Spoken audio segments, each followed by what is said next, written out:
against Kent in the previous county championship match is the absence of Adam Rossington, the regular Red Bull captain, who has picked up an injury, and he is not playing. So Ricardo Vasconcelos, who was awarded his county cap before the start of play this morning, he is going to be captaining Northamptonshire and keeping wicket. And Charlie Thurston comes into the side for him. So Northamptonshire lining up Vasconcelos, Emilio Gay, Luke Proctor, Rob Keogh, Charlie Thurston, safe save. Gareth Berg, Tom Taylor, Wayne Parnell, Simon Kerrigan and Ben Sanderson. So that's where we are. And this, of course, Jonathan, a vital match in terms of this very tight Group 3 with Yorkshire second in the table, Northamptonshire third, Yorkshire 12 points ahead. So I suppose really it's a game that Yorkshire can afford to draw. Northamptonshire really need to win. Yeah, I'm playing on a pitch that's been used already, 3 times in T20 cricket. So you do start to think result. There's a little bit of potential precipitation around as well during the next couple of days. That might advance the game, or drag it back in some ways, but advance it in others as well. So a few different little interesting permutations.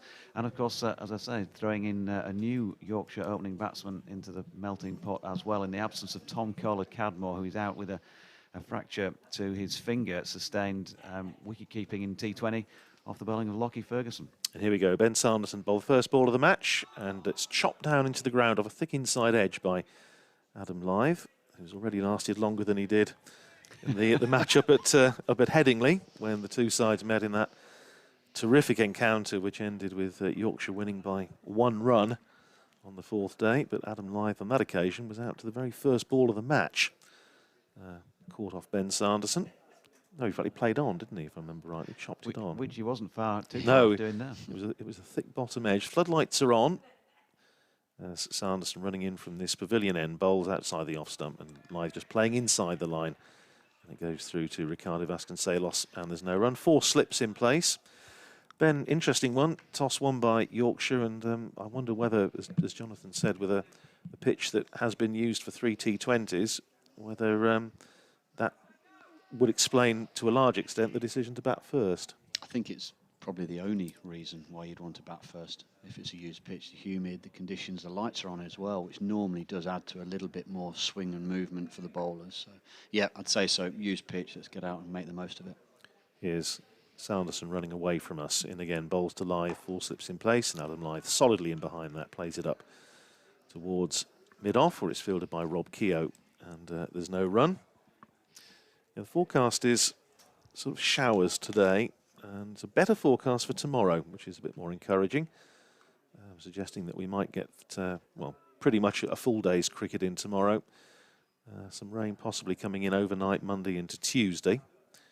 So the timing, I suspect, and the extent of that is going to be the key there. Here's Sanderson, sun coming out, which is nice, and beats.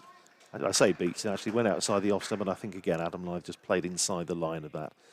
You go past the outside edge, and Lyth just coming down and giving the pitcher a bit of a prod. But Sanderson plugging away on that line as he tends to, sort of 4th stump or thereabouts. Yeah, we have the floodlights on, and as a Yorkshireman, I know you were almost apoplectic, Doidgy, when we were up at Headingley and the lights were on, the sun was out, and you were saying, how much is this costing? It's on at the moment, and the sun's out, so here's Sanderson in, bowls, and that does beat him. He was lured into the stroke there, playing forward, went past the outside edge. Good ball from Ben Sanderson, and it goes into the gloves of Ricardo Vasconcelos. As I say, it was a little ceremony before the start, awarded his county cap. Second Northamptonshire player to be capped this year. Graham White got his at the start of the T20, largely off the back of his white ball performances, of course. Vasconcelos currently Northamptonshire's leading run scorer in Championship and in T20 cricket as well this season. Sanderson in again, bowls to Lyth, is in behind it, plays it up on the onside this time, fielded by Charlie Thurston under the sun hat. So a maiden to start with, and Yorkshire 0 for 0, 1 over gone, Ben. Yeah, well, it does look like there's a hint of swinging to the left-hander from Sanderson there, but ultimately what we've seen Sanderson do all season down here, Radders, is just hit a good area early on, not try to bowl too quick, challenging the batsman's front foot defence, I'd say, as many times as he possibly can. But there's just a little bit of seam movement there, which will keep him interested. And I think he'll be happy that he's got that new ball in his hand on this first morning. Ben Sanderson, of course, Yorkshireman, bit like the Northamptonshire coach, but we'll forgive them for defecting. He's not enjoying Headingley at the moment, David Ripley, I can tell you that much. No. So Gareth Berg from the indoor centre end coming into bowl then to George Hill, his first ball as an opening batsman in first-class cricket, and he's dropped it into the leg side, and there is no run. George Hill has batted just twice in first-class cricket this season, scores of 2 and 18 in the hefty defeat, as it turned out to be, in the Roses match at Old Trafford, the only defeat suffered by Yorkshire in Championship cricket so far this season. So it's a bit of an ask, but he has got a double century in second-team cricket this year. So can play, slightly open stance. And he waits as Gareth Berg's in again, and he gets a leading edge on this one. He's going to get off the mark as a result with the ball that skews out through point for 2. Runs between the wickets like Joe Root. Yeah, it does actually. Yeah, I'd not thought about it like that before, but as you say it, definitely. If you didn't know it was George Hill, it was Joe Root. Definitely. But he looks well organised at the crease there, Jonathan. Well, he sets up.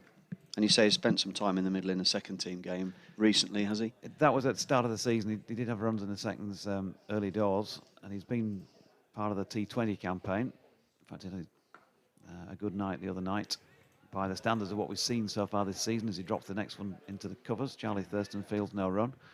Yeah, he's... I think he's still, well, very much still a work in progress, but he's a player that the county, fancied promoting, if you like, for the last couple of seasons. All-rounder, does bowl as well. Whether we'll see him get the ball in his hand in this remains to be seen. But he's got a job to do at the top of the order here, and this one just fades away down the leg side. He misses a flick at it. Remember those early Championship innings that you were playing, first few games? What was it like? What were the nerves like? What were the opponents like? Yeah, I do. I remember Glamorgan at Hinckley was one of them, and Viv Richards was playing in the game. So I was more in awe of the opposition than I was even thinking about how I was going to perform that day. Which I suppose is quite nice as well. It just takes a bit of the edge off it. Here's Berg again, right arm over. Hill solidly behind it, up to mid-on, no run. You just hope that you've... I suppose you go out there and you still got the fun element to the game before you start. I think then I'd probably started to take it far too serious, and it was more, I wouldn't say a hobby, but it was more an enjoyment than it was a profession at that stage. A bit like sort of growing up and then you get your mortgage. Yeah. Here's Berg into George Hill, who shoulders arms to that one. Last ball of the over. Is another dot, and Yorkshire 2 without loss after 2. It was funny, actually, when Radas just said then that Ricardo Vasconcelos was awarded his county cap this morning. When I got awarded my county cap, it doubled my salary. Whereas I don't think it matters anymore if you've some of the salaries the players get paid, and whether the county cap does that anymore. I wouldn't have known. Look, we can keep our eye on him. If he's bouncing around and springing around out there in the outfield, then it's probably you could say it might have done. But yeah, there was a big emphasis on that. You got a car parking spot in the car park at Grace Road and a hike in salary when you got your county cap. Well, at Leicestershire you wear a gold fox, so that was the big thing. Oh, okay. So you wore Instead a gold of a fox. red one, wasn't Instead it? of a red. Yeah. Here's Sanderson starting his second over, bowling to Adam Lyth. He just drops that down on the onside. And Charlie Thurston, one of 2 fielders on the onside wearing sun hats. Thurston always wears his, pretty much. And Wayne Parnell also wearing a sun hat, fielding at mid-on. Still the 4 slips in place with Tom Taylor in there at first slip. Gareth Berg at second, Simon Kerrigan at third, and Emilio Gay at fourth.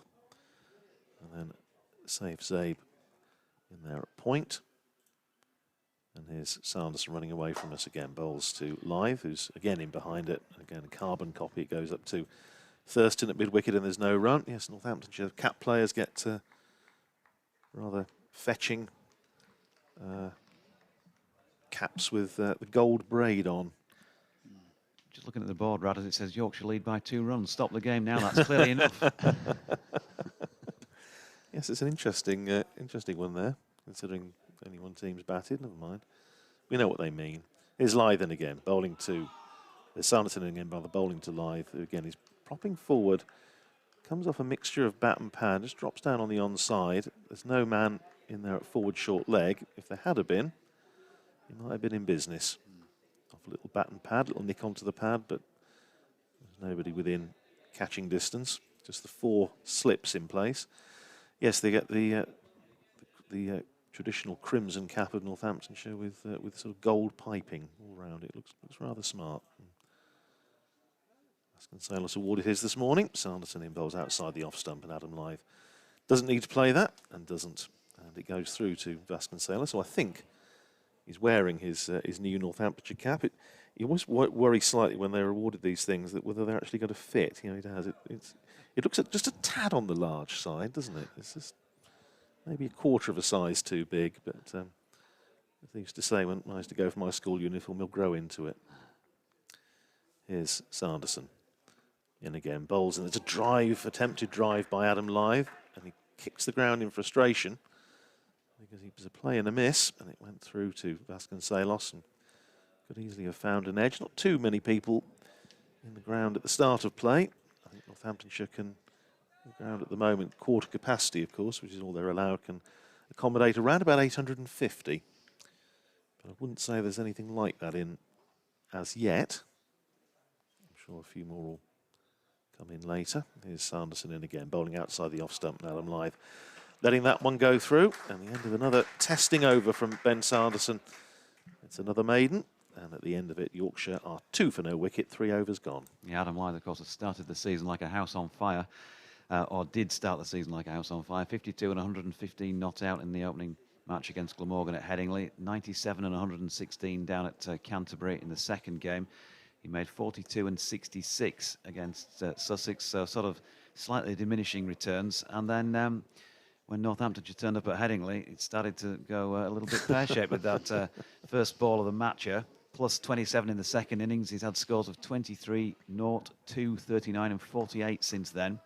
George Hill just works this first ball of the over into the mid-wicket region off Gareth Berg. There's no run. So he's got 627 championship runs so far this season. Benny, looking at his record and yours, not dissimilar in terms of how many first-class runs he has now compared to what you got career-wise. So you know what it takes to get to that level of run scoring. Yeah, I knew Adam, actually, in 2012. I met him. George Hill waits and drops this down into the gully region, no run. Yeah, I met him on an ECB performance programme. We went out to Pretoria. He was one of the batters in a group. I had Hales, North East, and Lyth were on it as well. There was probably about 6 batters in the group. And you could see he was a real shot maker back then. But probably one area of his game that he needed to develop, especially for red ball, was just to tighten up a little bit, know where his off stump was. George Hill stands tall, Berg in, and again, George Hill just plays it with an open face into the gully region, no run. Yeah, and that's obviously something he's done really well. He's been able to do that. I was just looking this morning, and especially against Ben Sanderson, who pretty much drops the ball on the same spot every delivery. He's got such a repeatable action. He can always be challenging, like I mentioned, the front foot defence of Lyth. Lyth's here, what he's got is he needs to deal with the ball on the top of the off stump, but also be able to leave the ball that goes past outside his left eye. Hill waits and plays positively forward, no run. And I think that's literally where he's going to have to be challenged by Sanderson, and what Lyth, I'm sure, is thinking this morning is, if I can go well here for this first half an hour, get over that first 10, 12 overs, 6 overs of Sanderson, 6 overs from the other end, get a bit of information from the pitch, understand what the ball's doing, I'll be happy. Not necessarily what runs are on the board, but time I've spent in the middle. Yeah, we've seen several different types of innings from Adam Lyth so far this season. Just take this delivery from Gareth Berg to George Hill, who again is solidly behind it, back to the bowler. No run. For example, I mentioned he got 97 and 116 at Kent in that first innings, the first morning. The ball was disappearing to all parts. They got 50 on the board in a red ball game within, I can't remember exactly, but it was a bit like the power play in a T20 game. You know, it was that quick. And he just looks, he's got a habit of looking so fluent, $1 million as I call it. Yeah. And then he can find a delivery, if you know what I'm saying. Yeah. As Berg is in, and George Hill plays this nicely, actually, on his tiptoes, pushes it square on the offside, and Charlie Thurston pulls it in about 5 yards short of the ropes. They get 2. End of over number 4, and it's 4 without loss. Yeah, so I'm really looking forward to seeing, I mean, obviously, depending on how long he bats for here, I don't want to put a curse on him, but I'm looking forward to watching him bat because, you know, I'm a student of the game, yes. I try to watch as much cricket as I can, but you can't. There's absolutely no way you can do that. Social media helps. You can flick onto highlights. You see a lot of highlight packages, but it'd be nice here to see actually how he goes about this first half an hour or so of the game. It's going to be Ben Sanderson to continue from this pavilion end. It was interesting last week, Ben, that some of the Northamptonshire Red Ball players not involved in the T20 played in a second 11 match down at Gloucestershire at Rockhampton. Here's Sanderson in again, bowls to lie outside the off stump through to Vasconcelos. No stroke and no run. And Gareth Berg, who I don't think he'd bowled a ball, obviously had not involved in the T20 at all, got a wicket with his first ball. And Simon Kerrigan, I think, took at least 10 wickets in the match. It was 10 the last time I looked, at 6 in the first innings and the first 4 in the second. So he's obviously in a bit of form. Luke Proctor played as well, and 1 or 2 of the others. And but the standout performance for Northamptonshire, apart from Kerrigan, as Sanderson comes in again, beats him outside the off stump. He's caught behind, finds the outside edge. Good ball from Sanderson, just did enough to find the outside edge. And Lyth goes with a slightly rueful glance at the pitch. Straightforward catch to Vasconcelos behind the stumps. Adam Lyth goes without scoring, and Yorkshire are 4 for 1.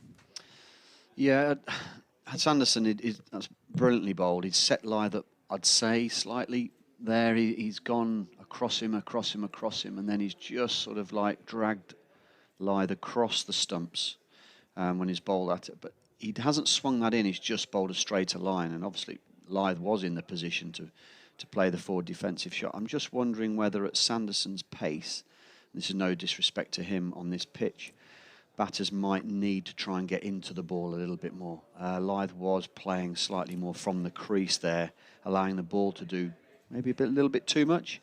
Whereas if you can get towards the ball more and eliminate maybe LBW getting out your crease and putting short balls to bed, short ball shots to bed, getting into the ball, you'll have a better chance against this type of bowling.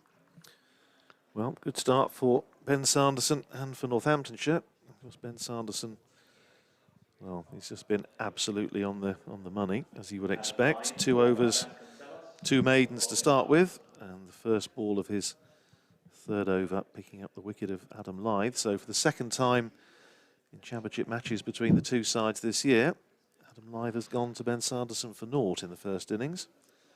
First ball of the match up at Headingley, and first ball of the 3rd over here. And as the sun comes out, Sam Northeast has just joined Yorkshire initially at least, on a short-term loan deal. Has come to the crease at number 3, still the 4 slips in place, and he's off the mark straight away for his new county. Turns that away through square leg. As Sanderson just losing his line a touch, and it goes down towards the boundary at deep square, and it's chased back towards the fence and fielded by Charlie Thurston, who sends in his return. So Sam Northeast is away with 2, and Yorkshire 6 for 1. I was just starting to say about the other standout performance in that second 11 game. A century, maiden second 11 century for one James Sales, son of David. Yeah. Made 116. He's just been playing his cricket at Wellingborough School. Here's Sanderson in, bowls to Northeast, who's just tucked up a little bit by that one. Looks to play it down on the onside. Don't think he got any bat on it, as it's retrieved by Vasconcelos. They come through for 1 run, and it is indeed signalled as a leg bye. So 1 more onto the total. And Yorkshire to 7 for 1. Have you seen anything of James Sales, Ben? Have you come across him in one of your school's commitments? Or? No, I haven't seen him. Is there a younger brother? Ben, yes, yeah. Ben, who's also been scoring a lot of runs this year. So I saw Ben get runs at Oundle in their first 11 fixture 2 weeks ago. Here's George Hill facing Sanderson for the first time, and he's nicely across his stumps, plays very solidly up to mid-on, where it's fielded by Wayne Parnell, and there's no run. He's looked the part so far. George Hill, without a doubt. Yes, James Sales also made a double 100 for Wellingborough School this year. There haven't been too many of those in the school's long cricketing history. So Taking after his daddy, and only needs a 300 now for his school. Yes, and they've right, done what yeah. David did for Northamptonshire. Yeah, David scored just short of 23,000 runs in all competitions for Northamptonshire. Great servant. Here's Sanderson in bowl short to George Hill, who takes it on, goes for the pull, doesn't quite get hold of it, but he's going to get a couple of runs. It runs down towards the boundary at deep mid-wicket, chased back by Charlie Thurston, who's having a nice little run out at the start of the morning's play. Sends in his return, and the end of the over, and a successful one for Northamptonshire and for Ben Sanderson. Greeted with applause by, say, the still relatively small crowd in here this morning. Sam North East has made 2. George Hill is on 6, and Yorkshire 9 for 1 after 5 overs. Adam Lyth, the man out, caught Vasconcelos, bowled Sanderson for naught. Yeah, just going back onto that. Batters getting into the ball more. The slips do look quite close, so I don't think there's a massive amount of pace in this pitch. So that last ball, I know George Hill didn't really get his pull shot away, but I think as a batter, that's where you'd want the bowlers bowling. If they can bowl back of a length short at you, that fuller length does look the length that is going to be menacing. And Gareth Berg just checks in his run-up from the indoor centre end. Sam North East then going to be sporting number 2 for Yorkshire. He has his back to us, off the mark, of course, first ball with a 2. And now there's an appeal for LBW here, a ball that just appeared to jag in on him slightly, and I say appeared to because the batsman has his back to us, so not always easy to tell what the ball has done, but just from that body language, Ben, he just checked, didn't he, as he was trying to get forward to it. Hit him above the knee rod, I think. There's height, wasn't it? I think that was probably height. We're going to look in a minute on the replay. We were lucky enough to have it. It did look quite high. I think too much going on. So North East stands and waits, and Bergin again. And this one played to mid-wicket, where Parnell fields, no run. Yeah, definitely it was too high, and it actually nipped back quite a long way as well. So I think it would have been going way over leg stump. North East quite high. Bit of a breeze around. The flag's on the indoor centre end of the ground. Certainly fluttering around at the moment. A little bit of leaden cloud above, but with the floodlights on, conditions, well, at least we've got play. Let's put it that way. North East pushes up to mid-off. There's no run. Just wonder whether, I think, batting first on this pitch, so you want to bowl last on it, if you flip it and say it that way. Don Bess would be quite happy, I think, with that, with Parnell being in the side and Northamptonshire having an abundance of left-handers as well. Here's Berg again, and North East flicks nicely off his legs here down to long leg, where Ben Sanderson does the fielding, keeps them to 1. Yes, I suppose, well, obviously, it goes without saying you want to make as many as you possibly can batting first, but you've got to come up with something that at least sets the game up. Yeah, I think that I suppose it's 50-50 really. You don't want to bat last on a used pitch that's been used 3 times in T20 cricket. However, you do want to have a start that may get you ahead of the game, which I think this is where this first hour is going to be so crucial for Yorkshire. Yeah, so you've got that call to make between, do we bat first and end up being 150 all out, and then the opposition only bat once. George Hill plays into the offside and there's no run. So you sort of risk getting behind, getting off on the back foot to try and gamble that you're going to get those rewards later on in the game, if you like. Back end of the game, But you don't want to be going into the 3rd innings too far behind. You're not setting up here to bowl last. You're setting up here to bat well in the first hour, and then the game you then are ahead of the game, and then you turn it around in that 3rd innings where you can turn the screw, take the game away from Northampton, and have your deteriorated wicket. Here's Berg again, and Hill again pushes pleasantly forward into the offside. There is no run. End of the 6th as it is now, 10 for 1. I don't think it's really. I mean, with the forecast as it is, it's broken forecast for over the next 4 days, I think. Yeah, Rad, as you were saying. pretty much. Yeah, I don't know if there's actually going to be a good or a bad time to bat. With it, it could be that it's overcast tomorrow morning. It could be that it's overcast at tea time tonight. And if Northants go out to bat at tea tonight, it could still be doing a fair bit because of the overhead conditions. So It's a bit of a lottery, but I can see why Yorkshire have wanted to use pitch and try and make the most of a deteriorating wicket later on in the game. And do the overheads come into it as much here as they, for example, do back at Headingley? I would say probably less than at Headingley, but we can come back to that in a second. There's Sanderson starting a fresh over, bowling to Sam Northeast, who plays it down into the gully region. Safe saves a little bit deeper than that. He's more of a point, really. And he fields in the sunshine. Still the 4 slips in place. Yeah, it doesn't tend to do, it certainly doesn't make as big a difference. The ground obviously much less enclosed than Headingley. Bearing in mind it's my first championship game call here. I've been for one-day stuff before. Here's Sanderson in again, bowling once again to Sam Northeast, who just lets that go through outside the off stump. It's taken by Vasconcelos. Well, it's the first time these two sides have met in the championship here since 2014. Which Yorkshire won, and I do remember that game. They won by 271 runs thanks to a huge opening partnership of 375 in the second innings between Adam Lyth, who made 230, and Alex Lees, who got 138. Here's Sanderson in again, bowling to Northeast outside the off stump, lets it go through to Vasconcelos.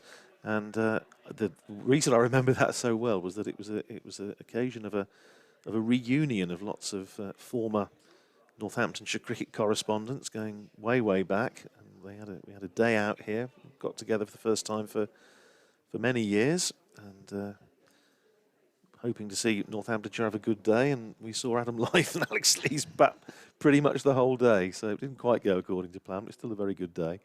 Here's Sanderson in again, bowling to Northeast, who's going to get, well, it's 4 to the total, shaping away down the leg side, aims to turn it away, doesn't get any bat on it, and it's signalled as 4 leg byes as it runs away to the boundary in front of the indoor centre. 4 more onto the total, and Yorkshire up to 14 for 1. I can only imagine the fun, of a Northamptonshire cricket correspondence evening out or whatever after that reunion at the bar there.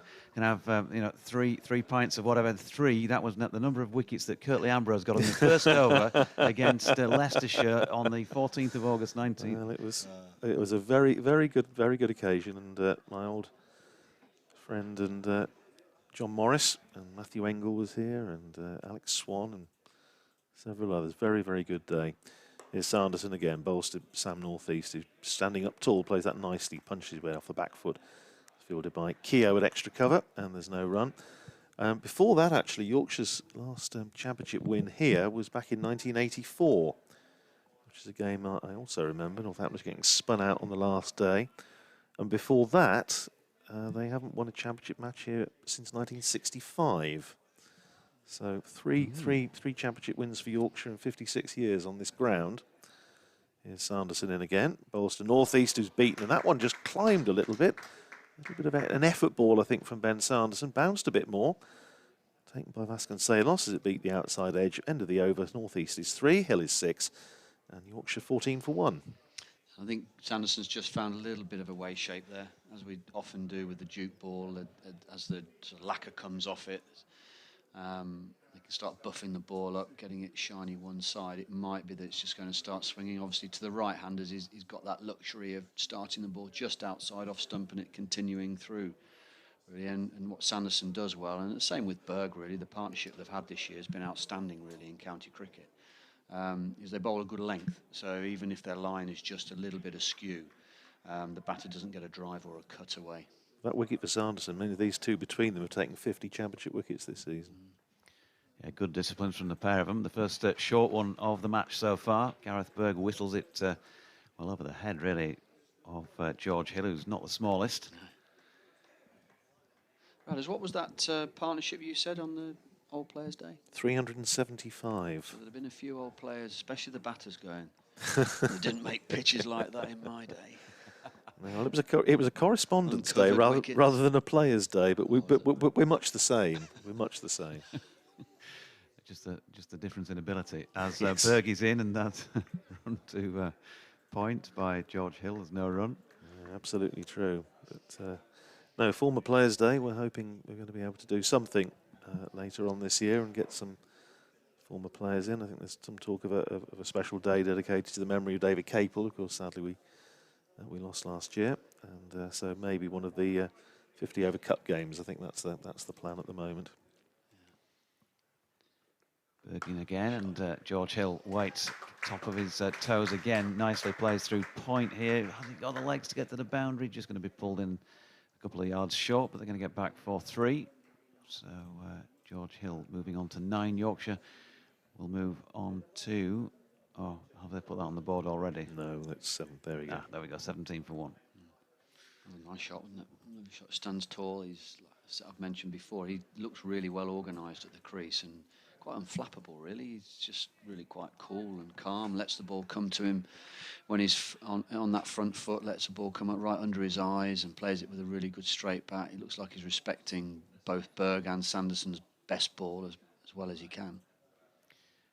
Yeah, it'd be nice from a Yorkshire perspective to see him get a few as Sam North East pushes into the offside, and again there is no run.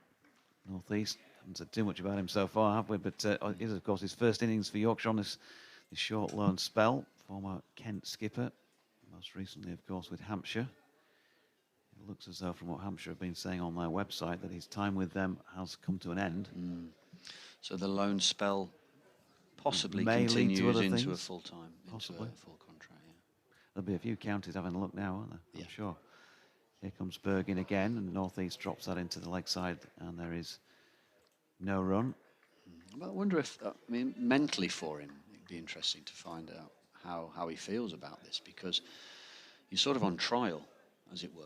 If you don't feel as you've got a future at the club you're actually contracted with, but you've got the opportunity to go to another club, and if you perform, then brilliant, that club may want to keep hold of you. But if not, if there are other clubs around, so your performance is really important as well. Yeah, short window time, isn't it? Yeah. And he's solidly behind this next Gareth Berg delivery, pushing back to the bowler. And getting to his overs pretty quickly, actually. Gareth Berg, another one gone. It's 8 now in this Yorkshire first innings, having won the toss and decided to bat there 17 for 1. Yeah, I'd have thought, though, they'd probably 2 or 3 counties, for instance, if they were interested in him going on loan to them, the conversation may already have been had. It's not for the public to know, or it's not out there, but I'm sure that Sam, you would know where he's looking to go, and you'd probably hazard a guess that he'll be full contract with Yorkshire, in the very near future. Well, it's going to be Ben Sanderson continue. Just watching him having a little chat with Chris Liddell, Northamptonshire's bowling coach. And he was fielding down on the boundary during the last over but one from Gareth Berg. And he's going to be bowling now to tall figure of George Hill, sun behind a cloud at the moment. Still 4 slips in place. Sanderson in. Hits him on the pad as he comes across his stumps. Appeal for LBW. A bit optimistic, to be perfectly honest, and not out. Ball drops down on the onside, and it's fielded by Charlie Thurston. We'll bring you up to date, of course, with what's happening elsewhere around the country. Lots of cricket being played, not least another ODI between England and Sri Lanka. That's down at Bristol, and England winning the toss, putting the Sri Lankans in, and Sri Lanka are 31 for 2 in the 7th over. Here's Sanderson running in again from this pavilion end. Bowls to George Hill, who plays that, steers it nicely off the face of an angle bat down to 3rd slip, all along the ground, fielded by Kerrigan, and there's no run. At Old Trafford, there's another match in this same group, of course, Group 3. Start delayed due to rain between Lancashire and Kent. At Old Trafford? Yeah, I know. Rain? Who'd have thought it? But there you are. Also, no play before lunch down at Hove between Sussex and Glamorgan. Going to be having a look around about 1 o'clock, I think. So obviously a lot of rain down there. There's Sanderson in again. Bowls to Hill. Whips that away beautifully through mid-wicket for 4. That's a super shot. Lovely balance. And the ball was there on his legs. He just leant on it, really. Beautiful timing. And it ran away down to the front of the old scoreboard. And Charlie Thurston has a long run to retrieve it. And that, I'm sure, will make George Hill feel a whole deal better. He goes up to 13 and Yorkshire to 21 for 1. At Southampton, Hampshire against Surrey. Surrey won the toss, put Hampshire in there 13 for no wicket after 8 overs. At Taunton, Somerset 22 for no wicket after being put into bat by Leicestershire. Here's Sanderson in again. Bowls to Hill, plays it just drops it down on the onside, fielded by Thurston in there from mid-wicket, and there's no run. Also start delayed at Edgbaston between Warwickshire and Durham. It's raining at Edgbaston at the moment. They've already done the toss, and Durham have won the toss and chosen to put the Warwickshire into bat. But they haven't started there yet. So that's where we are at the moment. We'll keep up to date also with the scores throughout the day. Here's Sanderson in again. Bowls outside the off stump to George Hill, who lets that go through outside the off stump. Fielded, and it's taken by Ricardo Vasconcelos. Yeah, there's a bit of cloud around here now. It's just building up a little bit. I think it's going to be one of those days where we're looking over towards the centre of Northampton, which is where the weather usually comes from the west down to our left. It comes over the old Express Lift Tower, Terry Wogan's Northampton Lighthouse. Here's Sanderson in again. Bowls to Hill, just slightly tucked up by that one, and drops it down off a thick inside edge down on the onside, and Vasconcelos comes round from behind the stumps to retrieve it. End of the over, 21 for 1 Yorkshire, after being deciding to bat first after winning the toss with George Hill on 13 and Sam Northeast on 3. Yeah, shot of the day, wasn't it? Beautiful through shot. mid-wicket there by George Hill. And you're quite right, Radders, his balance was outstanding there. I always like seeing when a batter hits the ball through mid-wicket that his momentum and body weight sort of follows the ball. It's such a difference in, and you know the batsman's in a good place and well balanced if that's the case, when they're not falling over and clipping it. Yeah, he looks a very good player, George Hill, and let's hope he keeps himself in that sort of check now for the next few overs, gives himself a chance. George Hill, well, probably the most famous thing he's done in cricket so far was take the replacement baton for Ben Stokes in the 2019 Headingley Test. Change of bowling, we have Tom Taylor from the indoor centre end, and first ball to Sam Northeast, pushed out off the back foot to Charlie Thurston in the covers, no run. But yeah, he's got a highest first-class score of 29, so he's on 13 at the moment, and I suppose, you know, little victories and all of that, Ben, might be the first thing in his mind, might be the last thing in his mind. He might be thinking bigger than that. Yeah, maybe. Maybe he might just be thinking every ball. Break it down. Yep, here's Taylor. Right arm over, Northeast. Solid defensive push once again. So two players out there in the middle who've got things to prove in different ways here. Could make for an interesting partnership. Yeah, it could do. And I think you just mentioned there about breaking an innings down. I think that's sometimes, as a young player, especially when you've missed out a bit at the start of your career, you're in and out of the side, it's very difficult to get a run and a decent average and aggregate together. So Northeast waits again. Tom Taylor in. This time he's played it to the onside of straight. To mid-on, no run. And the danger is that you feel as though you've missed out and you try and catch up. So you do think too far ahead. He's probably thinking, I've had X amount of innings now. I haven't got a 50. I'd love to get 100. And you start thinking about getting 50 or getting 100 instead of thinking about, well, how am I actually going to get to 50? How am I going to get to 100? And you're quite right. Get to 5, get to 10, whatever I'm doing, keep doing it. Taylor coming in again. And a good delivery this time. He's got him. He has got the nick. He tried to pull out of the shot, Sam Northeast.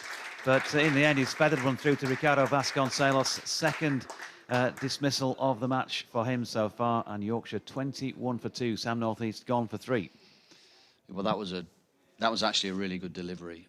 Tom Taylor sort of angled that ball into Sam Northeast. It looks like it's just left him, just held and fallen off the seam. And Northeast had already committed to playing that shot for the sort of top of the stumps. Yeah, I'm just watched the replay. Then it's gone away slightly. I actually think, and I'm going to go back to what I said earlier, I do think on this pitch and this Northamptonshire attack that the batsmen should be looking to get maybe out their crease or trying to throw, not by reckless batting by any stretch of the imagination, but just trying to get the Northamptonshire bowlers to change the length of bowling. If they think they're going to be able to just stand there from the crease and bat for any length of time, I don't think that's going to work. I think they're going to be easy to bowl at. Where if they can just get themselves into the ball, get their feet moving a little bit more, be a bit more busier at the crease, and I think that will make it more difficult for Northamptonshire. So Sam Northeast, caught by Ricardo Vasconcelos. Good day for him. County cap and 2 catches behind the wicket off the bowling of Tom Taylor in his first over, just his 4th delivery. 19 balls Northeast faced for his 3, and 9.4 overs in. Yorkshire have lost 2. We've got a youngster who's quite useful going out there now, Gary Balance. What a player. I mean, his stats, I don't know them off the top of my head, but whether you do, I'm not going to put you on the spot, but he's got I would 11,500 first-class runs yeah, in 166 matches. and his average was always the big impressive number in all that when he first sort of came on board, wasn't it? Yeah, he's still averaging 47. Yeah.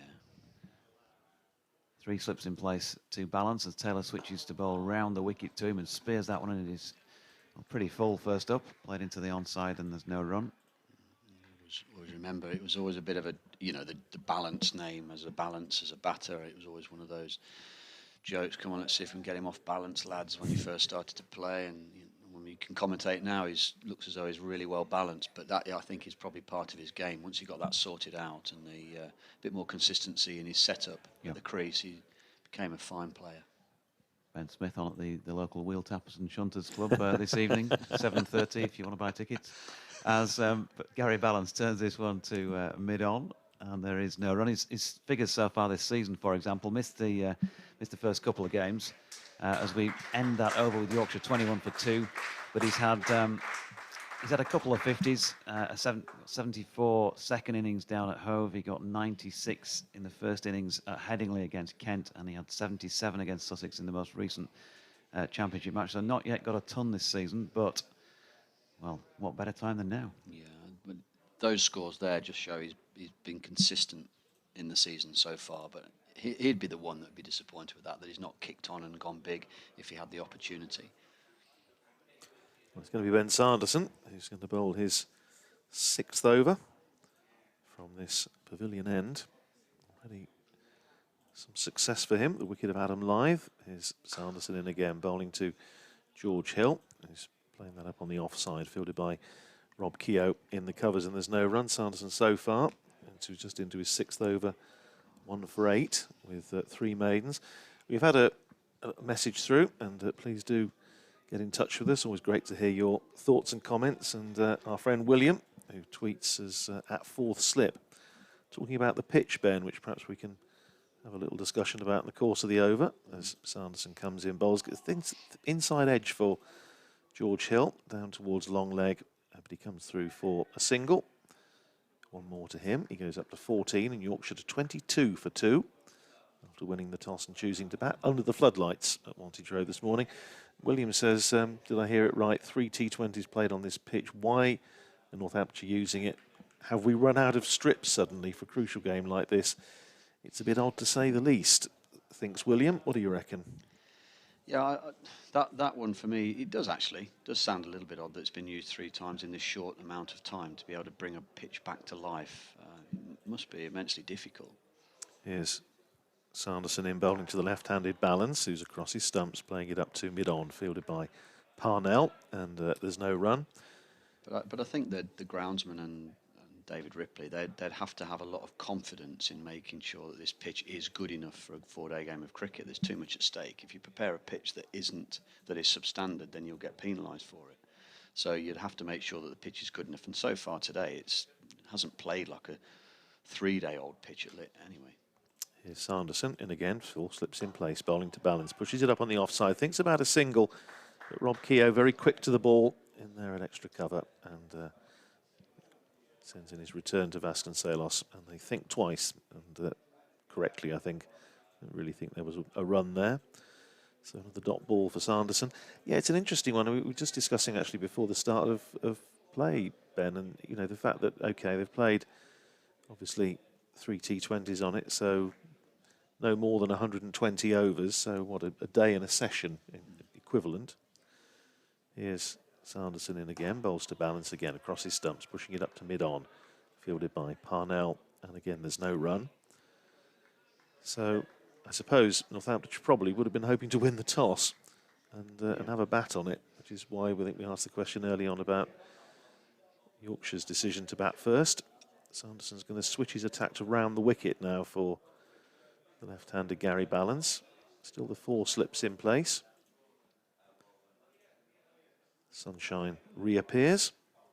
And Sanderson round the wicket. Bowl's edged low and it's just bounced in front of third slip, Simon Kerrigan, and it's run away through the slip cordon for 4.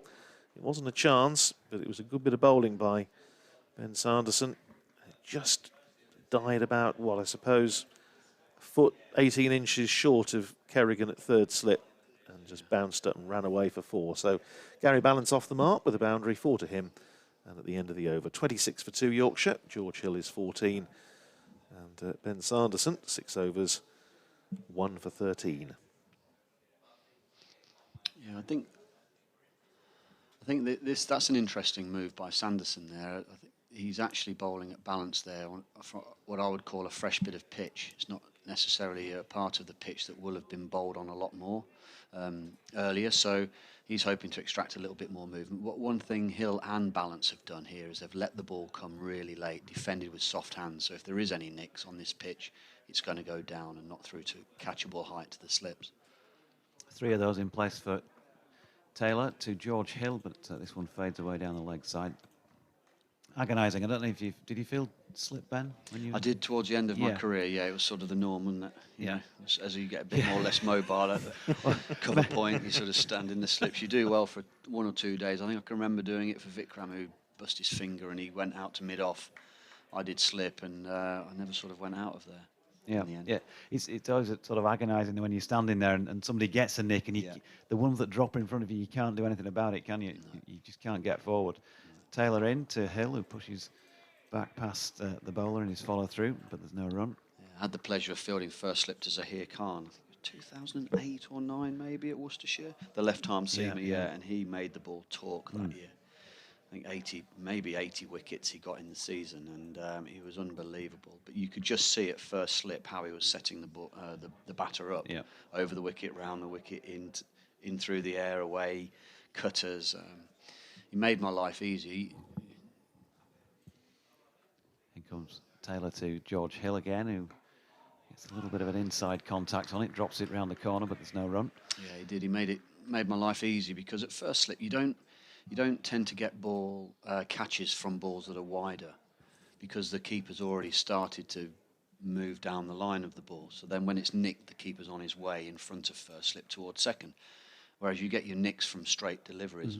The keeper holds his line, the batter plays with more of a straighter bat down the ground, and it's late swing or movement that finds the edge. So you do actually get a good view of the ball all the way through.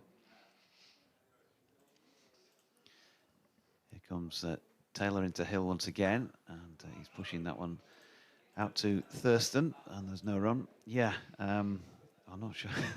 Playing league cricket, I've been fielded at first slip for donkey's years. I'm not sure they're quite the same thinking when I just, well, let's stand there and hope he gets it. Hope I'm good enough to get the hands on it. Yeah, am I about right here? Yeah, you're about right. Yeah. Just go on the keeper, stand as close as you can to the keeper, not behind him. Oops, that one hit my chest. Yeah. Taylor from the indoor centre end to Hill, who again turns this to leg. Gone in at him there, I think. Yeah. Doesn't he? He's dragged him across the stumps, and then a little bit late on it, wasn't he, as well? It felt like he'd got the inside of the bat on it. Yeah. Lovely scene here.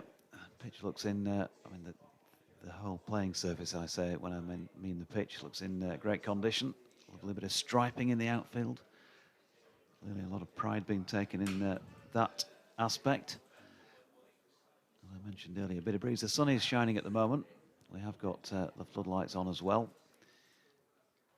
Tough work at the moment for the batsman, because some consistent bowling from the 3 that have had the ball for Northamptonshire. Last ball of that over is wide of off stump, and a rare leave this morning actually. The batsman, and having seen him do that, you think, I can't remember too many leaves. There's been a lot of asking the batsman to play. Yeah, that's a good over. That's a maiden, and it's quite an aggressive 6 balls really, because he's asked the question from the batter every single ball. Yes, it was an easier leave, that last ball of the over, and maybe Taylor just wanted to get out of his over, but they really have made the batsman play. You're quite right.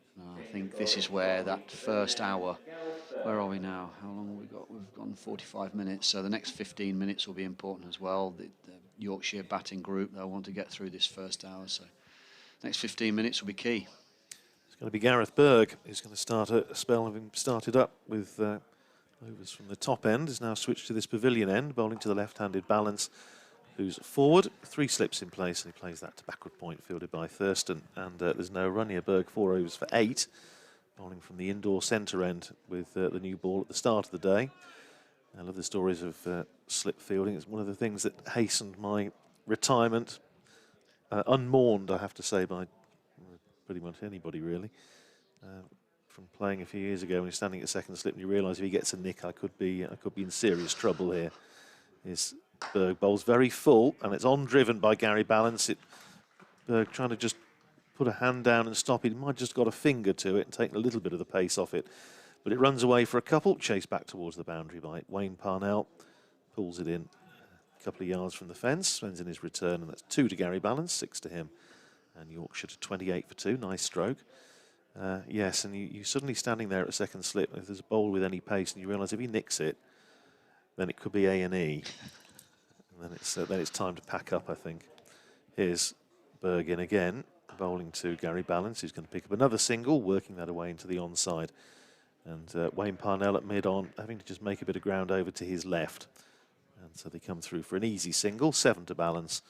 And Yorkshire to 29 for 2. I have to say, Ben, we're doing well to be on at the moment. Looking at some of the pictures from around the country at some of the other grounds, at Edgbaston especially, which is about an hour's drive from here, maybe a little bit more.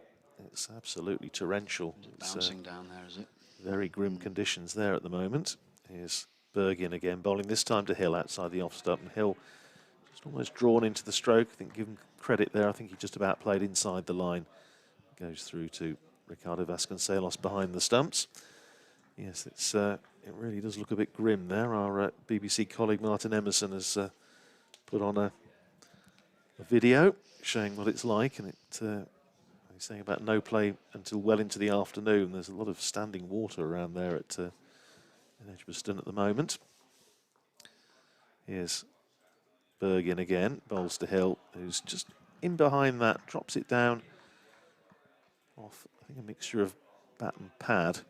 Just rolls out into the offside, and Emilio Gay trots up from third slip to field. Gay, of course, having come into the Northamptonshire Red Bull side for the previous championship match down at Canterbury, with Ben Curran having been very short of runs in Red Bull cricket. Emilio Gay coming in to take his place and scoring 100, his maiden championship 100, a very good one too. I imagine he'll be in for a good run in the Red Bull side now. He's Berg in again, bowls to Hill, and again, nicely controlled, plays it out into the offside. Fielded by the tall figure of Rob Keogh in the covers. Tidy enough over there from Berg. Balance is 7, Hill is 14, and Yorkshire 29 for 2, having lost Lythe for 0. North East 4-3, wicket apiece for Sanderson and Taylor. And said about that little minor stat that the wicket for Ben Sanderson this morning means that Gareth Berg and Sanderson, who Ben was making the point earlier, have been really the linchpins of Northamptonshire's Red Bull attack, have now taken 50 wickets between them this season, which rather proves the point. Yeah, well, they've got the rewards they deserve because they've been so accurate. Just wonder, George Hill here is actually sort of playing to the opposite of what I was suggesting earlier, where I was trying to encourage the batters to get more towards the ball on a pitch like this. Gary Balance waits as Taylor comes round the wicket to him, and he flicks that nicely into the leg side, but a nice diving stop there by Luke Proctor at mid-wicket. Yeah, where I wouldn't want Sanderson or Berg I wouldn't want to be sat there allowing them to bowl at me. So you want to try and be a little bit more busier at the crease, maybe use your feet, maybe bat out your crease for a few. Where actually George Hill, what he's doing is he's playing from the crease and letting the ball pitch and playing the ball off the wicket, which is working for him at the moment. He doesn't look an easy batter to get forward. And I think what he's looking to do is obviously get the Northamptonshire bowlers to go that yard fuller so he can drive them down the ground. Taylor in again, Balance pushes forward, once again fielded by Proctor, no run. Gary Balance tends to want to sit back. He wants to wait, take it as late. Yeah, and that's probably, like I said, there's one way or the other. You need to make a decision as a batter. You've either got to get yourself, I think, in this situation, you need to be either as close as you can be to the ball or as far away as you can be from the pitch of the ball. So you give yourself time to react off the surface, or you sort of smother and narrow the angle. Taylor in again. Sounds of the kettle in the background as that one's wide of off stump, and It's not the shoulders hover. arms. It's not the hover cover being started up. It's the kettle. 2 sugars, please. No, definitely not 2 sugars for me. We've got some correspondence coming in at Old Man Rad for the man to my left, or at Jonathan Deutsch for yours truly. Ben, you're on Twitter, or you yeah, shy away from that? You can't remember what you are. I'll let you know. James Green says, hi Jonathan, hope Hill and Balance get good scores in the game. With absences, we need players to get in form to take the weight off Brook. Taylor coming into Balance, who steps back and across with that trigger movement, then works it once again to Luke Proctor at mid-wicket, 3-man game at the moment. Yeah, and he's right there. I mean, Harry Brook is having a tremendous season so far. Well, I don't have to adjust the specs for this one, Ben. At Ben Smith Cricket. Oh, pretty simple. Yeah, there you go. Why I couldn't remember that, I don't know. Pretty simple. So there are the handles for the three of us. Or you can email, actually, BBC West Yorkshire Sport at gmail.com if that's your preferred method of communication. Doesn't matter who you're supporting. We'll get your thoughts out on air. Taylor coming in once again to Balance, who shoulders arms to delivery wide of off stump. And James's point there, Ben, about taking the weight off Harry Brook, who's having a really good season so far. Yep. He's playing with a great amount of fluency. He's got 404 runs in Championship cricket. He's got 463, would you believe, in the T20 competition. He's been formidable in that, So we've not seen him, we're not going to see him in the 50 over comp, I don't think, but three format player. We've got movement behind the bowler's arm. That is a fine. That's a major fine, isn't it? Dad and son, I think it is, at the far end of the ground. But yeah, take some pressure off him, if you like. Yeah. Get into the game before he has to walk out to the middle. Yeah. Taylor in to Balance, who's solidly behind that, pushing forward. And there's no run. Well, you have a role, don't you, as the top 3 in 4-day cricket. Your role is to get the team through that initial first hour. We've mentioned it a couple of times today. 1, 2 and 3, your role is to get through the new ball if you can, and then your sort of middle order to lower order then, not say find it easier, but play more to their roles, which obviously Brook, you shield him and keep him away from the new ball for as long as you possibly can. Then it just allows him, like you're quite rightly saying, to go in and play his game. Obviously, Yorkshire have done that, or have they done that, or is that just Brook played extremely well against the new ball? Here's Berg starting a fresh over. Bowls to George Hill, who plays that away nicely. He's a little bit short of a length. A little short-arm jab away through mid-wicket for 4. Lovely shot from George Hill. He's 18, 33 for 2. Yeah, it's worked. He's finding the bowlers, I think here, Radders, from that sort of shot they've just played, are finding it difficult to get George Hill forward into the ball. And I think that is becoming a little bit of an issue for them now. They've not really threatened him in the last 2 or 3 overs, have they? A little bit short of a length, and say just a little short-arm jab, and it was a lovely shot. Timed it to perfection, raced away over the outfield for 4. Here's Berg. What's his reply going to be? 3 slips in place. Berg running away from us, bowls again to Hill, and he's going to pick up another, certainly 1 run here. But think about 2 as it goes down to Simon Kerrigan coming in off the boundary. And they come through for a single, went down towards long leg. 1 more to Hill, 19 to him, 34 for 2. Yes, if you want to get in touch with us, your commentary team today, Andrew Radd, Jonathan Deutsch and Ben Smith. It was very good to hear your thoughts on this match or another match or life in general, really. Here's Gary Balance, the left-hander.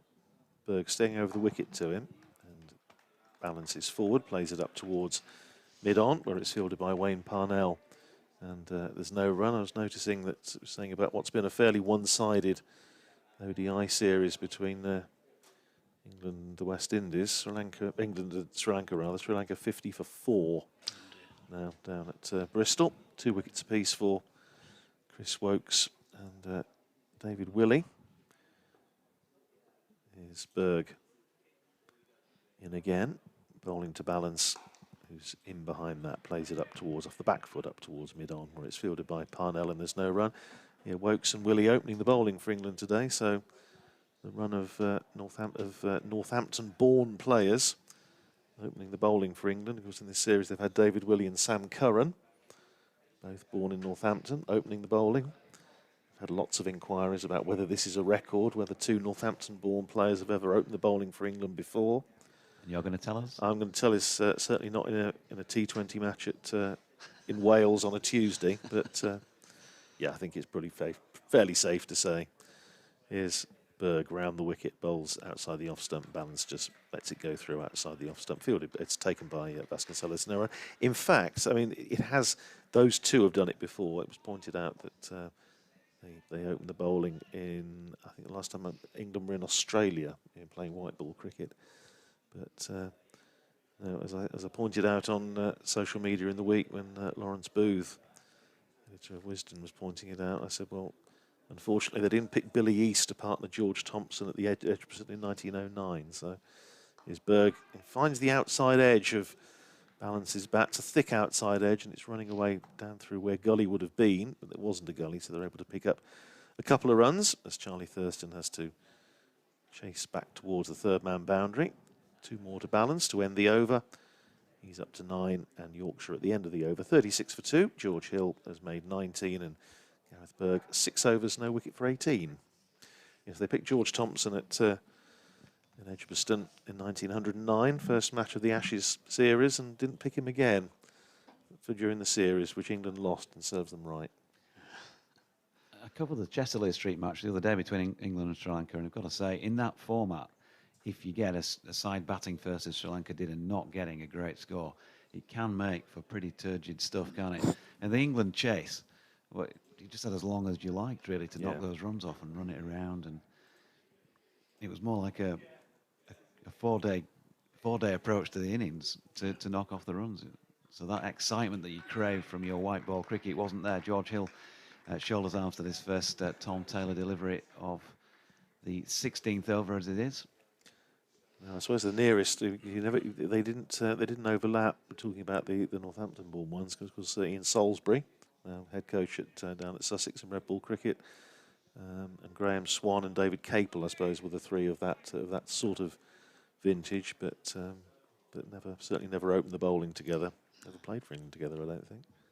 Well, Graham Swan and Ian Salisbury didn't open the bowling together for England.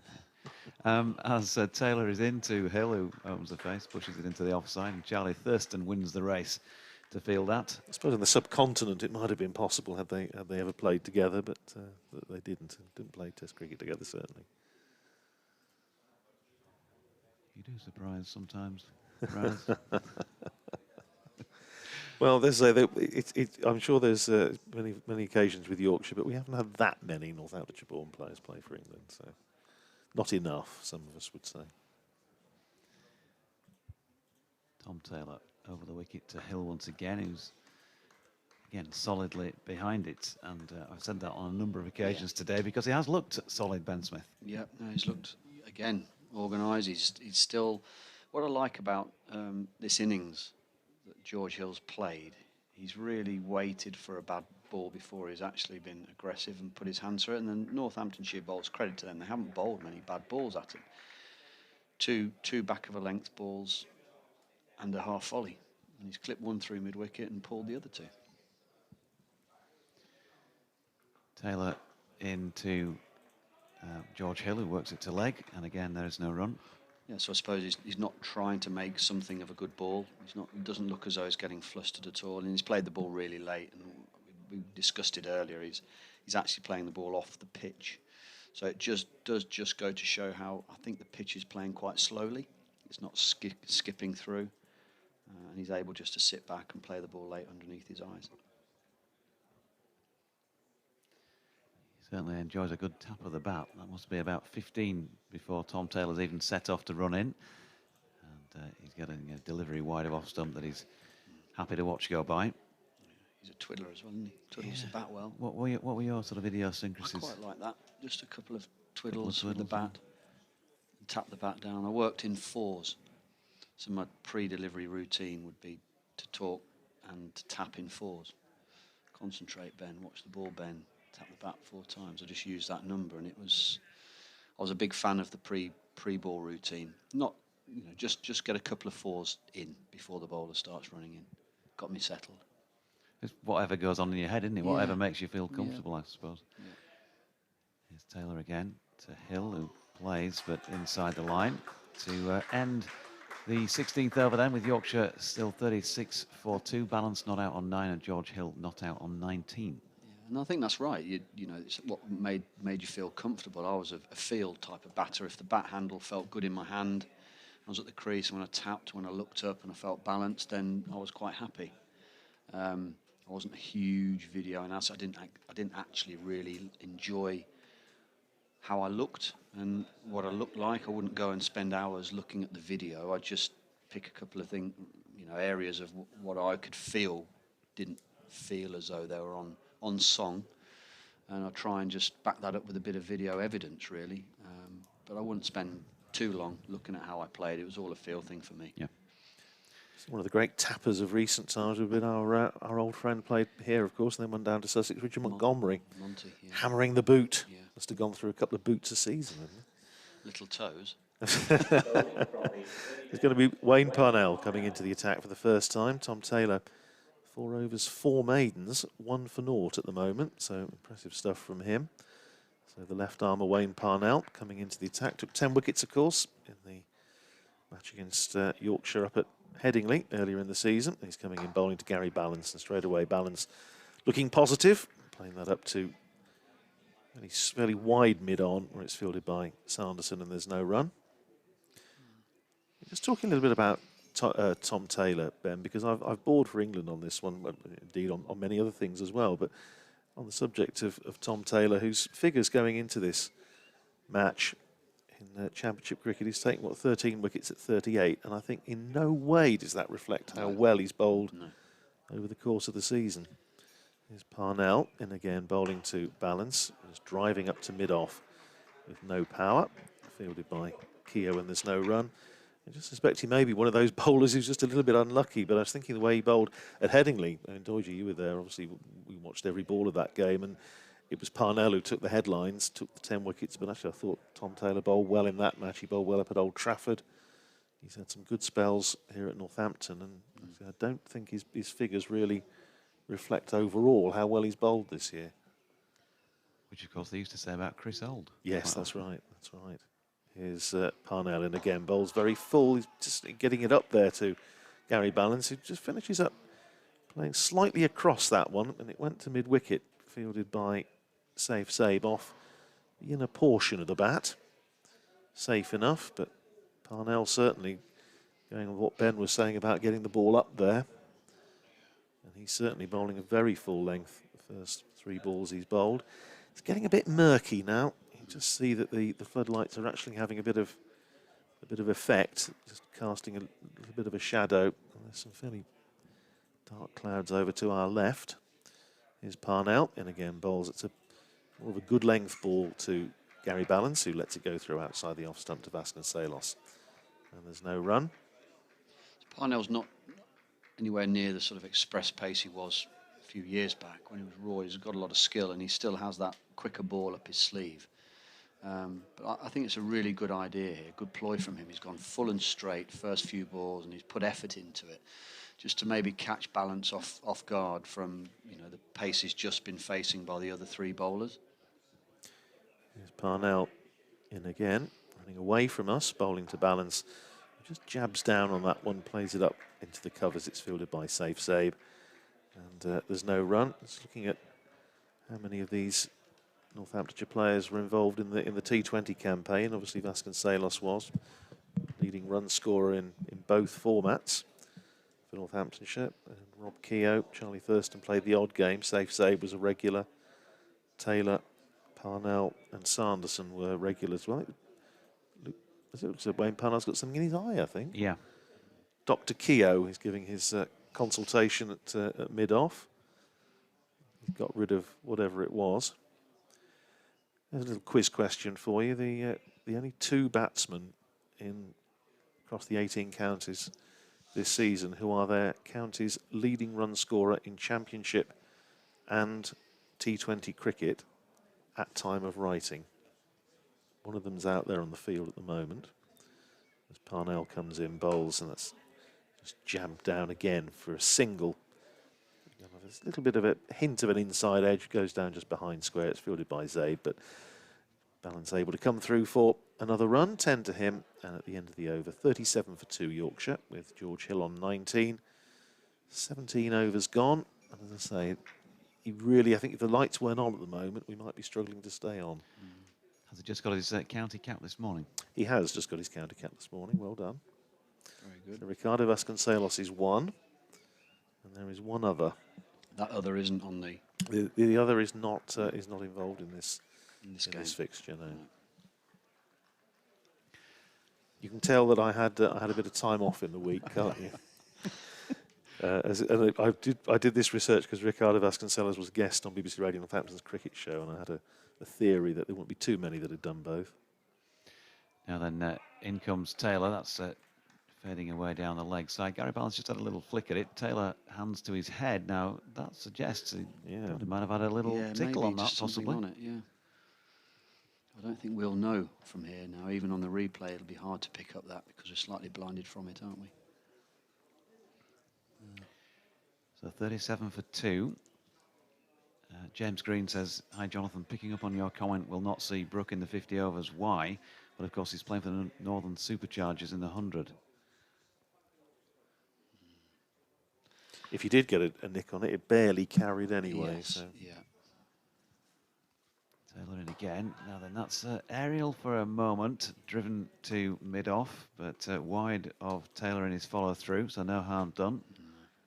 So Balance his plan of attack here is getting outside off stump. He's taking LBW out of the equation, so when he does play forward, he's going to be hit outside the line of the stumps. So Taylor here will just have to change his line slightly to a wider line, I think, to still be able to bring the slips into play. He doesn't want to be coming too straight to Balance. It allows him to play freely through the leg side. Yeah, and which is one of his particularly strong areas. He's not getting to do that with this delivery, which is shorter of length. He walks into it and drops it into the onside. Just interested, Radders, Northamptonshire's left arm seamers. There's been, well, I can remember top of my head, Willie was Smith and Brown back. Yeah, back, and now right. and then Willie, Paul Taylor, and then now Parnell's playing. Was there any others that stand out? I suppose going back a bit further, John Dye, of course, in the early 70s when I started watching here. Here's Taylor again, still round the wicket. Balance pushing forward. Appeal for LBW. Looked, well, whether it was outside the line or not, can't tell from where I'm sitting, but height-wise as well, I've been asking questions. And Northamptonshire's leading wicket taker, first-class wicket taker of all time, was a left-arm fast bowler as well, Nobby Clark. Edward Winchester Clark. But recently, it's more. Recently, probably, yeah. Chaminda Vass, of course, I'd played put his here a name bit. here. Just written his name. I wasn't sure if he did come and play a little yes, bit as an he played a bit here and during David Capel's time as head coach, and it's raining. It's raining here. 2 left in the 18th. Taylor into Balance again, who is able to get across and work this down to fine leg. First run off Taylor. Single. I just wonder because I think was it David Willey played his 50th ODI? He did. Peter presented him with the cap. Yeah, and then he presented his dad back with a pin. So some description. Yeah, no, there's we've had one or two good ones. Bob Clark, of course, from Findon, played in the 1950s, and we're able to waffle a wee bit because yes, they are coming off the rain that has been falling for just a moment or two. I don't think it's necessarily going to be a lot. It's fairly broken cloud, isn't it? It looks more sort of showery, but they are coming off at the moment. So with one ball to go in the 18th, 38 for 2. So rain has stopped play, and yes, I'm trying to think of other Northamptonshire left armers. I'm feeling there must be somebody that we've forgotten about from a more recent vintage, but. I mean, Paul Taylor obviously was one who did great service here for the best part of just over a decade, in fact. And what a great story that was when he was playing for, having been released by Derbyshire, playing for Staffordshire, and came up here and played in a NatWest Trophy match and went round the park really as most of the Staffordshire attack did that day. But Northamptonshire just liked something they saw, signed him, and within 2 years he was playing for England. So. Mike Frayne, good afternoon to you, Franey. He says, great to see a fellow ex-Himley captain, pity TKC and Will not playing for the Yorkshire Himley reunion. Oh, well, good afternoon, Mike. Yeah, great to hear from him. I saw Will. Last time I saw Will bat live, he smashed 100 in a... Himley do a T20, it's called the Black Country T20. And real Himley stalwart, Greg Wright sort of idea. And what a brilliant idea it was. They set up floodlights. It's like a motorway maintenance floodlight system all the way around the ground. They bring the boundaries in, short boundaries, play with the pink ball, black sight screens. They've got a replay screen in, fantastic. Really good sponsored event. And yeah, Will absolutely battered it to all parts. This pink ball was pinging off everywhere. It's the last time I'd seen him play, actually. And then he went from his sort of that Worcester area trying to grasp at getting into professional cricket and get himself contracted, and then quite brilliantly went up to Notts and then on to Yorkshire. So brilliant to see him do that, really. But yeah, saw Mike down at the ground a few times. He'd come down, make that longest journey down to Himley, walk the dogs around the ground a few times. He might have got the spot that George Hill has opening the batting here had he been fit, but he missed the last couple of T20 games with a side strain. Range hitting. Oh no. Yeah. Literally swinging himself off his feet. Well, by all accounts, I think he's closing in on fitness again, so who knows, may get the call for the Lancashire game, which starts next Sunday. Well, there's Tom Kohler, Cadmore, and Will Frayne will be Himley, ex-Himley. Both out injured, I think, as well, aren't they? Yes. Aren't they, Dorothy? They're both out. Well, the good news is, I'm rather glad that we just stayed with it and had a chat for a moment, because the umpires are heading back out again. I didn't think it was going to be off for too long, just looking at the skies over where the weather's coming from, and the umpires are actually heading back out to the middle. So it's going to be, I think, a shortish delay. They're just keeping the covers on for a moment, but presumably they're now having an animated discussion with the ground staff about where the weather's coming from and whether it's going to be raining again in a few moments. And that, of course, what ground staff absolutely hate, isn't it, when they take the covers off and then they're pretty sure that it's going to rain again in a minute or two's time, and the covers come off, and just as soon as they get them off to the edge of the square, they have to bring them back on again. Looking at the radar, which we've got obviously up here on the boxes, I'm sure the ground staff have. There's a little bit around, but it doesn't look too bad where it's coming from. There's some fairly grim stuff, as I say, over Birmingham way. We were talking about some of the social media stuff that we've seen from Edgbaston this morning, where it does look fairly grim. It looks fairly awful there. Some really intense colours and storms and whatnot, but it's not too bad here. Shall I put you out of your misery, incidentally, or anybody else listening, about the other player? Warwickshire's Sam Hain is the other one, or Warwickshire stroke Birmingham Bears. Sam Hain is the other one who those two have scored. Currently their team's leading run scorer in the Championship and in the T20 this year. Now the umpires, despite being out there and in their full kit, they're just having a chat with the ground staff, and I suspect the ground staff must think that there's more on the way. The umpires are Billy Taylor and Tom Lungley. Tom Lungley actually was up here, I think, last week in one of the T20 games. Don't think we've had Billy Taylor here yet this season, but Tom Lungley, the old Durham bowler, wasn't it? Yeah. He's Did Derby as well? yes, I think he was. He did play there as well. Billy was Sussex. There's quite a strong breeze. You can see, Jonathan mentioned this earlier, actually. You see that the flags on the indoor centre at the far end of the ground, there's the blue Steelbacks flag on one of the flagpoles and the more traditional Northamptonshire Tudor Rose on the other. And now the umpires are coming off again, and the covers are staying in place, so presumably they're thinking that if it's not raining now, He's going to be shortly, and in fact, I think it looks as though there's a little bit more in the breeze again. So, all a bit frustrating. Yeah. Primitive Drift says all that's wrong with county cricket coming off of that shower. Crazy. I was actually going to just ask you to. You're sat in more the open. I'm in front of sort of 2 panes of glass. Honest opinion, was it heavy enough to leave the field for then? No. No. In my opinion. Yeah, I just wondered, that was all. It was one of those where, as we were saying about both the umpires and the ground staff here, to an extent, trying to second guess what's going to happen, because at the moment, I mean, you can actually see now against the trees, which is where I always look, over to our right, the trees at the back of the old scoreboard, if you know the ground here at Northampton. That's always the best place to look, because you can usually see the rain against the trees. And it's just a little bit of fine drizzle. But in club cricket, there was absolutely no question that they would have stayed on.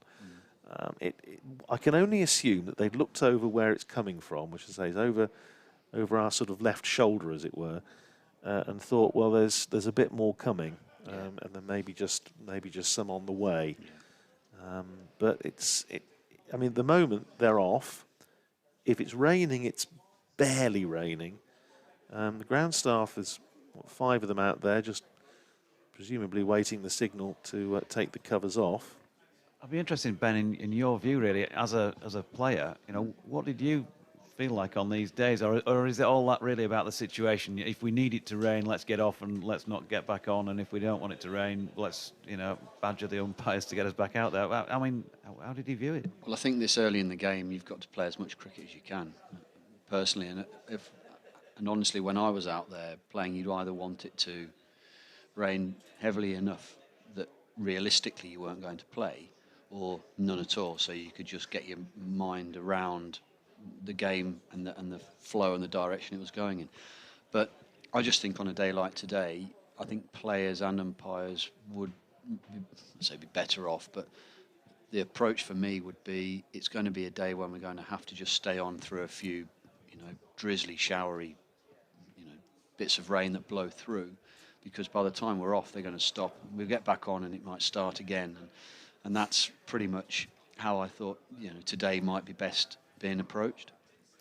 Yeah, just looking at the radar, there is obviously some rain around Northampton at the moment, but that looks to be going through fairly quickly, and there's nothing much behind it. But you can see it is. I mean, it is now raining a little.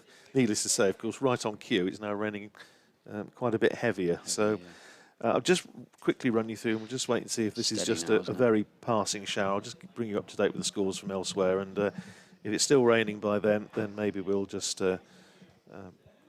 drop the stream for a moment and come back, of course, as soon as there's any more action. There's still no play up at Old Trafford in the Group 3 match between Lancashire and Kent. They haven't started there yet. Similarly, no play before lunch down at Hove between Sussex and Glamorgan. Had lots of rain down there. They are playing at Trent Bridge between Derbyshire and Nottinghamshire. Nottinghamshire won the toss, put Derbyshire in, and they're 21 for 2.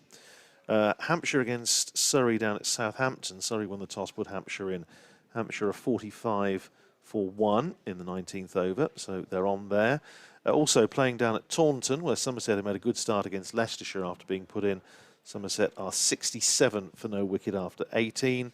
And as we mentioned earlier, start delayed up at Edgbaston, or across at Edgbaston, I should say, between Warwickshire and Durham. They've had some heavy rain there.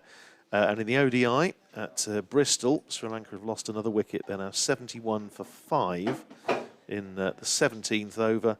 And Tom Curran has come into the attack and he's picked up a wicket as well. So 2 for Willie, 2 for Wokes and 1 for Tom Curran.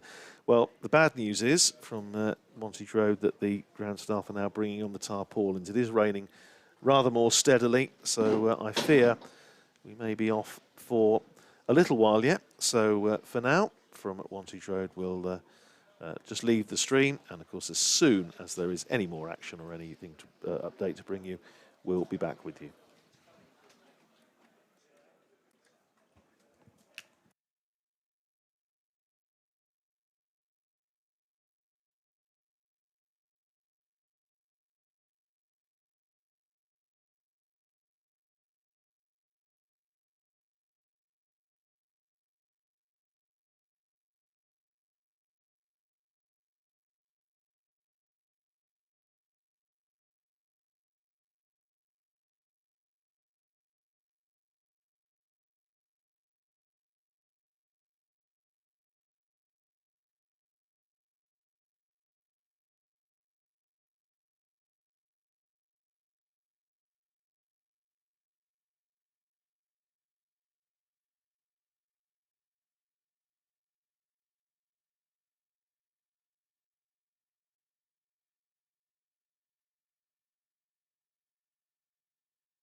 Just to update you, if you're still listening across the stream or BBC Online, the latest news from here at Northampton is that the rain has stopped at the moment, and we do have a bit of sunshine, floodlights still on. The news from the umpires is that they're going to take an early lunch. That's going to be taken in around about, 14 minutes' time at 10 minutes to 1. And the idea, assuming conditions are still clement enough, is that they will be looking to resume play at around about 1:30. So lunch taken at 10 to 1 with a resumption at 1:30, assuming that weather conditions haven't deteriorated. So the sun is out at the moment and the ground staff are starting to take off the covers that they put on when we had that little downpour. Came off when it wasn't particularly raining particularly heavily at 38 for 2. And then when they've been off, I suppose, around about 10 minutes, it did come on rather more steadily, and then the rest of the covers came on. But the ground staff are in the process at the moment of removing the tarpaulins from the bowlers' run-ups and also from the edges of the square, which is good news because we were just saying on commentary that the fear is always that with the wicket ends particularly over towards the right-hand side, the eastern side of the square here at Northampton, if they got wet, then it might lead to a lengthy delay. But the ground staff were very quick in getting those tarpaulins on. So if you rejoin us again at around about 1:30, then all being well, we'll have some more cricket for you. Yorkshire, remember, 38 for 2 after winning the toss and choosing to bat first thing this morning. Lost the wickets of Adam Lyth, caught by Vasconcelos off Ben Sanderson for naught. That was 4 for 1 in the 5th over. And then Sam Northeast making his Yorkshire debut on loan from Hampshire. He was caught also by Vasconcelos behind the stumps off the bowling of Tom Taylor for 3. That was 21 for 2. George Hill is at 19 not out. He opened the innings and is still there. Gary Balance on 11. So Yorkshire 38 for 2 with 1 ball to go in the 18th over. And all being well, we shall be resuming here at Wantage Road at around about 1:30. Hope very much you'll join us then.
Well, good afternoon. Welcome back to the county ground at Northampton, where I'm delighted to say the umpires and the Northamptonshire fielders and the two Yorkshire batsmen, Gary Balance and George Hill, are on the way out to the middle in bright sunshine. We had that stoppage. The players came off the field at around about 12:15 for rain. And it was never particularly heavy, but just hard enough to drive the players off the field. Took an early lunch at 10 minutes to 2.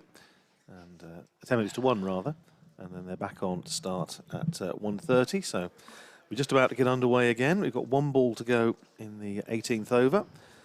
Your commentary team from Wantage Road for the rest of today: me, Andrew Radd, Jonathan Doidge and Ben Smith. And it is going to be Tom Taylor to bowl just 1 ball of his 5th over, and he's gone for a run. His figures have been ruined after 4 maidens in a row. Yorkshire finally got a run off him. I think he should be taken off after this delivery. This could be my shortest commentary stint ever, actually. Which, you carry on. I can hear the sighs of relief out there.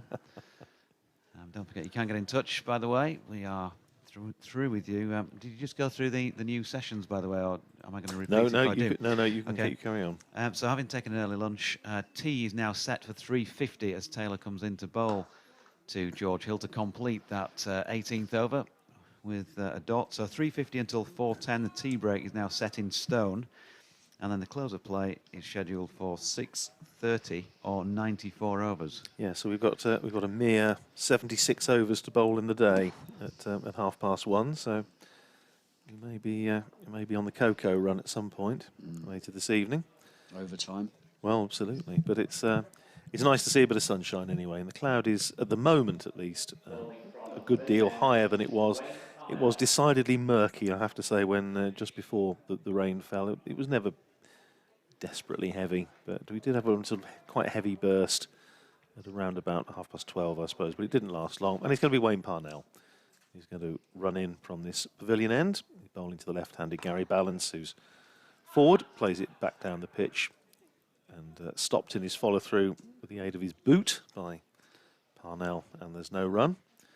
If you're just joining us, Yorkshire winning the toss and choosing to bat first. Lost a couple of early wickets. Adam Lyth caught behind by Ricardo Vasconcelos off Ben Sanderson for 0. That was 4 for 1 in the 5th. And then Sam Northeast on his Yorkshire debut also caught behind by Vasconcelos off Taylor for 3. Here's Parnell bowling to Gary Balance, full length, and he plays it up to mid-wicket, where it's fielded by Saif Zabe. And there's no run. 38 for 2 it stays. And Northamptonshire having used just the 4 seamers so far, Sanderson and Berg with the new ball. And since then, Taylor and Parnell. Taylor having started off with 4 successive maidens, including 1 wicket maiden when he dismissed Sam Northeast, conceding a run in his 5th. Here's Parnell, 3 slips in place, in again bowls just short of a length to Balance, who's up on his toes, and pushes it up towards mid-off, where it's fielded by Emilio Gay, and there's no run. Emilio Gay just had to do a little bit of a double take when, with around about 20 minutes to go, I think, till the resumption of play, we saw him wandering over to the far end of the ground in his training kit. Presumably to have a chat with somebody over there, and or go and do something in the indoor centre. And public address announcer pointedly mentioned the fact that play resumes in 15 minutes, and he's sort of soon back in the pavilion at this side of the ground. Here's Parnell in again, bowls to Balance, right across his stumps as he usually does. Plays it up to mid-on, fielded by Sanderson, and there's no run, but back in time to get himself ready and to take the field in there in extra cover at the moment. Is that Emilio Gay? You should have stayed at home yesterday. Oh dear.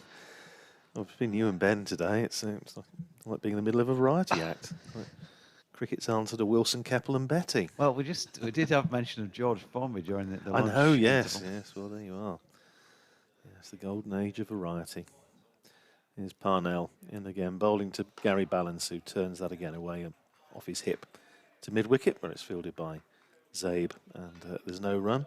That was a very good gig you were saying about doing something with the George Formby Society. What was it, at Haydock Park at the races? Yeah, I was just on the mic, in the paddock one day doing the blurb, and there was a presentation after one race. The presentation was made by the George Formby Society, who were paddock side playing on the ukuleles throughout the day. Bit of between race entertainment. Wonderful. Here's Parnell in again, bowls to balance, full length, driven up to mid-off, fielded by Rob Keogh. End of the over, maiden for Wayne Parnell with Gary Balance on 11. George Hill is 19 and Yorkshire still 38 for 2. I just wonder what a George Formby cricket movie would have looked like. We saw him obviously at the TT races, and we saw him on the horse, didn't we? There was the whatever it was called. Come on, George. George does it. Or Yeah. There's a bit of a theme, wasn't there? But, so I don't know. By George, that's cricket or something like that. And well, I guess when the bouncer came in and he was probably a hapless batsman, he'd have been saying, "Hey, never touch me." or if the ball went past the outside edge and he was given out, it would have been, yeah, never touched it, mother. Back with the real cricket. Here's Taylor into George Hill, as solid as ever, as he has been throughout today, Ben Smith, and we've talked about it on a number of occasions. He's not really had much in the way of opportunities to open the shoulders, but he's put away the bad ones. Yep, he's been very patient, hasn't he? And credit to Northamptonshire, they've bowled really well at him here. They've challenged his stumps. He's not had a lot of balls that he could leave. I think you pointed that out. He's played a lot of deliveries, but he's waited for that bad ball. He's put it away, to be fair, when he's had one. Here's Taylor again. That's on leg stump and flicked up to mid-on, but can't get it wide of the man, so no run. Yeah, and I think it's credit to him, really. Early stage of his career, sort of like the limited opportunities he's had at this level in this format of the game, where he has just kept a good head on his shoulders just for this, for that first sort of hour and a half we had in that first session, and he's not veered away, and he's not got ahead of himself and tried to do anything too ambitious. Give a couple of twiddles of the bat once again, taps it down a few times and waits for Taylor, and he gets a delivery on leg stump once again. Is able to flick around to Wayne Parnell at deep, well, long leg really, for a single. So it takes him into the 20s, 39 for 2. Yeah, and I think he looks as though he could. I mean, you've seen obviously a lot more of him, because I've never seen him bat live before, but only just in a few clips now and again. But where would you say his strengths are? Where his scoring options are, do you think? But be perfectly honest and say, I'm not that sure either, because we haven't seen that much of him out in the middle. He's played a few games, but quite a lot more T20 than first-class cricket now. Yeah. And he hasn't been out there for that long when he has been out there so far. So I'd be lying if I said I was confident about where his strengths are. No. Gary Balance steps back and across, meanwhile, to Taylor coming round the wicket to him, pushes it back to the bowler. So the double 100, you scored a double 100, did you say, in the second team, yeah. We were down at Hove when that happened. Yeah, so it'd be interesting to see if this is how he played during that. And obviously the standard of bowling, you'd say, first team and second team would be a lot more difficult to face in this game. But it's, for me, it'd be how he sets himself up. And, if he played like this, if he was cautious early on in that double 100, and then he started to crank his innings up as he went through. Taylor again, Balance. Right behind that one. Looks good, doesn't he, Gary Balance? Shouldn't have probably said that. No, to you. Sorry. I was talking to Radders at that stage. Field setting wise, by the way, folks, don't know whether of course you can see the stream or you're listening to the audio only. But 3 slips. There's a man at point, cover, mid on, mid off, mid wicket, and long leg. So pretty regulation field, you'd have said. And in comes Taylor again. He throws one wide of off stump and Balance shoulders, arms. I think when I actually said, he looks good, Balance, what I actually meant was he's locked down his forward defensive shot really, really securely, solid, right behind the ball. The bat comes down behind the line of the ball's going back up the pitch towards the bowler. He's moved well, he's picked the length up really well. If it's been full, he's got right into it. If it's short, he's just rocked back and let the ball come to him. And I think sometimes when you look at a batter, you always say if the batsman drives through mid-on, that you think the batsman's well balanced and he's in a good position and he's in a good place as a player. He feels organised and confident. But even sometimes just a good, solid forward defensive shot does you a world of good. Your game's in order, as it were. Mm-hmm. Here's Wayne Parnell starting a fresh over from this pavilion end, bowling to the right-handed George Hill. 3 slips in place and Hill driving up to Charlie Thurston at extra cover, and there's no run. Just bringing you up to date with what's happening Elsewhere around the country today, in the ODI, the third ODI between England and Sri Lanka down at Bristol. Sri Lanka still struggling, 132 for 8 now in the 35th over. In the county championship games, still no play at Old Trafford between Lancashire and Kent in this group, in Group 3. That's start delayed because of rain. Still also off at, in fact, they haven't started yet, down at Hove between Sussex and Glamorgan. No play there yet.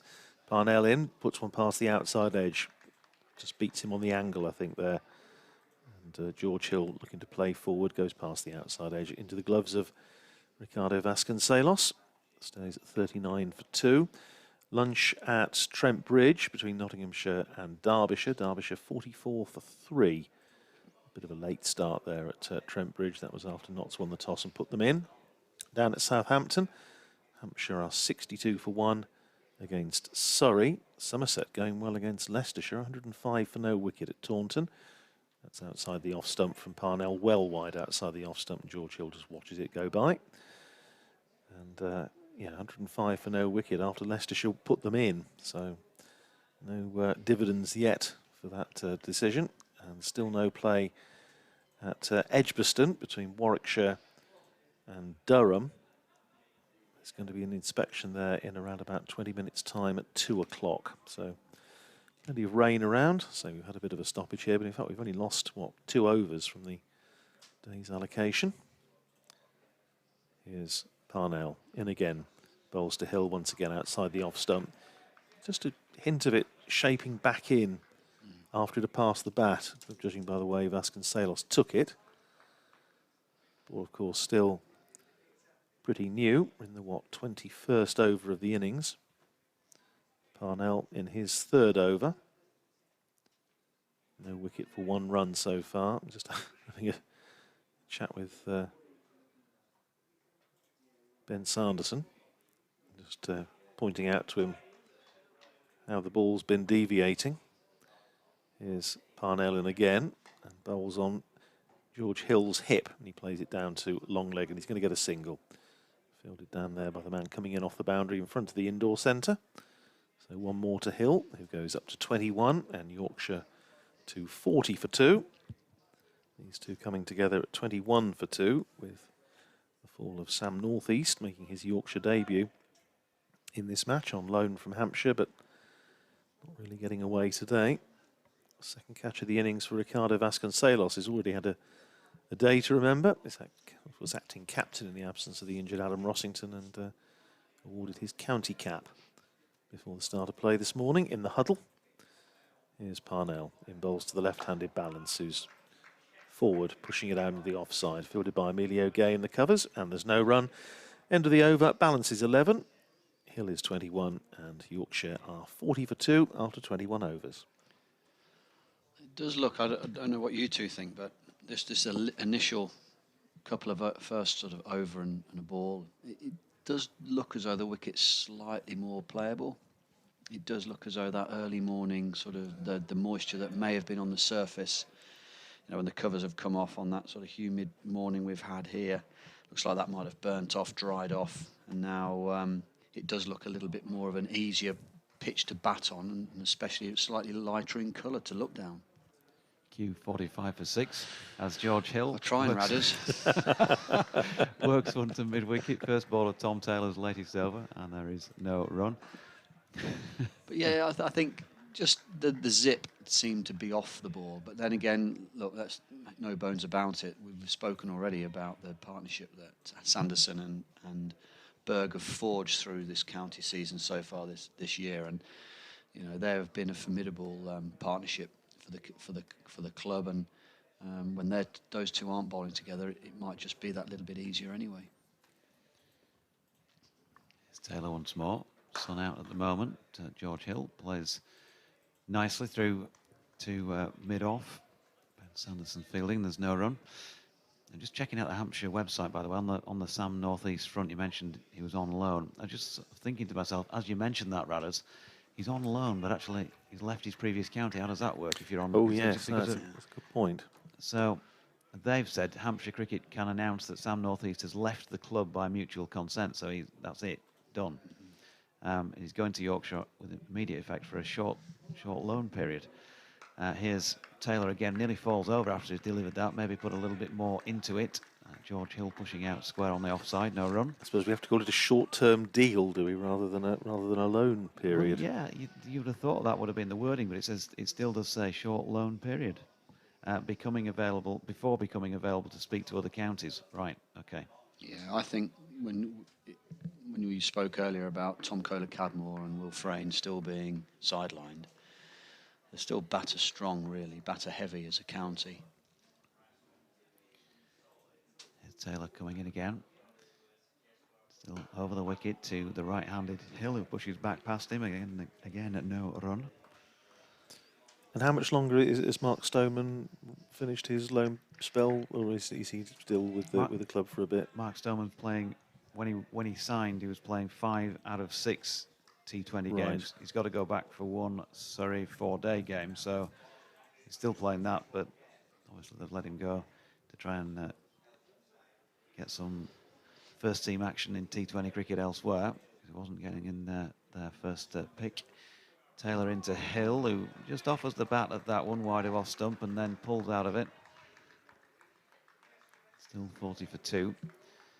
And of course, Mark Stoneman got a 50 on his debut, and then hasn't managed to do much with the bat since then in those T20 games. But well, nobody managed to do much with the bat, to be fair to him, down at Birmingham on Wednesday. And I think he was in for quite a while for his, whatever it was, 3 or 4, 13 deliveries, something like that.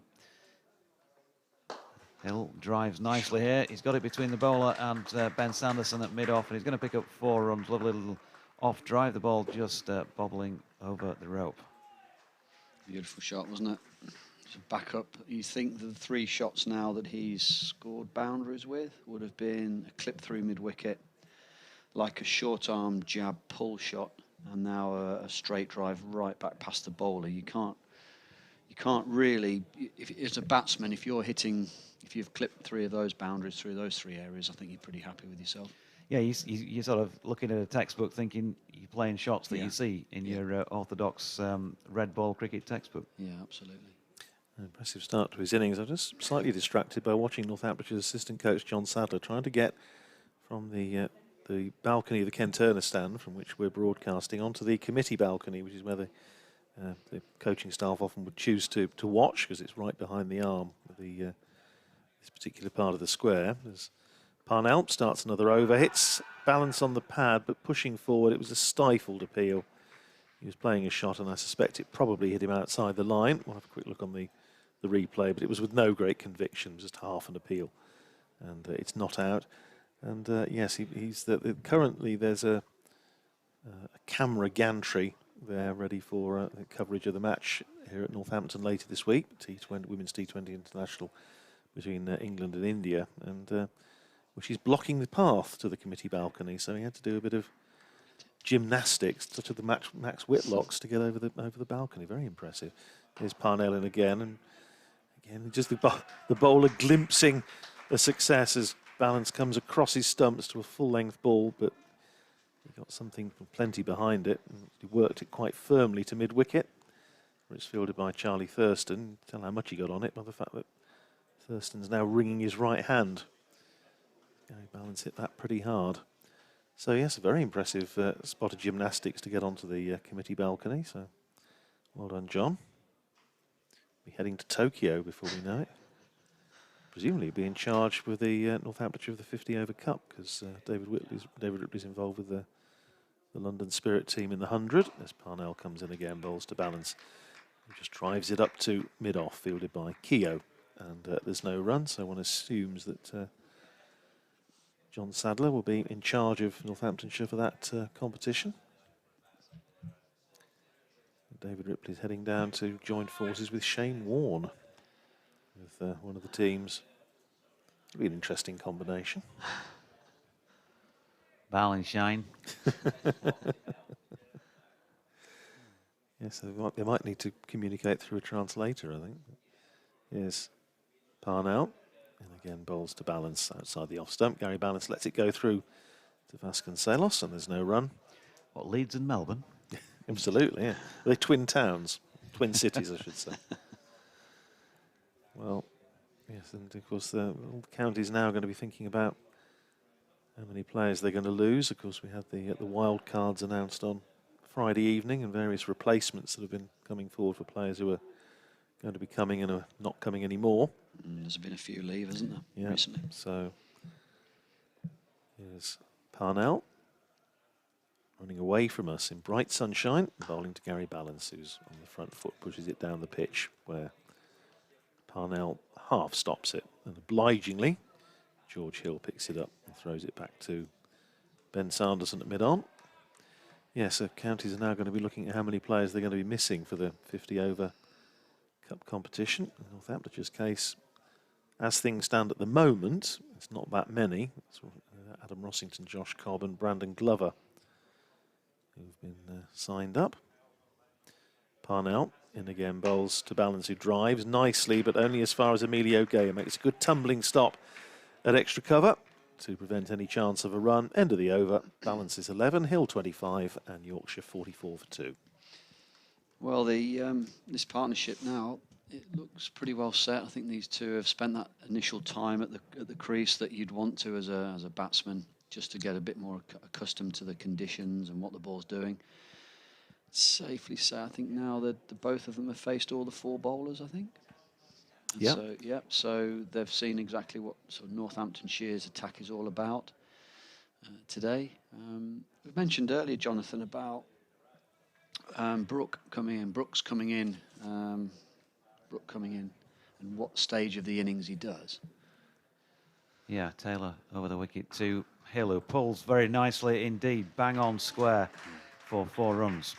I just wondered, we said about him and how good a season he's had, and you were saying you were backing up the stats and saying how well he's played, just trying to shield him away from the new ball a little bit more. This is sort of a good example of that now, isn't it? These two, if they can continue this partnership now for say any length of time, as long as they could, you'd like them to bat for a day and a half, but at least now somebody like, you think Brooks is into a sort of situation stage of the game where now he'd be a bit more comfortable coming in? Yep, and you'd probably think, 30, 35 overs, something like that, if they can get to that stage before he's got to walk out there. Yeah.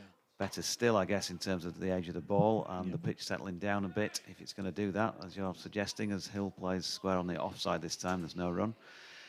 Yeah, I said so. I mean, he has had a go at opening the batting. First few games I called, he was the opening batsman. And then I think asked if he could be dropped down the order and ended up losing his place in the side for a month or so. Okay. During 2019. Yep. And then came back in the middle order and got a ton against Somerset at Headingley. Taylor into George Hill, who pushes up to mid-on. There's no run, and that's one thing. That's the one thing that he's missing from his game this season. He's played really well. He's definitely striking the ball. I hope that you get to see him bat for a long time here. Yeah. He's not got a ton. This season he's not got a ton. He has had a couple of first-class centuries, and certainly has one-day ton to his name. I can remember against Leicestershire at Headingley a couple of years ago as well. Yeah. But there's no doubt he's in fine form. So Taylor is in to Hill, who just checks slightly and pushing forward there. Not sure if you could detect anything from where you're sitting, Ben, to my right, a little bit straighter on, but he just seemed to check in his shot. Yeah, I think he was thinking square. He was looking initially, he'd probably made a bit of a commitment too soon to hit the ball through mid-wicket, and then realised that ball was straighter than he thought, more off stump, just outside. And you're right, yeah, he'd opened up, but then he managed to get his bat through the line of the ball straighter and got away with it. Good adjustment, really. And those, next ball that counts. Now I've got that wrong. Let's move on. Here's Taylor coming in, and he gets well. He opens the face on this one, runs it into the ground. It ends up in the hands of third slip, who is number 19? Emilio Gay. Ah, yes, of course. I did ask you that earlier on. I've written it down in a place I can't see. That's useful, isn't it? So, dot ball. But George Hill, don't want to tempt fate or anything, but he's 29 at the moment, which I did mention earlier is his highest first-class score. So, dressing room will be willing him on for one more for tonight. CB. Overturns and comes in towards us then, and George Hill stepping across, drops it into mid-wicket. He's not going to get that extra single to bring about his highest first-class score just yet. It's the end of the 24th over of this Yorkshire innings. They won the toss and decided to bat, and they're 48 for 2. Yeah, that's gets to 30 and there'll be mine's a rum and coke, mine's half a lager, mine's a pint of shandy. Is that, or is that 7 it's all o'clock about? If you get a PB, you've got to buy the drinks. Yeah, that's it. Okay. Personal best, career best, whatever you call it. As soon as you go past it. Yes, because we had that this year with the last day of the Glamorgan match here when Ricardo Vasconcelos finished 185 not out, having won the game for Northamptonshire. His career best was 184, and all anybody was really worried about, I say all that's an exaggeration, but there was certainly a great deal of pleasure that he made the winning runs and not, I think Luke Proctor, who was in with him at the time, because it took him past his career best, which was 184. And of course, so that they got a round in. He had to do his PB round, which he did confirm afterwards. He was more than happy to do.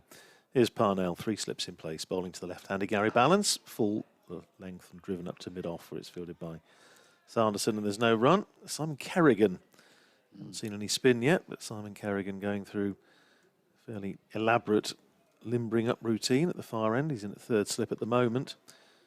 Mentioned earlier, he had a very good outing for the second team against Gloucestershire in the sort of last week when obviously T20 was going on, which he wasn't involved with. Picked up 10 wickets in the match down at Rockhampton. Here's Parnell, and again bowls to Balance, who's defensively playing that back down the pitch for Parnell to field, and there's no run. Yes, we were talking about George Formby. I think we'll get Lonnie Donegan in there, the Rockhampton line. It's a mighty good road, etc. We're all sounding very old now. But no, Simon Kerrigan bowled beautifully down at Hove in the championship victory for Northamptonshire down there. And just bowled and bowled and bowled and gave Northamptonshire control as well as picking up wickets. Here's Parnell, and again bowls. That's beautifully driven by Gary Balance away through extra cover for 4. Lovely way to bring up the 50 for Yorkshire. Crosses the rope now in front of the old scoreboard. He goes to 15, and Yorkshire to 52 for 2. And that's probably the best stroke Gary Balance has played, I would have thought, Ben. Yeah, that was a lovely shot, wasn't it? One thing that's really impressed me is the full face of the bat, how he's played with it today. Defending the ball just outside off stump has come back down the pitch. Back down the wicket, even to mid-off, to balls that are slightly outside that off stump. I think Parnell fancies getting him out and nicked off. He's still got his 3 slips in. If he can just hold his line outside that off stump, maybe open the face and get a little nick, but he's kept the face closed, the full face of the bat coming through the line of the ball really well.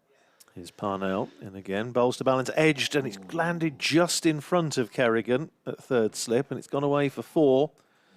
And that's the second time that we've seen one edged again into that slip cord into around about 3rd slip. It hasn't quite got there. And it's run away for 4. And Balance up to 19, and Yorkshire to 56 for 2. I say it didn't carry. I don't think it did. We'll have a quick check on the replay. It looked to me as though it landed in front of Simon Kerrigan in the slip cord. And let's have a look. I've just got it on the replay now. Yeah, no, it well in front. Didn't carry to. Again, that's in credit to Balance and how he's played here. Soft hands. Yeah, exactly. But he's either attacked or defended. There's been nothing in between where he's sort of half-hearted pushed at it. He's either let the ball come, played it with soft hands late, or he's actually been more aggressive and gone and got the ball. 2 boundaries in the over for Gary Balance. Here's Parnell bowling that one away down the leg side, and Gary Balance looking to possibly get something on it and pick up 4 more runs down to fine leg, but he didn't. He must be trying to get his steps in, I think, Gary Balance, because the 4 he hit earlier in the over was obviously a 4 from the moment it left the bat, but he still did about 5 or 6 steps down the pitch watching it go. Still, it wants 10,000 minimum, isn't it? Normally every day on your Fitbit. He's looking to get up to 15. 15,000 is target today. Here's Parnell. And again, bowling to Gary Balance, again full length, and Balance just pushing forward, playing it up to mid-on, where it's fielded by Brandon Glover, who's on as substitute fielder for Emilio Gay, who's now back on, and the reason Gay was off was to get the shin pads and various items of protective equipment, because he presumably will now go in at either forward short leg or silly point to Simon Kerrigan, who is indeed coming into the attack. So we're going to see some spin for the first time. The end of that over. Gary Balance is 19, George Hill's 29, and Yorkshire 56 for 2. Yeah, it'll be interesting to see this with Kerrigan. I'll be really keen to see if there's any sort of like grip or any purchase, or even if the ball's just staying in the surface a bit for the spinner. We spoke quite a lot earlier about it being a used pitch, so I wouldn't have thought there'll be anything too much at this stage of the game, but well, let's see if anything's loosened up after the pitch has been played on 3 times. Derek has messaged, by the way, saying, morning JD, venturing down to Northampton for a few days. Could either of you advise if there's any shelter in the west stand? That's where we've been allocated. Is that the one away to the left? It is undercover. Yep. Yeah, it's entirely undercover. There you go, Derek. The Elephant's Graveyard, as it used to be called many years ago, is where the old boys used to go for one last bellyache, it was said. It's like Northamptonshire's equivalent of the Old Trafford Pit of Hate, as it was famously called. Players, I've mentioned on commentary before, players going back as far as Gilbert Jessup fell foul of the West Stand. Elephant's Graveyard, Boomtown Rats. Here's Kerrigan bowling to George Hill, who turns his first delivery to mid-wicket. Field setting wise, he's got a man backward of square leg. On the one, there is a sweeper on the mid-wicket boundary, a shortish straight mid-wicket. Mid-on and mid-off have been pushed a little bit deeper. There's a shortish extra cover, and a point who's coming into play here with this next delivery that George Hill pushes. One slip in place, and a sweeper out on, well, just about the boundary on the cover point side of the ground. As Hill pushes his next delivery up to mid-on. So looking for any early evidence here of some turn, Ben, for Simon Kerrigan. Not easy for us to tell, is it, with the batsman and keeper between us and where the ball's pitching. He's stepped back, and there's a few hands-on heads around the Northamptonshire fielding contingent there. Must have thought they were in the game with that delivery. Yeah, I think he's bowled quite full as well to start with. It's hard to pick up at the moment. In again, and Hill steps away to leg and then flicks it legward as well. Out to the sweeper, gets a single. He now has his highest first-class score. So well done to him, little box ticked. I'd say with the way Hill's worked the ball into the leg side on 2 or 3 occasions there, and then nearly got beaten with the ball running into him when he played back, there's no turn. I'd say it's probably just skidding on at the moment. So now we've got a short leg in place. Emilio Gay has gone under the helmet to Gary Balance with the strike having rotated. In comes Kerrigan, going to challenge that outside edge perhaps, or not if there's not much turn, but only got the one ball at him in that over. The 26th of the innings is now complete, and just the one run from it, 57 for 2. Yeah, and I think it looks as though he'll have some sort of foothold to bowl into there against Balance. So that, I'm sure, is where he'll try to be aiming, just to clip the foothold and see if he can get some sort of purchase. There's a little bit of a mark left where he pitched that. It's very full. I don't think that's going to particularly that full really threaten Balance at all. See Mohammed Nabi walking from one side of the ground to the other, having presumably had a net in the indoor centre over lunchtime. Was playing for Northamptonshire in the T20.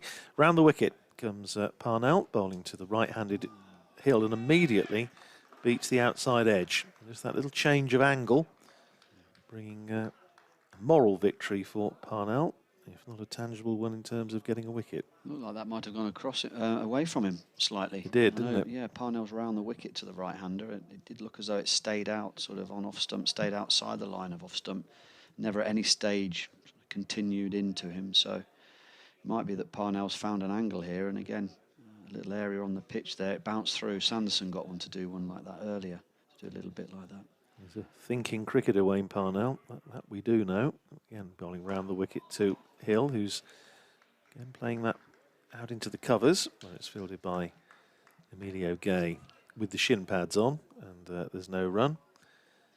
Yes, Mohammed Nabi involved with Northamptonshire in the T20, having made more of a mark, fair to say, so far with the ball than with the bat. He's hit a couple of big sixes, which is very much his trademark, but he's really been with the ball that he's been outstanding in Northamptonshire. Little recovery, having won 4 out of the last 5 in the T20. Here's Parnell in again, bowls to Hill, again on the line of off stump, and Hill plays it back down the pitch for Parnell to field, and there's no run, and lots of waving going on. Tom Taylor, I think, wants a drink, making elaborate hand signals to the dressing room balcony, which I think is directed towards Brandon Glover, who's doing 12th man duties. I think Brandon Glover gets the award, my personal award, for the best prepared and most organised 12th man of the year down at Hove. As Parnell comes in again, bowls to Hill, drives nicely, pleasant looking stroke, but only as far as mid-off. And actually that is Brandon Glover who's back on the field again, so it's obviously not Brandon Glover on the balcony. But I don't think he went off. I think what happened was he was off for Emilio off, Gay. yes, that's right. Emilio Gay ran back on. I think, was it Thurston? Maybe right. just... Yeah, he's actually, Thurston's not there because I can't see the sun hat. For him. He's just stayed on for an over. I think he'll go at the end of this. All rather confusing, as they say. As Parnell impulse to Hill on his hip, and he just turns that down towards fine leg. Has he got anything on it in terms of bat? No, he hasn't. It's going to be signalled as a leg by. So one more on the total, and Yorkshire up to 58 for 2. Yes, Brandon Glover down at Hove. Northamptonshire were changing in the indoor centre down there, and it was a beautiful day. Gorgeous sunny day and very, very hot, really. And so he got himself out there with all the bottles and equipment, and found himself a chair, plonked himself on the edge of the boundary, and just sat there getting a few rays, whilst obviously paying close attention to when he was going to be required to come onto the pitch with fetching and carrying or doing a bit of fielding. It was very impressive. And now Glover's being put in a fairly short mid-wicket position as Parnell goes back over the wicket to the left-handed balance. He's up on his toes, plays that down behind square on the onside for a single. And one more on the total, and he nicks the bowling as well. So Gary Balance is up to 20. George Hill is 30, career best. And at the end of the over, Yorkshire 59 for 2. Brandon Glover goes off. Charlie Thurston comes back on. One of the academy players, I think it might be James Croney, is out there bringing a drink for Tom Taylor. Yeah, Taylor's gone well, hasn't he? He's still been very accurate. He's not bowling now, but he was very accurate before he was replaced by Kerrigan. I'm sure he would have felt as though he could have probably done with another wicket in that column, but to be fair to the two Yorkshire batsmen, they've played that seam attack very well just leading into that lunch break then. So what can Kerrigan produce then against the left-handed, of course, Gary Balance? First delivery. Looks like he might have just been dropped off the glove. Yeah. Backward of square. That's an interesting delivery, that, because it might have just done a little bit of turn and bounce. Well, you'd say at 20, he's seen enough deliveries now to feel like he was in. So good idea, if you like, from a Northamptonshire perspective, having applied the tray with seam as you'd expect first morning. Another dot ball there, by the way, but to get the spinner on, just to change it, just to see if they can get Gary Balance to do something out of the ordinary. He's dropped this next delivery to the feet of Gay at short leg. And he's whizzing through this over. He's in again. Balance pads off well outside off stump. James Green, by the way, says, I've got to take issue with your fellow commentators' comment that Yorkshire are still batter heavy. That would only apply if Bairstow, Root and Milan were not part of the England plans. With two injuries, it's left us with only 3 experienced batters, including the uncapped Harry Brook. As Balance flicks this next delivery aerially for a moment beyond the grasp of Emilio Gay, and gets a call from George Hill to come through for the single. If you played all of them, you'd have Brook at 7, Frayne at 6, and Cadmore at 5, wouldn't you? So you batter heavy. Although, no, I'm sort of joking there. I mean, do you think Bess, what number will Bess bat? He Bess and Duke, probably where got will they about go? 6 in this 6. lineup, I would imagine. Yeah. So Kerrigan coming round the wicket. Use of feet here from George Hill, who comes down and drives to mid-off. Gets through for 1. Quickly through that over then. 28 now bowled. And Simon Kerrigan, 2 overs, none for 3. Gary Ballance 21, George Hill 31, and it's 61 for 2. I suppose is where's Cadmore's sort of like set in stone batting position in 4-day cricket? He's been opening. Yeah, so he'd take the place of Hill, and then Frayne would come in. Yeah, the course of things has been, Balance plays, he bats at 3. When Joe Root's been playing some of the games, he's been batting at 4 or 3 or 4, whichever way around. Yeah. I'm saying 3 for Gary Ballance. Did Joe Root bat 3 now? To check my scorecards. Here's Wayne Parnell coming round the wicket again to George Hill outside the off stump, and just lets that go through to Vasconcelos. I can tell you they're off for rain down at Bristol in the ODI between England and Sri Lanka. Sri Lanka 132 for 8 in the 35th over, but rain has stopped play there. As far as the championship games go, still nothing doing at Old Trafford between Lancashire and Kent. No play so far today. Similarly at Hove, still no play between Sussex and Glamorgan, but they have fixed a start time there as Parnell comes in, again bowls to Hill, forces him onto the back foot, plays it out to the covers, fielded by Emilio Gay, and there's no run. They are hoping to start at 2:15 at Hove between Sussex and Glamorgan, so that's around about 7 minutes' time.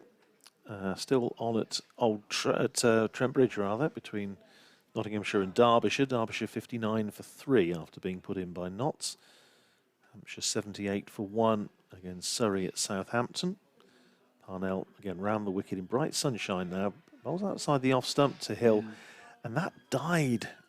It only just carried through to Ricardo Vasconcelos. He's giving that sort of gesture with his gloved hand to show that it just dipped. Yes, it did. Died off the pitch. It did, Right. and I think that's probably, we're going to see a certain amount of that. That was certainly the case. I'm thinking back to the match here on the last of the T20s against Durham. Here's Parnell in again. Bowls to Hill, is in behind that one, plays it down towards mid-off, but intercepted by Emilio Gay. Parnell just trying to kick the ball past him and wrong foot him, but no run. Yeah, the last of the T20 games, which was the other evening here against Durham, when with the new ball, the newish ball, the openers, Vasconcelos and Curran, got off to a real flyer, put on 100 in 9 overs. Here's Parnell, again round the wicket, bowls to Hill. He's edged and he's dropped at second slip. It flew straight to Gareth Berg. It was a little bit wide. He gave Hill some width and Hill drove at it, took the edge. It flew quite sharply to Gareth Berg at second slip, away to his right. And despite having a couple of grabs at it, it's gone down. So George Hill gets a life on 31. Disappointment for Parnell. And Northamptonshire's slip catching has been a bit patchy this year, it's probably fair to say. They've held some very good ones. They've dropped a few as well. There's Parnell in again, bowls to Hill, who's this time rock solid behind that, plays at the backward point, fielded by Charlie Thurston. End of an over that should have brought a wicket to Wayne Parnell, but didn't. At the end of it, Hill is 31, Balance 21. Sympathetic ripple for Wayne Parnell around the ground, and Yorkshire are 61 for 2. Just to finish off those other latest scores, Derbyshire 60 for 3 against Nottinghamshire at Southampton. Hampshire 79 for 1 against Surrey. Good start for Somerset continues down at Taunton against Leicestershire. 133 for no wicket now Somerset after being put in, and still no play at Edgbaston between Warwickshire and Durham. Here meanwhile, Kerrigan over the wicket to Balance, pushes forward into the onside. There's no run. Yorkshire's last championship match, Ben. Lyth and Kohler Cadmore, the top 2. Kerrigan in again to Balance, who flicks it this time wide of the man who's in the catching position at mid-wicket and gets a single. Milan batted 3. as he has been doing when he's played. Balance 4, Brooke 5, Bess 6, Harry Duke 7, Jordan Thompson 8, David Willey, who of course is not playing here, 9, Stephen Patterson and Ben Code. So switching to the right-hander to bowl round the wicket here, and Hill steps away to leg, opens up the offside and gets it away square for a single. He's had a life. And to be fair, watch the replay of the dropped catch. He went a long way across to play it. He was drawn into going wide, a long way across. Yeah, it was wide. He was playing it. It was actually played with a very straight bat, which ended up being an open face.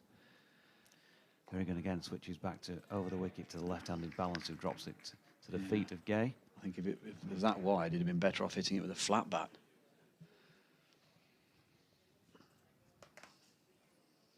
Kerrigan again. Balance opens the face and runs it square on the offside, where Vasconcelos dashes out to field. Sun back out just at the moment. You can get in touch on at Old Man Rad, or at Ben Smith Cricket, or at Jonathan Doidge, or BBC West Yorkshire Sport at gmail.com. Gary Balance flicking another one into the leg side to bring up the end of the 30th over, with Yorkshire on 63 for 2. Miriam in Brighton says, "Hi Jonathan, great to have 4-day cricket back, and your wonderful calming commentary to accompany me through my day." That must be Radders. To be fair, T20 a bit frantic for me. I'm not so fussed, she says, but on Friday I was jumping up and down as the lad got that hat trick. So fickle. Not a good start. Come on, lad, she says. Penny in Pudsey, who used to babysit Lugsy back in the day. Really? Criven, she says, we're making him look good. That was obviously a while earlier. And Charles, who's a regular out there in Spain. Great to have the red ball back. With injuries to TKC and Frayne, North East is a great loan signing for the season. I can't see him being a permanent signing, given we've just got Milan, international calls notwithstanding, and who knows about Bairstow. What message does that give to our youngsters, Hill, Wharton, Lowton, etc., if he is signed permanently? That's Charles in sweltering Spain. And a lengthy one from Malcolm as well, which I'll come to at some point. I love Penny from Pudsey's comments are great during the T20 game when we were up at Headingley a week or so ago, and we're like, wow, Zap. It's like the old Batman in the 1960s when he used to have Zap Kapow on the screen. She comes out with some great comments. Lovely to hear from her.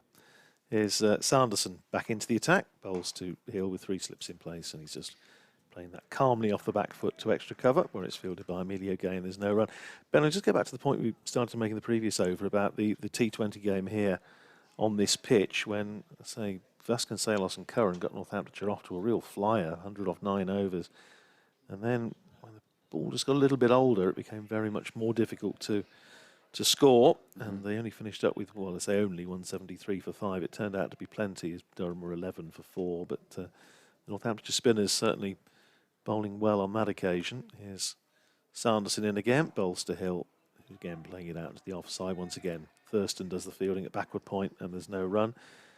With Nabby and White and Freddie Heldrick, the left-arm wrist spinner, all bowling pretty well, so you would think that Simon Kerrigan ought to find something of interest in this. And the thing with Kerrigan is his control is just a joy to watch. Yeah, if he's not getting wickets, he's holding an end, building the pressure up on the batters, making them think about how I'm going to score, probably play a bit out of character.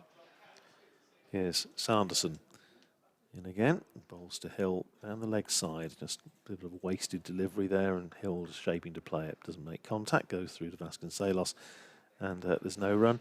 I have to say, it was our Jonathan, who's our correspondent, was saying about being pleased to be back to 4-day cricket. I do rather agree. It's T20.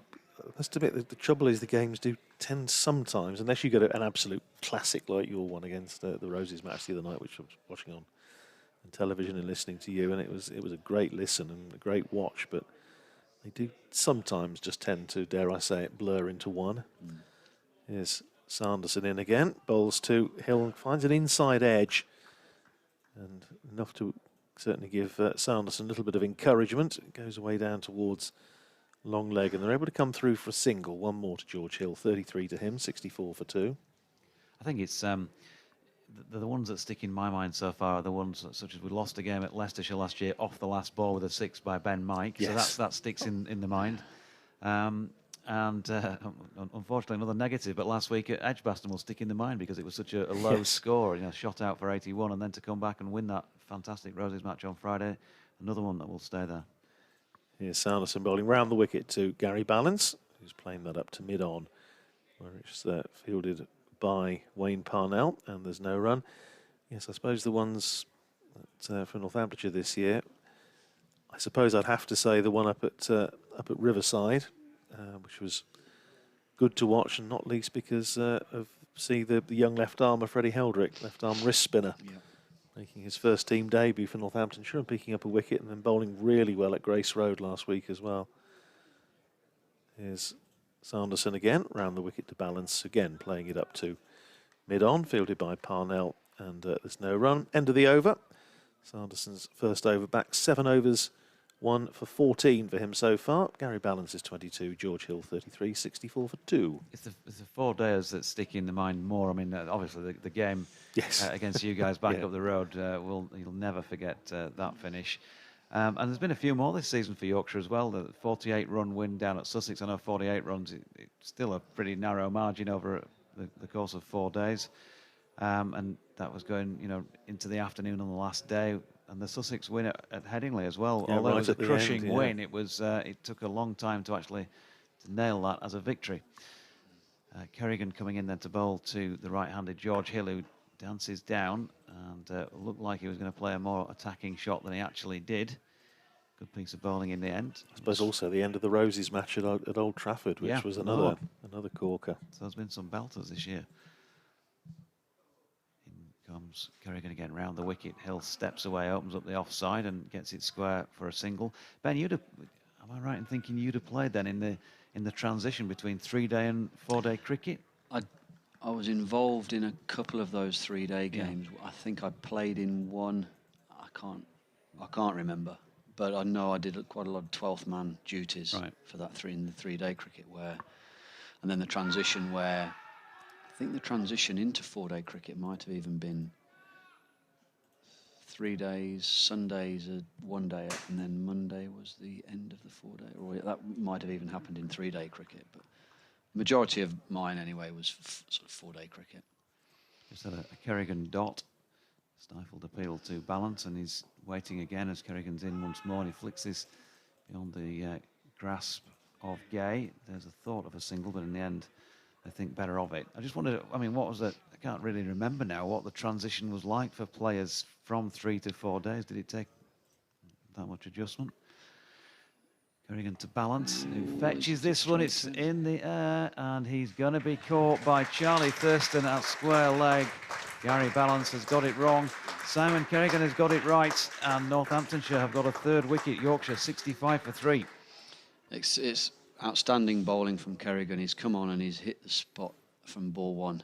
He's got a little bit to play with there. I think it is just stopping in the surface, a little bit of turn and indifferent bounce to the left-hander there, Balance. Kerrigan bowling over the wicket from the far end into some footholes, not some old marks on the pitch maybe. But he just dotted the batters up there, and there was no bad balls involved at all. I think Hill had to take a calculated risk and go back to a couple of good length deliveries to force them through the offside, but Balance there was probably always going to be challenged by the ball spinning into him from that little rough area outside off stump. He succumbed to it, playing rather a large shot. But one thing that really stands out for me was that it's an exceptional field placing. There's a short leg there, there's a man on the 45 and a quite a square mid-wicket with a deep square leg, saying to Balance, well, go on then, if you want to work me into the leg side, you're going to have to hit me square into the leg side, and the boundary option really wasn't quite there for him. Yeah, disappointing demise for Gary Balance. He'd faced, he in total faced 69 deliveries for his 22. He's definitely got going. And he's been got out. So, Harry Brook, the man of the moment in the T20 season very much, and certainly, along with Adam Lyth, playing well of the regulars on the circuit. Of course, there's been other big scores as well from the likes of Joe Root and David Milan. But of those who've played regularly, he'd be Next most consistent, really, after Adam Lyth this season. Just hasn't had the three-figure score in any form this year that we'd mentioned earlier. And he's flicking his first ball from Kerrigan off his leg square for a single. End of the 32nd over then. And Yorkshire 66 for the loss of 3. Yeah, I'm sure Balance will be disappointed that he got out. I think it was probably the manner he got out. If he'd have pushed forward and the ball had a spat and had caught the glove and gone to short leg, maybe he could have counted himself slightly unlucky. But it looked quite a big shot, didn't it, with a deep square leg out there. Whether he was looking to go over mid-wicket, which was a vacant area, and then the ball stopped and he dragged it out to deep square leg, I'm unsure. I can't really tell. But with the sweep man out just in front of square, 45 around the corner on the leg side, it might have even been that he tried to hook it around the corner more to get it finer of the deep square leg fielder. But yeah, maybe the better option would have been just to try and hit the sweep hard. Good hard sweep. You know, if you get it well and it goes to the deep square leg fielder, you're off strike, you're rotating it. If you hit it well, it could go for 4. I was surprised to see it go aerial. It's Harry Brook facing Ben Sanderson, and Brook defensively on the back foot just drops it down on the offside. 3 fielders converge on it, including Simon Kerrigan trotting up from third slip. In the end, Emilio Gay picks up, and there's no run.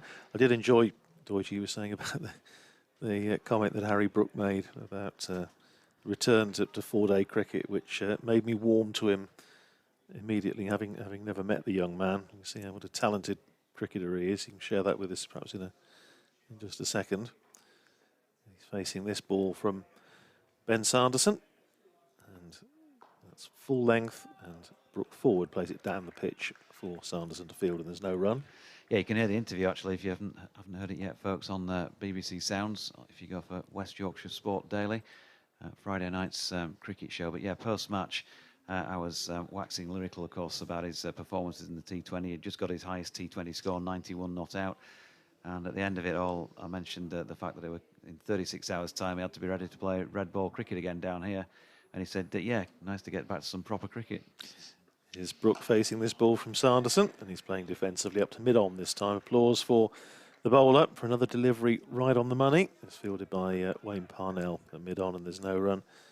Yeah, well, I'd say it's an absorbing contest so far, as you would expect, between the sides who are second and third in the Group 3 table. Yorkshire second with 122 points going into this match. Northamptonshire have clawed one of those 12 points back because they've picked up the first bowling point, of course. So as things stand at the moment, they're 11 points behind Yorkshire.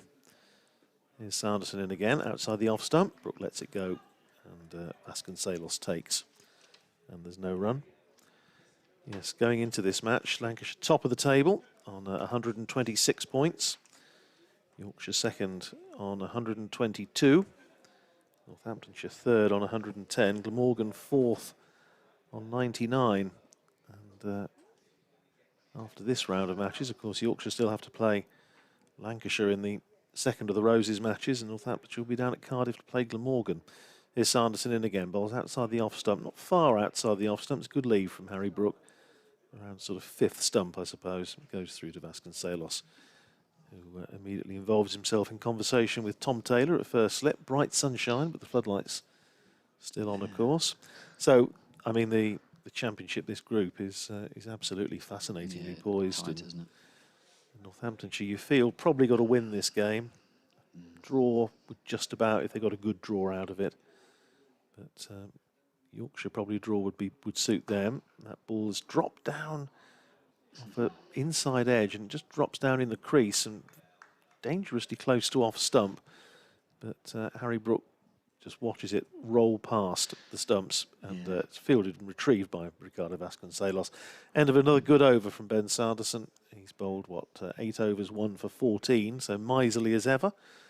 With George Hill 34, Harry Brook has made 1, and Yorkshire 66 for 3. Yeah, Sanderson looks like he's into his stride a little bit more now. That first over after lunch, a little bit round-armed from this end. His first over after lunch when he took over from Parnell. A little bit low arm, but it looks like he's up there again now. And one thing that will suit him is there's 2 right-handers at the crease now, of course, as well. Here's Kerrigan starting a fresh over, bowls to Harry Brook, who comes bowls to George Hill rather, who comes down the pitch and hits that away through mid-wicket for 4. Now, I think probably, although it's yielded 4 runs to Hill, he goes to 38 and Yorkshire to 70 for 3. I don't think Simon Kerrigan's going to be too unhappy to see that, is he? No, if he's not. If he sees George Hill that's prepared to come down the track to him, it was safe enough. He didn't really get hold of all of it. But there's a man in there at mid-wicket, fairly tight on the one, and there's a deep mid-wicket out on the boundary. Here's Kerrigan in again, bowls to Hill, who stretches for that a little bit, plays it down to backward point, fielded by Thurston, and there's no run. There's a slip in place. That's Tom Taylor. And Kerrigan in again, bowls to Hill, who drives up towards mid-off rather. It's fielded by Rob Keogh, and Hill, you think, briefly thought about a single there, but sent back by Brook, and sensibly so, because although Keogh is fairly deep at mid-off, I don't really think there was a run there. Here's Kerrigan in again, bowls to Hill, plays that down the pitch for Kerrigan to field, and there's no run. I think I said it was Taylor in to slip. It's Berg, who dropped that chance earlier, offered by Hill on 31. Kerrigan again bowling to Hill, forward, smothers what spin there may be, just drops down in front of him, and Baston Sailors comes round from behind the stumps to retrieve. Kerrigan already back at the end of his mark, rushes through his overs, flights that one up to Hill, who's studiously forward, and plays it again back down the pitch. End of the over with Hill on 38, Brook on 1, 70 for 3.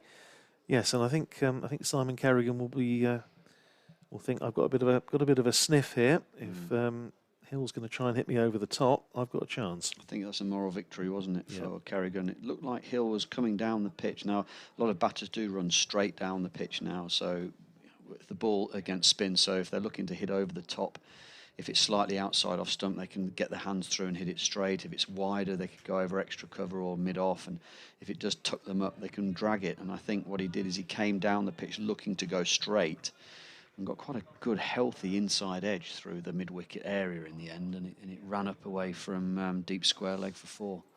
But yeah, you're right. I think Kerrigan will be quite happy with how he saw Hill play that over, block, and a bit of an aggressive shot.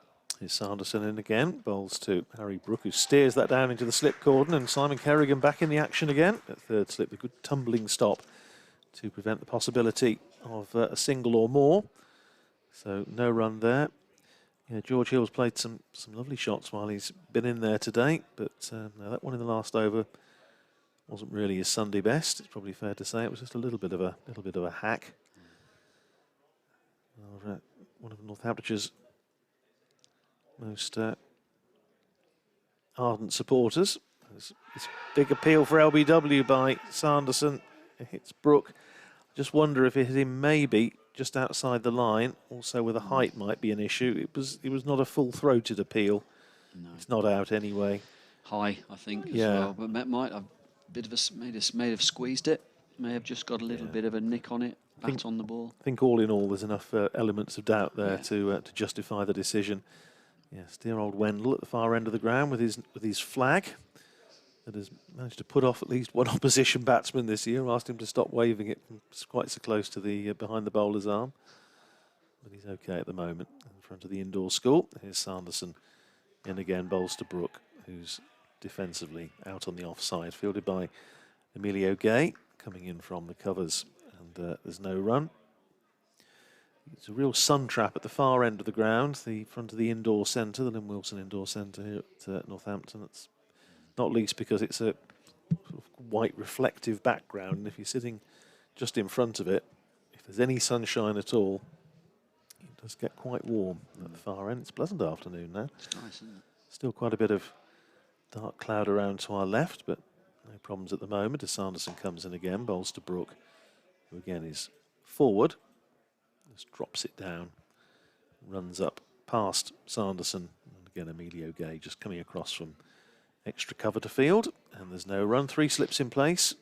Taylor at first, Berg at second, Kerrigan at third, then a point, extra cover, mid-off, mid-on, mid-wicket, and a long leg down there on the boundary. Tom Taylor just going through his warming up routine, so possible we shall see him back in the attack. Bowled very well earlier on. Here's Sanderson and again bowls to Brook. And again, Brook is blocking it out back to the bowler. Sanderson trying to do a little bit of fancy footwork. Don't get a contract with Rotherham Town like that. Failed to keep it under control. Once again, Emilio Gay has to tidy up at extra cover. Yes, Taylor earlier, 8 overs, 4 maidens, 1 for 10. Actually started his stint today with 4 successive maidens, and including a wicket maiden, which was when he picked up the wicket of Sam Northeast on his Yorkshire debut. It produced a good one to have him caught behind by Vasconcelos for 3. At that stage, Yorkshire 21 for 2. There's Sanderson in again, bowls to Brook again, just comes slightly across that one, plays it up to mid-on. It's fielded by Wayne Parnell. End of the over. Brook is 1, and Hill 38. Sanderson, I quite agree, Ben, since lunch, since that first over after lunch, he really has been right up there, and bowling as well as we know he can, and bowling as well as his figures this year would suggest. Yeah. 70 for 3 at the end of it. Yeah. And yeah, it proves again that the figures, sometimes you can make them prove what you want, but the fact that he and Gareth Berg have now taken 50 championship wickets between them for Northamptonshire this year. The next highest would be what, Parnell with 15 before today. They've really been the linchpins of Northamptonshire's attack. Here's Simon Kerrigan into his stint, 6th over. He starts it and bowls to George Hill, who plays it up to extra cover, where it's fielded by Tom Taylor. And there's no run. He's very tight in there at extra cover. And here's Kerrigan in, and once again, Hill comes down the pitch, drives, and that's a misfield by Rob Keogh, of all people. That's a collector's item. You don't see that happen too often. Mid-off, ball just eluding his grasp. He looked as though he got it covered, and it ran away. And they're able to come through for 3 runs, 41 to Hill, and Yorkshire 73 for 3. I think he was throwing that before it had got in his hand. He had half a sniff of a run out, I think, because I know Hill had used his feet to get up the pitch. But yeah, that is rare. Probably one of the best fielders in the club. Is Kerrigan in bowls to Brook, and Brook is playing back, jams it down hard into the ground, bounces up. Kerrigan stops it, and there's no run, just the one slip. As far as close catches are concerned, Kerrigan in again, bowls to Brook, who drives beautifully away. That's beaten Keogh. It's running up towards the boundary. I don't think it's quite going to get there. He actually didn't get quite as much of that as I thought he did. But he's still able to come back for another 3. So second 3 of the over. Keogh again doing the fielding. And Harry Brook goes up to 4. And Yorkshire to 76 for 3. that was aerial through that area there. And he's got a drive, man. It couldn't have been far away. Here's Hill facing this ball from Kerrigan, who drives up to Rob Keogh at fairly deepish mid-off, and this time they don't go through for a single. 76 for 3. Kerrigan already back at his mark, and again Hill making steps, a couple of steps down the pitch. In the end, having got there, just plays it defensively back down to the bowler, who completes the fielding off his own bowling. At the end of the over, Hill is 41, Brook is 4, and Yorkshire 76 for 3. Simon Kerrigan, 6 overs for 17.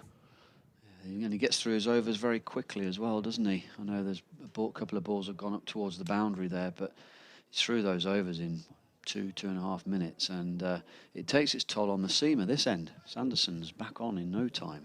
I just saw him taking a swig out of his water bottle then. Get the fluids back on. It looks as though it's quite warm out there with the sun out now. The clouds have broken, but I think, yeah, it's crying out now, I think, for Vasconcelos to sort of keep Kerrigan from one end and rotate his seamers from the other, by the looks of things. So Sanderson then over the wicket to Harry Brook. Pushes into the offside. There's no run. There was an appeal when I was next door doing my little update there for BBC Radio Leeds. What did you think to the shout? I think it was, I don't know, I thought he might have just was going over. Height, I think was yeah, what but then we weren't sure if he squeezed it as well. There was a little bit of bat on it, so it was caught. He was on the crease, so it was a good appeal. But I just thought it might have been a bit high with a bit of bat on it. What did you think? I couldn't really tell from further, another 10 yards further across that way. So hopeless me making any sort of judgment. As Sanderson is in again, and Harry Brook, well, doesn't know too much about that, pushing forward, gets a thick inside edge, backward of square for a single. I'll tell you what they were doing now, when you're waiting to do your update, and you've got obviously the little bit, the track before that, before the presenter builds up to putting you into bat, and she was playing Golden Years, our song, chaps. Bit of Bowie. Very nice. I challenged her to play station to station, the full track, which is something like 8, 9, 10 minutes long. And she said, I'm not sure your chances, Jonathan, of getting that out on Radio Leeds are very good. 77 for 3, and Sanderson in, and play with a nice open face here. George Hill runs it down to third man. He's not going to get a boundary for it, but he's going to pick up a very pleasant looking 2. Nice again. It was an open face, you're right, but he played the ball so late and it just glanced it down to third man. He's still playing the ball really late. At the moment, that is Hill, isn't it, on strike? Yeah, he's still playing the ball very late, which is good to see. It's obviously worked for him through this innings so far, and he's persevering with it. He's not going hard at it at all. He had that one little let off, didn't he? The slip. Yep, doing the power of goodwill this. It will. To know he can get something of substance at the top of the order. Sanderson into him, and of course, as soon as you say something like that, it looks like he's played a false shot. Actually, he just played the line, the original line of the ball, didn't he, inside where it went. Absolutely, that looked like that bounced away from him. That was very well played, because he could have gone, couldn't he? He could have chased it or adjusted and nicked it. But no, I think you're right, and I think that drive he went at, that wider drive with a straight bat, which he nicked, he got away with when Berg dropped him earlier. I think that might have also just checked him and made him realise, come on, what you're doing here is work. Just concentrate, persevere with what's working. It's 4-day cricket. I'm in no real rush. Sanderson into him again. He's gone short this time, and he's been pulled for 4. Nice spin pivot on the back foot for George Hill, and he got plenty on it. Yeah, it was a lovely shot.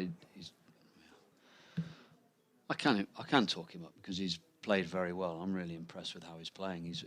As far as a younger batter goes, somebody that hasn't had that much opportunity over the last couple of years, and he just does look as though he's well suited for this format.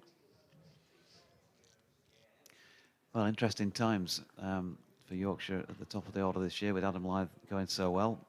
TKC has not managed actually to make a half-century in the season so far in red ball cricket. Short ball here from Sanderson, which George Hill ducks under.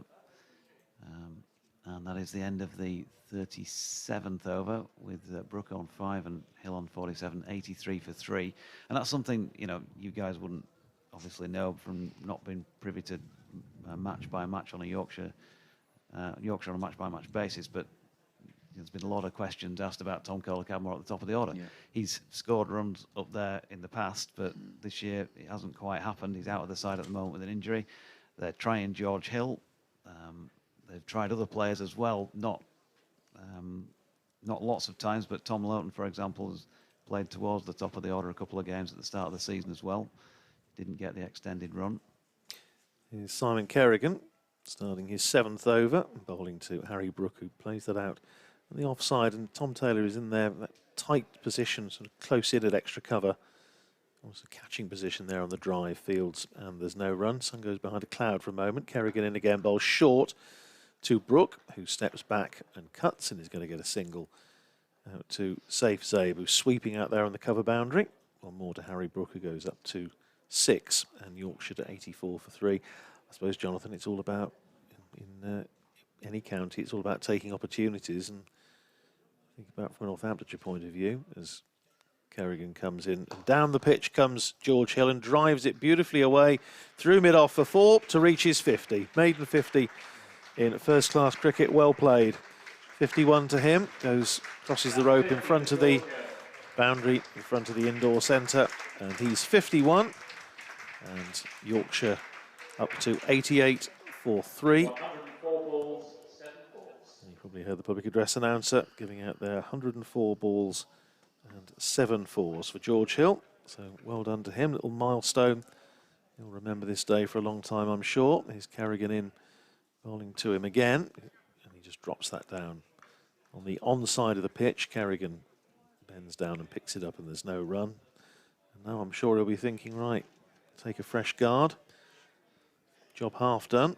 Let's go and get the second 50. Here's Kerrigan in, flights that one up outside the off stump, trying to tempt Hill, but he's not to be tempted. Lets it go through to Vasconcelos. I was thinking about, of course, Ben Curran having started the season in Red Bull, having had a poor run. Ball finds Hill studiously forward, pushing it out on the offside. Taylor Fields, end of the over, 88 for 3. Hill is 51, Brook is 6. Kerrigan, 7 overs, no 1 for 22. And yeah, Ben Curran being given a run at the start of the season at the top of the order, not really working for him. Left out. Emilio Gay gets his chance, having batted at what, number 3 in the first couple of games, not having got runs. Time of the year when it was runs were pretty much at a premium. Went in down at Canterbury, got 100, and one imagines he's there for pretty much for the duration now. And it's just all about taking your chances when they present themselves. Yeah, absolutely. And this is an opportunity here for Hill, isn't it, to do that. Going back to our conversation with one of your listeners that came back and said, sort of disagreed really with being batter heavy. But when you look at somebody like Hill here batting, it makes me wonder why Lythe and Hill can't open with Cadmore 3, Balance, Brook, and then you've got Frayne if you wanted to play an extra batter with Best 7, Duke 8, and you can go down that road. Yeah, well, it's certainly a thought as Sanderson is into Harry Brook, who picks him off for a single square on the leg side.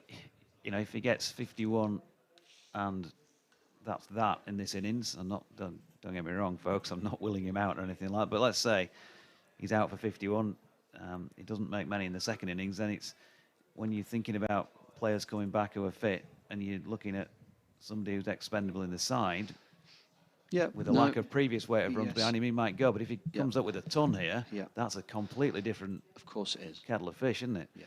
Sanderson in, dropped into the leg side by Hill. I couldn't agree more. Taking your opportunity, like Radders has just said, Emilio Gay did, earns you the right to play a couple of games. Yes, I'm not saying not. But when you looking, this is my first time, I'm looking slightly from the outside in. Yep. You think the way I've watched this young man bat today and how he's set up, how he controlled his innings, how he's gone so far now. This innings, if it didn't go any better today and not so well next innings, I still think he's got something about him that would get better and better given an opportunity. Which is interesting and sort of great to hear you say from a third-party perspective, neutral perspective, as Harry Brook just pushes, in fact, George Hill, I should say, the man of the moment, pushes forward and opens the face. It ends up on the floor to slip. You know, the Yorkshire coaching staff and his peers and other players around the traps and those that follow the game closely, like you say, you'll know he'll have areas that he needs to work on. He's not the real deal yet, but there's definitely something for the future. So taps away, waits again as Sanderson's in once more and pushes positively into the offside. Keogh Fields, no run. And yeah, he'll make way.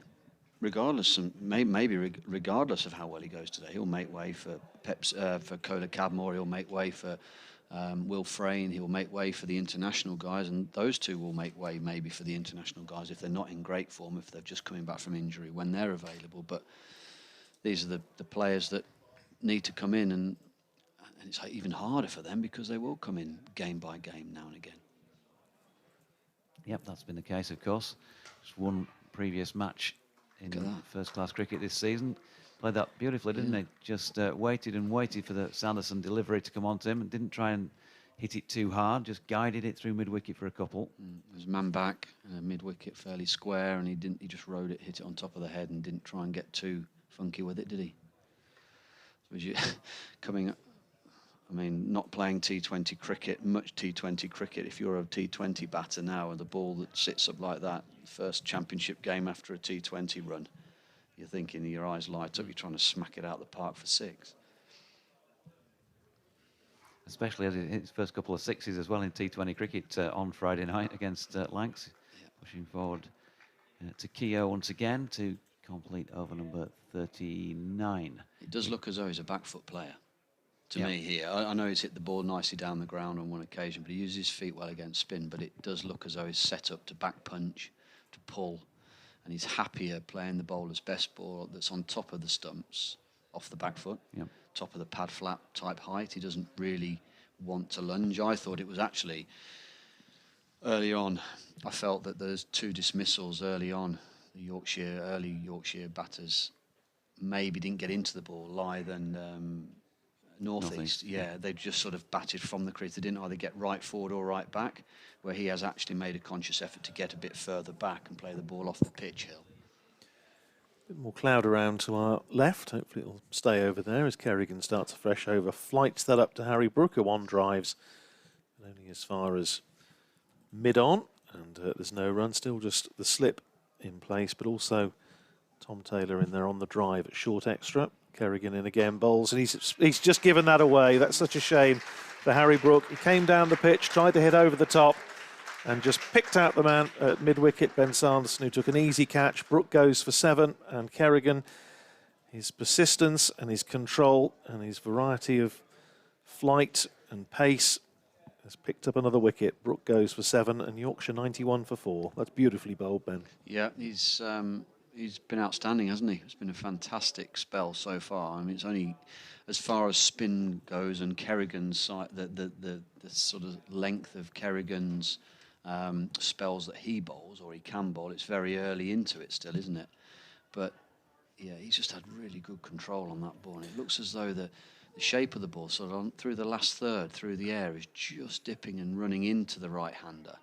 And as a batter, you're not sure if it's going to grip or not, or keep running in. It's I think that's a tough shot to come down and hit him if he was looking to hit him over mid-wicket. Well, that's a tough shot. That's why I said I just felt he'd given it away a bit, because it's a 4-day match, and it's all the time in the world. We're not even halfway through the first day's play, and he just came down and just seemed to lose his shape a little bit. And I accept the reasons you say it was beautifully bowled by Simon Kerrigan, but you just feel that's a shot. I'm sure when he has a look at it, as I'm sure they will later, Harry Brook will reflect that he just slightly gave his wicket away there. Yeah, I think one thing I like about how Hill's gone about playing Kerrigan is Hill's used his feet and tried to beat the field along the ground, whereas that was quite obvious he was using his feet to go over the top. And with that little bit of dip and drift that I'm seeing him bowl with, it's a tough shot trying to get down the pitch and get underneath the ball when you're unsure of how much that drift and dip is actually. You drip. Drip and dip. He probably feels a bit of a drip walking off after getting out caught mid-wicket. Well, Don Bess is in, anyway. And change of field. He's now immediately got a second slip in. 2 for 22 for Kerrigan. Comes in and bowls his first ball to the new batsman Bess. It's short, and he cuts that away just past the slip cordon, as it now is, with 2 in there, and it goes down towards the third-man boundary, chased down there by Charlie Thurston, who keeps it down to 2. So Don Bess is away with a couple of runs, 93 for 4. Made useful runs, of course, against Northamptonshire in the championship match between the two sides back at Headingley, up at Headingley back in April, with 56 and 32 in a low-scoring game. That ball finds Bess just dropping it down on the offside, and Tom Taylor comes round from second slip to field, and there's no run. 93 for 4. Kerrigan's pausing at the end of his mark. Round the wicket, bowling to Bess again. Loops it up, played to backward point. Thurston fields, and there's no run. I have to say, I find watching Simon Kerrigan bowl just an absolute delight, with his variety and his control as well. He's a real master of his craft. As Kerrigan in again, bowls to Bess. Just works that away down towards fine leg, and they're coming through for a couple. I think he got some bat on it. Yes, he did.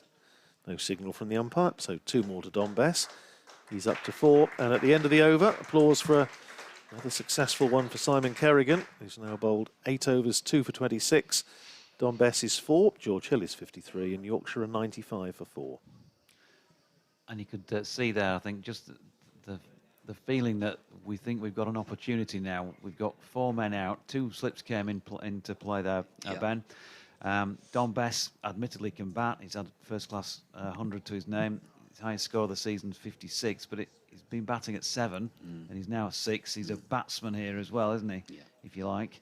he's stepped up a spot, and so they're looking down the batting order and thinking, yeah, actually, this, you know, on not a great day Yorkshire-wise, this could be deemed to be a fairly long tail. Yeah, and I think part of me would look at this, and I thought earlier about, I don't 100% know what Thompson as a bowler does, but Olivier, Patterson, Code, and you said also, did you say Hill bowls a little bit as well? Yeah, he I'm not sure if you wouldn't use him ahead of those four anyway, No. would you? Just thinking, win the toss bat when you've got a bowling lineup like that, and best batting 6. Yeah. So Sanderson then bowling to George Hill, who pushes back to the bowler, and there's no run. Well, he's playing as an all-rounder, isn't he? He's playing in your all-rounder spot. He's number 6, so you know, best would you say he's a bowling all-rounder? Yeah. So. Yeah, and he's very, very keen. He backs himself. He's very keen to get up the batting order by all accounts. So he's happy to be batting 6. Don't get me wrong. No, I'm sure he is. Just seems one spot too high. That was all for me. So Sanderson to Hill, who's trying to flick to leg, gets a bit of a leading edge to Keogh at shortish extra cover. Interesting, Vasconcelos is doing what Adam Rossington does on a number of occasions. He's standing up to Sanderson. Just changes that dynamic, dragging George Hill back a little bit. And I'm saying that about the Yorkshire players to come. Stephen Patterson's had runs on a few occasions this season. The tail can definitely wag and has done. In fact, quite a lot of the criticisms have been that there's not been enough runs higher up in the order, and the tail's been called into play too often this season. Sanderson's next ball pushed into the offside by Hill, so it's not one of those where what I'm trying to say is that, as I mentioned, on not a great day for Yorkshire, if things are not dropping right, then you could deem it to be a long tail, but they often do contribute pretty well. Yeah, and I think that's and so is sort of like it is the trend now in cricket, isn't it? Longer format, shorter format. Everyone's a batter. Bowlers do a lot of work on their batting because they know how valuable their runs are. Sanderson into Hill, who turns this one into the leg side, and there is no run. Emilio Gay doing the fielding. He's been under the lid for a while, but getting a bit of fresh air at mid-wicket at the moment. But yeah, if they feel, I guess, if they get George Hill out now, who's got his highest first-class score, they've got a new batsman in at the other end, and then they're looking down that order. Jordan Thompson can clearly bat. We know that. Another all-rounder in the side, of course, as Sanderson's next delivery to Hill sees the batsman pull his bottom hand off the bat. Maybe got a clip on the glove there, sandwiched that finger between the bat handle and the ball. Yeah, it bounced, didn't it, off a length? Just a little bit, stood up a little bit. Never the best, those, are they? No, not when you're pushing forward length. Did you have any trouble finger-wise when you were batting, broken fingers, anything like that? No? I think once bad break, and that was it, really. Fielding, I dislocated a couple of fingers, but no, nothing. I was very fortunate, really, as a player all-round, injury-wise. Sanderson once more. Hill playing off the back foot, or from the crease at least, and that is the end of over number 41. Yorkshire, reminder, won the toss and decided to bat. If you're just joining us more recently, we've had a break in play for rain earlier in the day. They took an early lunch. They're taking tea at 3:50 until 4:10, and the close is deemed to be 6:30 on 94 overs.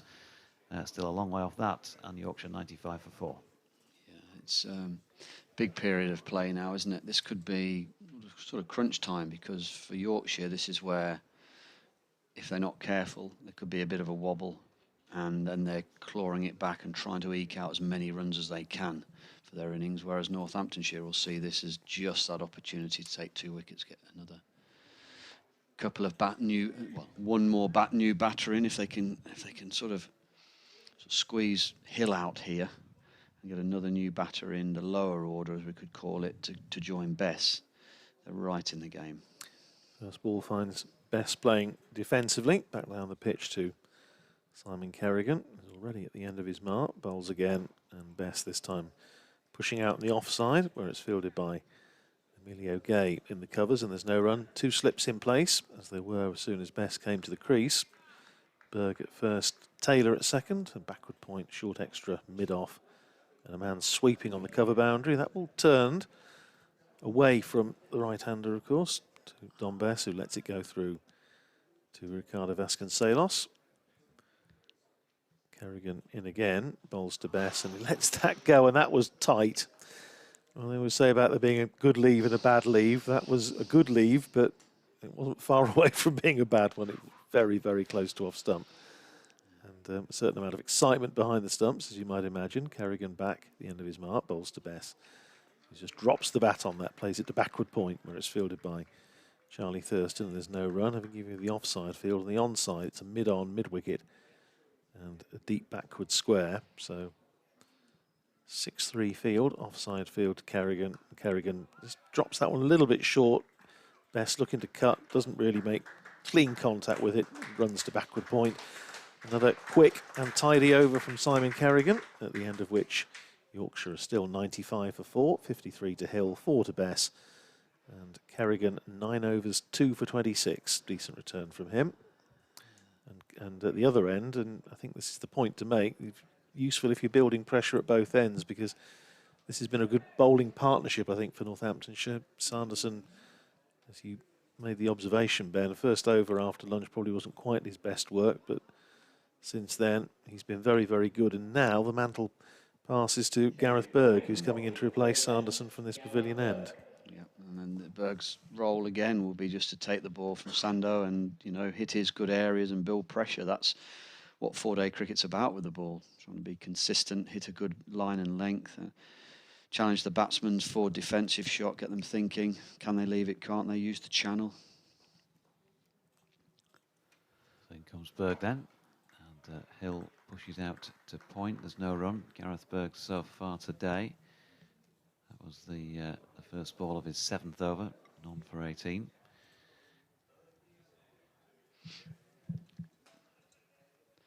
It's interesting. I've seen a few games down here when we talked about the tail wagging and the lower order contributing. Glamorgan would stand out in my mind of seeing in four-day cricket over the last couple of years, especially down here, how they've done the same. And they've actually reversed the pressure and scored a heavy amount of runs. Berg to Hill, who plays the original line of the ball to one that nips away. Yeah, just got a bit of correspondence to catch up on here. Malcolm says, taking advantage of the break in play, this was obviously earlier. Hope Pato can tighten up the bowling. A glance at the averages for the T20 will show not much sign of Yorkshire presence, with Don best in 24th place. He has had a good time of things with the ball. In the last match, no less than 8 no-balls were unacceptable, and only Harry Brook's batting has saved us time and again. Why doesn't he get a bowl? He can at least bowl line and length. If the pitch gets waterlogged, he might just walk on water as Berg's next delivery. He's watched by Hill. But yeah, Harry Brook, by the way, has also been bowling in red ball cricket, Ben, but not in white ball this season. He's done a pretty good job in red ball stuff, just brought on for a couple of overs here and there and picked up some vital wickets. Yeah. Just looking down that order, you think maybe one of those seamers could miss out for Brook and Hill to make up with seam. What's Brook bowl? He just bowls a little seam in. Yeah. So they could potentially share the overs maybe in red ball cricket for one of those seamers, and you can play an extra batter. 2 then off the bat of Hill, down to 3rd man. Yeah, possibly. He's. I can call up his figures, he said, in a moment. They're on here somewhere.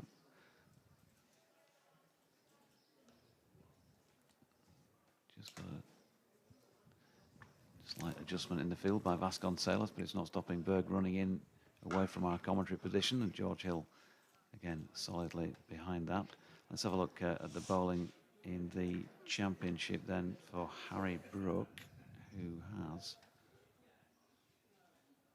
bowled much more this season than I've ever seen him bowl before. He's picked up 6 wickets, which 3 for 15, very much his best figures from an 8-over spell.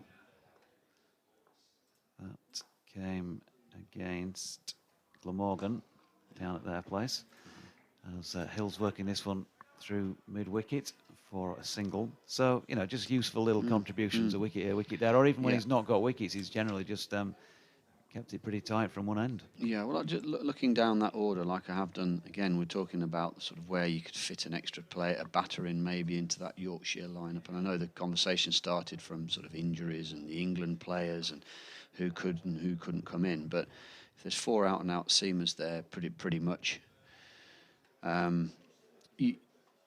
there's an opportunity there, isn't there? If you're going to win the toss and bat first, to maybe have an extra batter in that lineup, which means Best does come in at 7.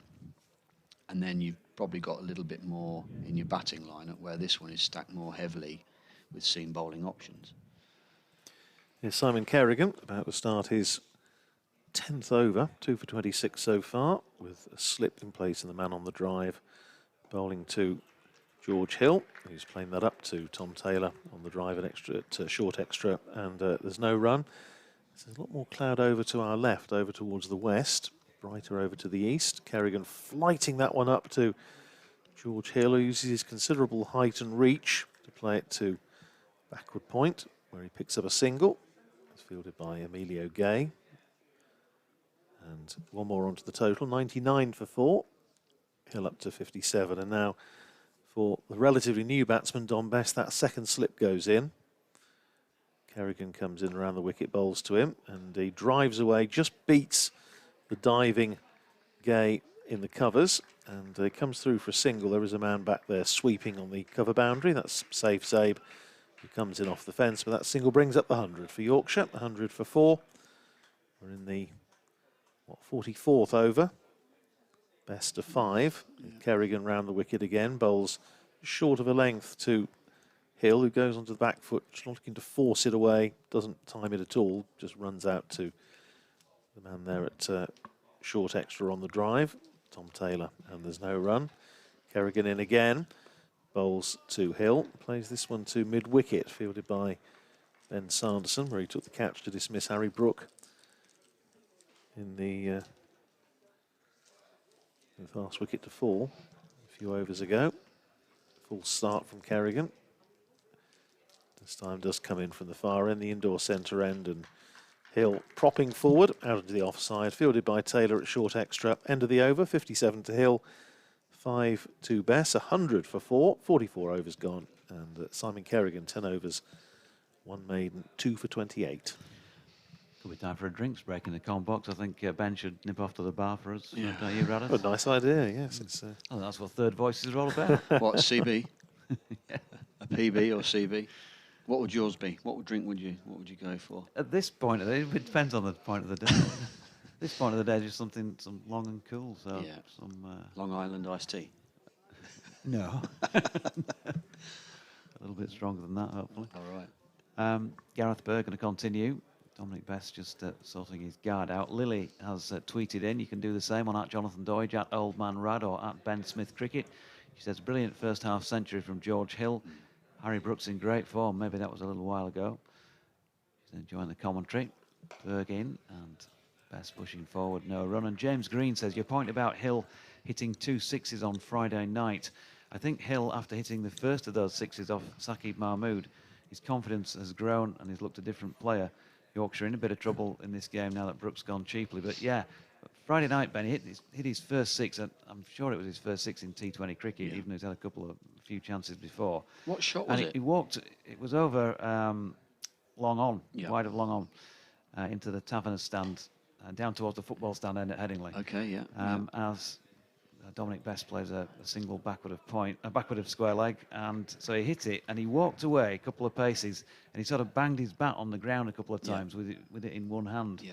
And it just, I don't know what that was about, but to me it sort of said, you can do this, George. Yeah, that's exactly. Yeah, you're probably 100% right. You know, that affirming to himself, you know, you can do that. You know, don't be afraid to use your feet and try and dominate and go back and reverse the pressure on these, you know, bigger names.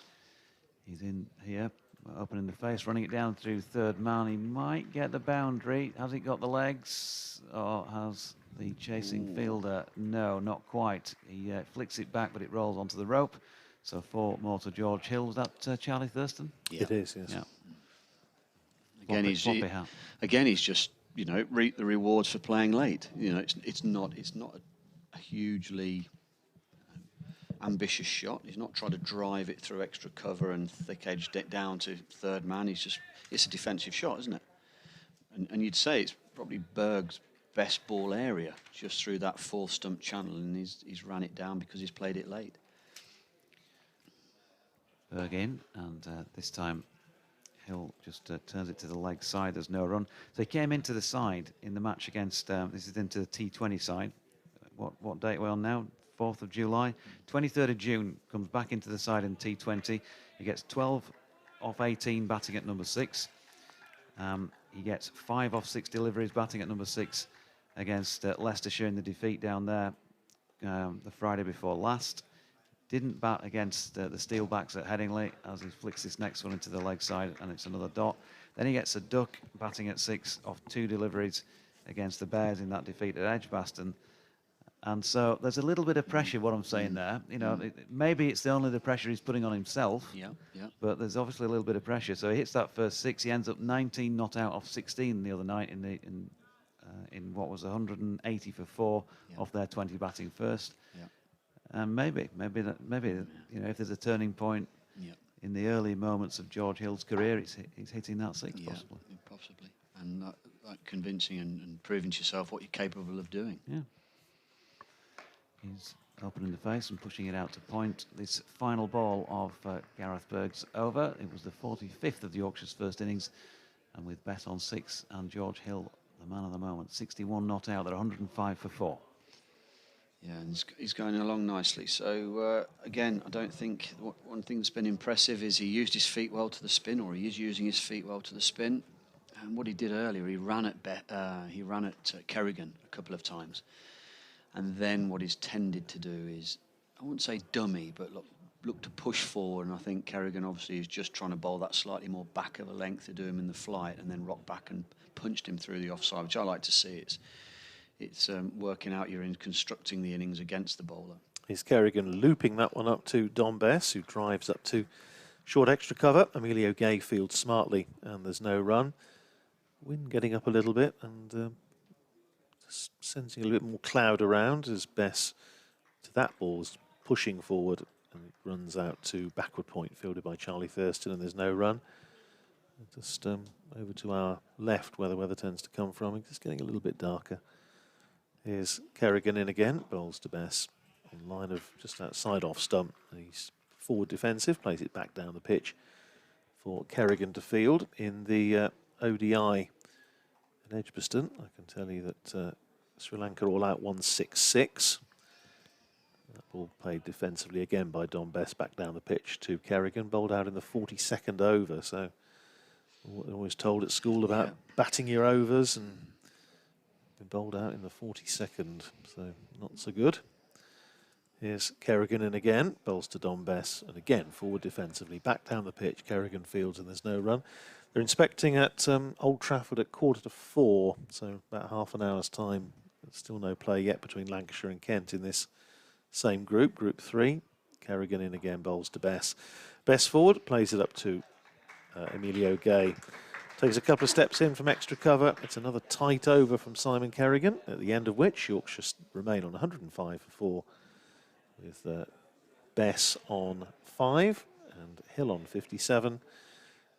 Drinks, bottles coming out, sanitizer. The umpires are having a chat and probably just casting an eye over to our left, where I suspect the weather may be getting a little bit vile. Can I just run through perhaps the other scores? A good opportunity. Difficult when Simon Kerrigan's on, because he gets through the overs so quickly. They have started down at Hove, which is good news. Sussex against Glamorgan. Sussex won the toss, chose to bat, and maybe wishing they hadn't, because they're 16 for 2.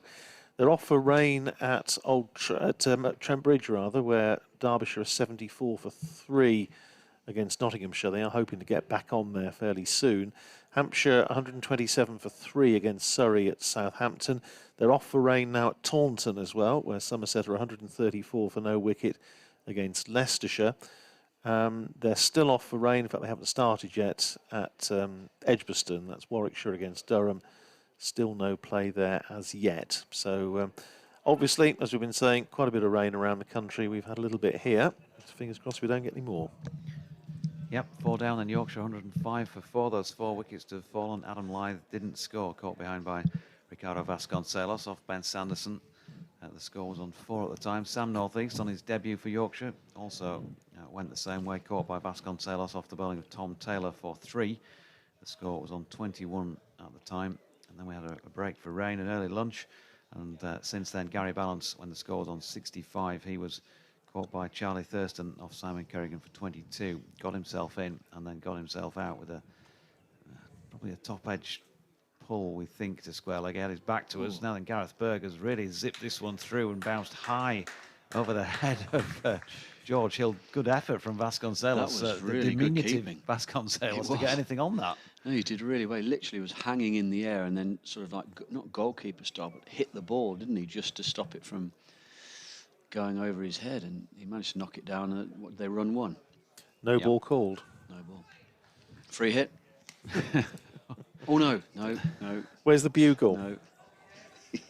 Don't ask me about what's going on with those free hits and why they're giving them results. I keep finding out after the game why they were given. Here's Berg in and nicely driven by Dominic Bess, but no further than mid-off, so no run. Just to complete the wicket list that I was doing there, Harry Brook was caught obviously by Ben Sanderson at mid-wicket off Simon Kerrigan for 7. Berg bowling at the moment, but when Kerrigan's on, there's that feeling that he's got some sort of control now, hasn't he? 2 for 28 from his 11 overs, and Yorkshire have got to try and find a way of combating that and not succumbing to the control. I mean, he's getting through his overs really quickly, Ben. You know, is this the time of the batsman where you start to walk away, fiddle around a bit, just try and break up his momentum? Berg coming in here to Bess, who pushes back to the bowler. I think you do, and I think there's one way you could deal with this, is if... I'll ask you the question. Would you take 205 for 4 at the end of the day with Hill on 100 and Bess on 50? Yes. So that's only 2 and over. Yep. 2 and a bit and over. And the way Kerrigan's going through his overs, you're not going to score at 4 and over going into the end of today's play, unless you reverse the pressure and someone comes off. Berg to Bess, who gets a delivery that nips on him, and it's not far away from chopping it somewhere dangerous behind him. Lands at his feet. So unless one of these guys go, right, we're going to try and reverse the pressure on him and take him down, and we'll go hard and we'll try and get as many as we can from now, which I don't think is a sensible approach. I think if you broke this down and thought, well, if we can go at 2, 2.5 and over from now until the end of play, you take 205, 210, that's going at just over 2 and over with a batter overnight 50 and 100 not out. Berg to Bess, plays nicely through point this time. Lovely shot, just flicked it away beyond Charlie Thurston and picks up 4. And a lot of the time, when you work those strategies out and you have that mentality, I would pretty much guarantee that when they get to tea, that is the situation. An hour after tea, you might have just crept up a little bit with your run rate, but if you've still got the mentality 2, 3 and overs, okay. Come the end of play, you might have a wriggle on it for half an hour towards the end when the bowlers are tired, and it works out more than that.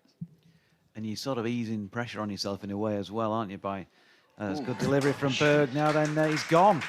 He has gone here.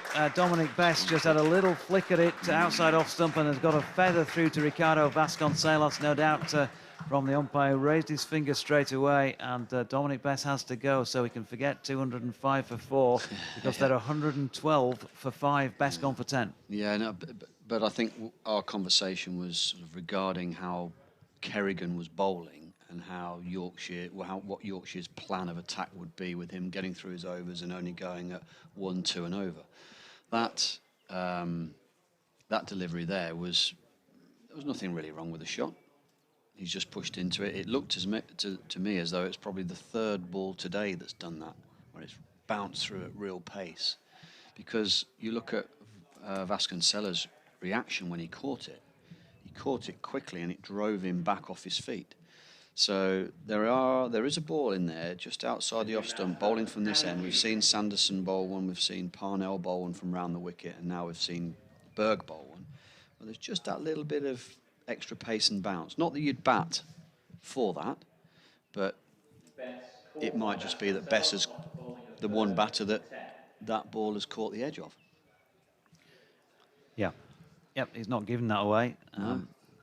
He's just been bettered in that moment. So he's gone for 10, and new man at the crease. I mean, talk of inexperience here as far as Yorkshire are concerned. George Hill, in one of, well, his first few games of first-class cricket, he's out there on 61, and Harry Duke, who has just begun this season in the first team. He's played 3 previous first-class matches, got a golden duck in his first-class innings down at Cardiff, then made 52 and 29 at Old Trafford. He made 54 in the only innings he batted in against Sussex.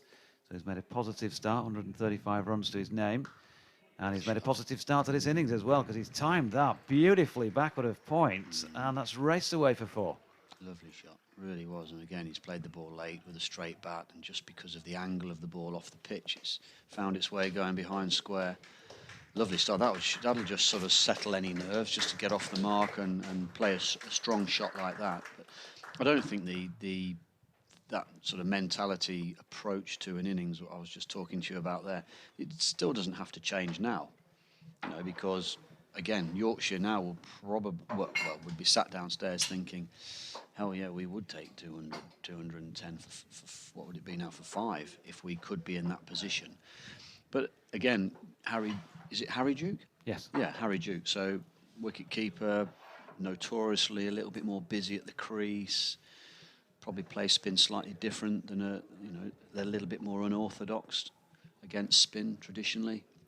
Let's see how he goes. A lovely stroke to get off the mark with. It was. Crisp as you like. Here's Carrigan starting another over to George Hill, who's been deaf to the clatter of falling wickets at the other ends. Played really well for his 61 not out, 116 for 5 though. Northampton should be reasonably happy with how things have gone after losing the toss short, and that's cut away by Hill, and he didn't get hold of all of it, and it was in the air a little while. Went to backward point, fielded by Charlie Thurston. Hasn't played too many false shots, George Hill, but that was probably one of them. Here's Carrigan in again, flights that, and this time he's back in defensive mode, pushing it back down the pitch, and Carrigan fields. And there's no run. Carrigan already back at the end of his mark. In again, bowls, and that's flighted up once again to Hill, who plays it out parallel with the crease on the offside, and it's fielded by Charlie Thurston, just trotting round from backward point to field. Slip and a man on the drive, short extra. The close catches as Carrigan hangs that one outside off stump. Hill lets it go through, and there's no run. Bit of sunshine bathing the ground now, which is good to see. And this time, Hill coming down the pitch to Carrigan, plays it up to mid-on. They're able to come through for a single, fielded there by Luke Proctor. There's not an awful lot to do today. And he nicks the bowling as well. So 117 for 5 at the end of the over. Carrigan 12 overs, 2 maidens, 2 for 29. Hill is 62. And Harry Duke, who's just gone in, has made 4. Yep, so a bit of interest really for you to see now how young Dukey goes in the first time you've both seen him play, I guess. Yeah. He's certainly impressed in terms of his temperament for the job. I think that's the key thing that I've spotted in those early few innings.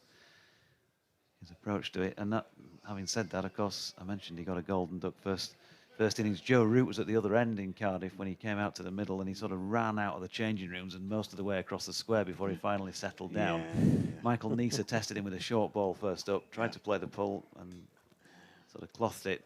Good catch to get rid of him. But as Joe Root pointed out afterwards to me, he'd got a duck in his first-class innings, and he'd not done too badly himself. No. So George Hill pushes his first ball of Gareth Berg's over back up the pitch. There's no run. Tends to be how quickly you learn. What was yours, from by the those way, your early- first-class note? I think mine was 4 at the Parks in Oxford. Caught mid-wicket, I think. Whacked it at mid-wicket. I've got a feeling that's what it was. You whacked it at mid-wicket. I think so. Second ball 4, first ball I bangs. think- No. Here's Berg to Hill. Pushing positively forward back to the bowl, and there's no run. What about your first 50? What was the innings? Can you remember the innings where you felt like this is it now? You know, I feel more comfortable. I feel like I can do it. Let's see, Yeah, because yeah. you've got to convince yourself you can do it, haven't you, as well? Yeah, I think maiden first class 100 was always a big hurdle to get over.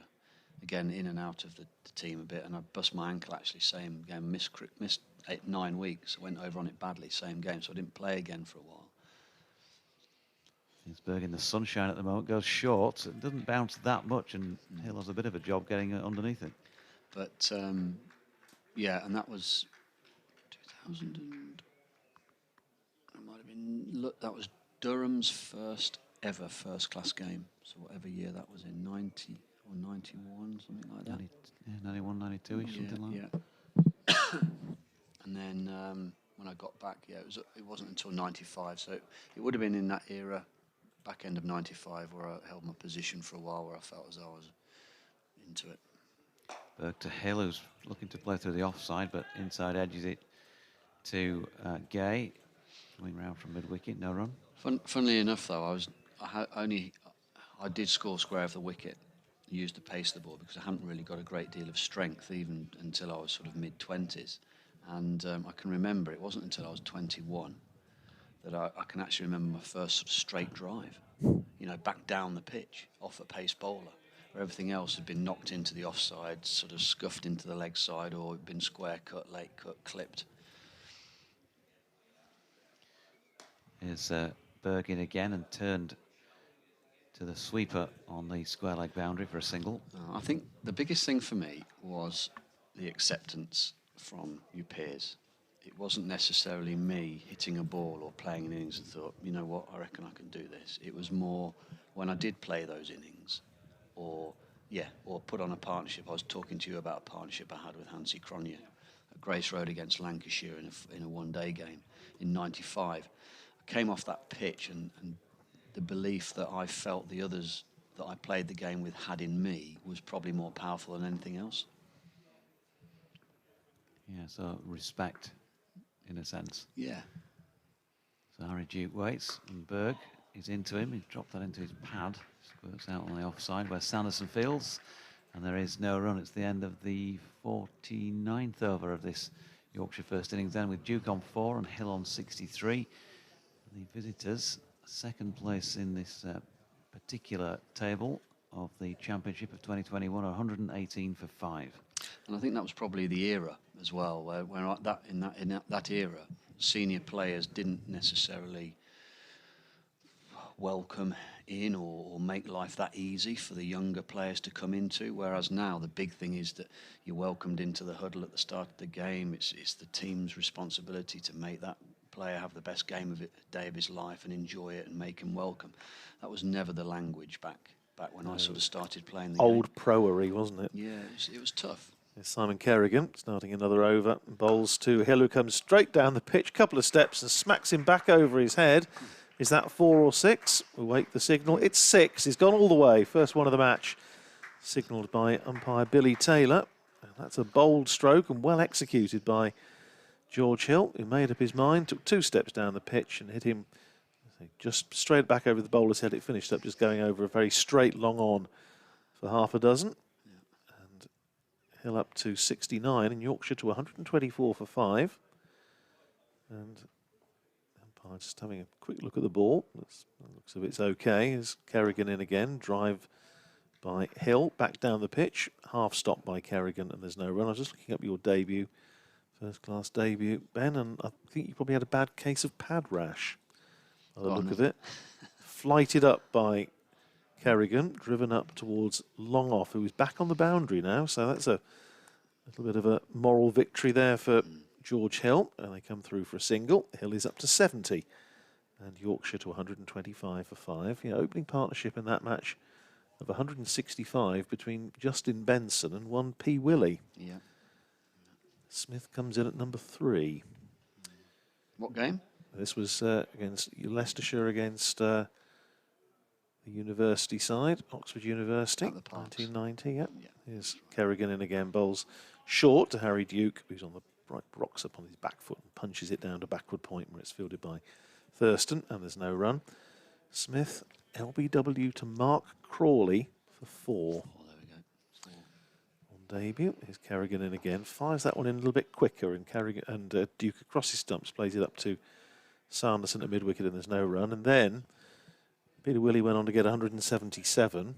Jimmy Whittaker helped himself to 100. Yorkshire, Leicester 447 for 3 declared. Here's Kerrigan again, flighting that one up to Duke, who plays it up to mid-wicket again. It's Sanderson who fields, end of the over, 70 to George Hill, 4 to Duke, 125 for 5. Must mention also, we're on the subject of getting a naught in on debut, on first-class debut.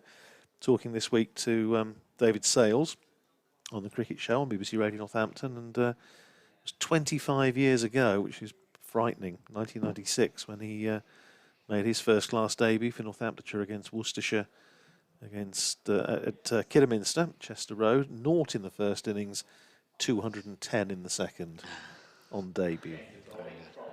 Just had a look first innings, Yeah. see what it was all about, and then right, I'm off now. Yeah, he said he was a little bit nervous. And what's quite nice touch actually is that he in that 210 in the second innings shared a long partnership with the late David Capel, who made 100, and David Sales has now replaced David Capel, succeeded him as sort of cricket pro and looking after the cricket at Overston Park Cricket Club, just up the road from the county ground here. So pretty good succession there, 2 good men.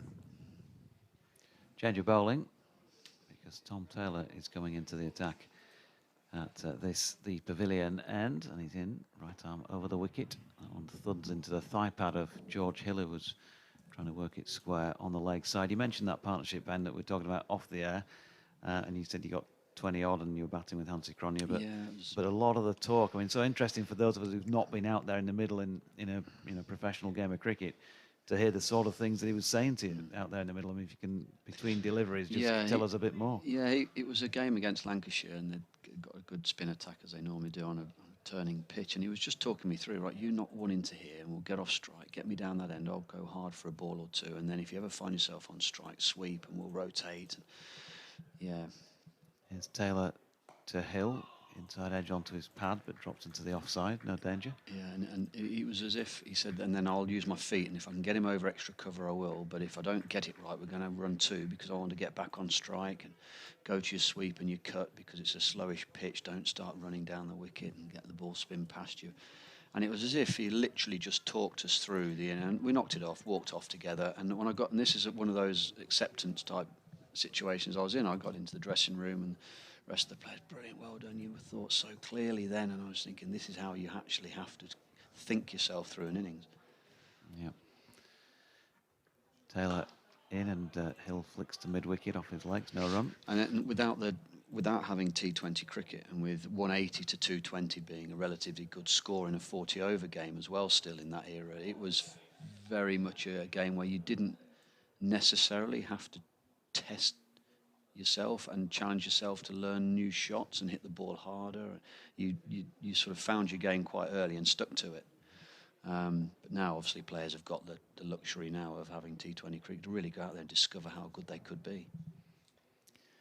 Taylor to Hill again, who's solidly behind that one.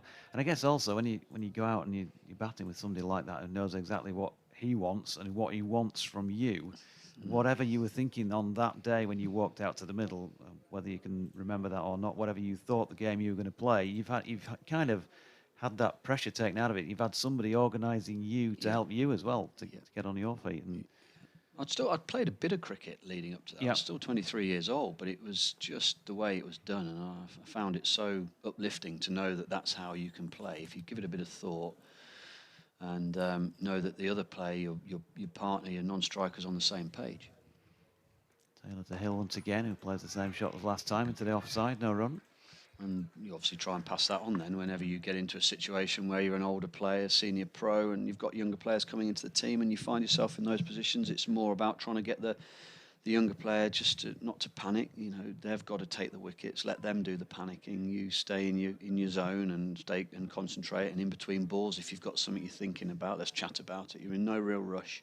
You've not got any more than in a 40-over game, 240 balls, but mentally you've got so much more time than you think. In comes Taylor again and dropped into the leg side this time. Last ball of the over by George Hill. It's 125 for 5 after 51. He's not out on 70. Harry Duke not out on 4. Will those thoughts now start to turn towards something a bit bigger? For Hill, yeah, maybe. Again, there's a lot of dead. This is going back to what I've just said actually about the mental time you have. So much dead time in cricket when you're out in the middle. There's the change of overs. There's in between balls. You've got to manage that time really well, and it might be that you're fighting with things and you've got to get yourself through a situation. You're not moving pretty well. You've got to remind yourself of positive thoughts, or it might just be now that he's got to think, look, what's worked for me is this over the last 70 runs. So why would I now change what I'm doing? As I mentioned earlier, he's been using his feet brilliantly to Kerrigan. He's used his feet well, Hill, and he's beat the fielders along the ground. He's naturally come down the pitch to do that again, and the ball's presented itself in a position where he can whack it over the top now because he's developed and he's got enough information off the surface to know how the ball's playing. If he'd have tried to been playing that shot straight away in his innings, it wouldn't have been an easy shot to play. So hopefully he'll just keep batting and he'll naturally let the more expansive shots take over as he goes. Change of bowling at the indoor centre end. Rob Keogh going to bowl his off spin, coming into the attack for the first time today. Hasn't bowled a great deal this season, but he's going to be bowling to Harry Duke, who's on 4. Got off the mark first ball with that lovely stroke away through backward point off Gareth Berg. And the field for the off spinner, you've got a slip in place, that's Gareth Berg, and a forward short leg under the helmet, that's Emilio Gay. Bright sunshine now. Pleasant afternoon. It's a little bit of cloud around, but I think that shower has hopefully gone away past us over towards the northwest. Here's Keogh in, flights that first ball to Duke, who's just dropping it down on the offside, where it's fielded by Vasconcelos, coming around from behind the stumps. Vasconcelos doing pretty much everything for Northamptonshire in this match. County capped, of course, this morning. Keeping wicket, captain, opening the batting, probably making the tea.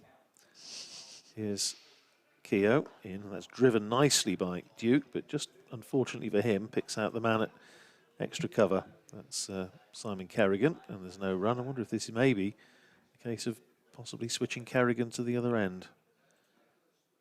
We shall see. Here's Keogh in again. Bowls to Duke, who covers up. Pushes it up once again to Kerrigan at short extra, and there's no run. I can reveal, talking about Vasconcelos making the tees, one of the things he did reveal in his quite long interview with the Cricket Show this week was that he does the cooking in the house, shares the house with Ben Curran and Brandon Glover.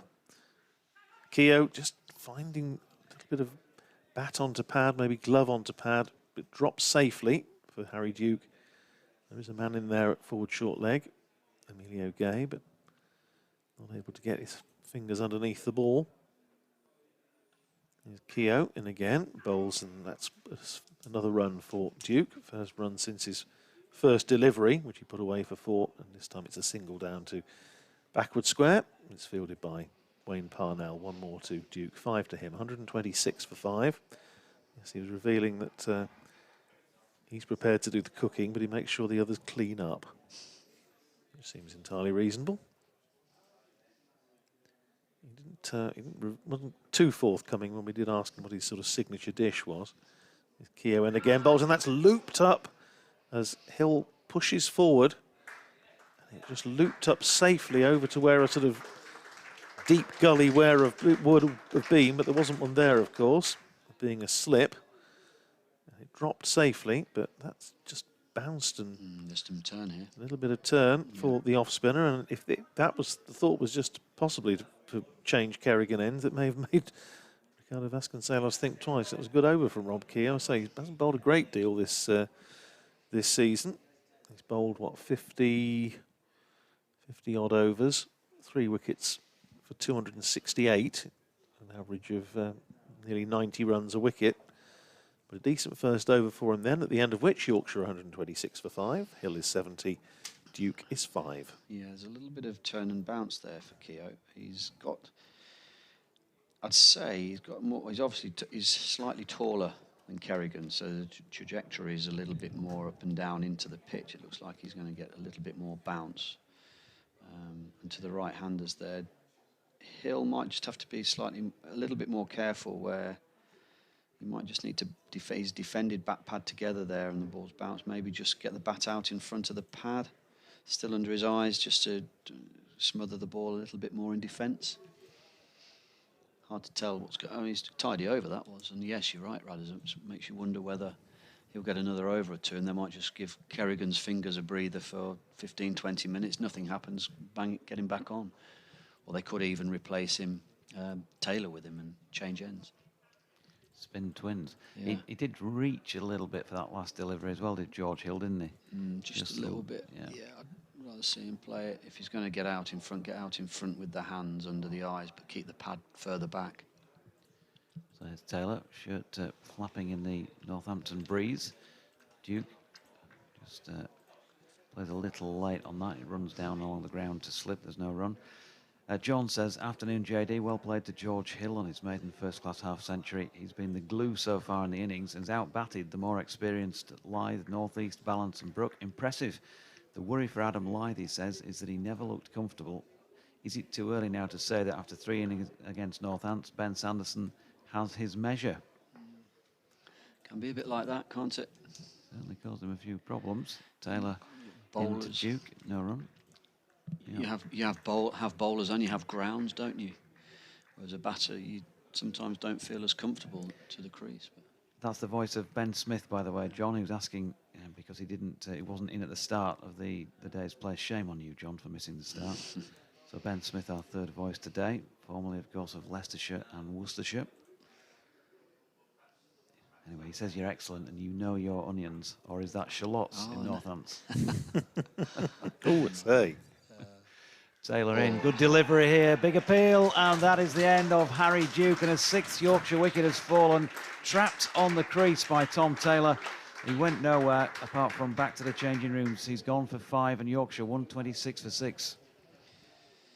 Yeah, I was just writing down, just make a few notes as the game goes on. I just noted that I was going to say that Harry Duke's a back foot player, and probably because of his stature, similar to me, you don't lunge forward when you're our height, but what you don't want to be doing is playing from the crease. You want to be either making a good stride back behind the line of the ball or forcing yourself forward where at least you can meet the ball. And fortunately for Harry Duke there, even against the spin, he was sort of shuffling across the crease and laterally, not actually getting down or back along the pitch, and he's just been caught there really not moving on the crease, and that dead straight ball and would have hit all 3, I think, from Taylor.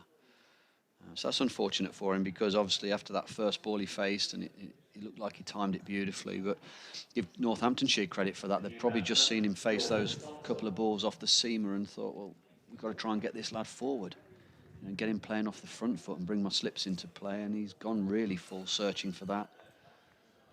Taylor, smart bowling. Yeah, so 126 for 6. Duke LBW Taylor for 5 off 12, I think it was. 52.3 overs on the board. At the point the wicket's fallen, Jordan Thompson is now brought to the crease at number 8. Left-handed. And likes to feel bat on ball. Does he? Yeah, he comes in on the back of his highest first-class score of the campaign so far against Sussex in the previous match, although it was obviously some weeks ago, made 42 there. He did get a 90-odd at Trent Bridge last season. 92, I think it was, his highest first-class score. Are we going to see another 74 off 35 balls like he did in the T20 against Northamptonshire a couple of weeks ago? Extraordinary innings. 7 sixes. Well, it'd certainly change the feel to the game if somebody was able to come in and do that at all, wouldn't it? The way things have gone so far. Taylor switched, by the way, to bowl around the wicket to the left-hander. 2 slips in place, leaves his first delivery. And immediately sent a man back to deep backward square leg. They've seen him play. He likes that shot. They've also got a man down at long leg. Mid-wicket, mid-on, mid-off. Cover, point. No sweeper out on the offside. He ran in there with a head of steam, hasn't he? Even the ball that hit Duke on the pad, I think he just hit him. He's looked like he's really got his tail up here.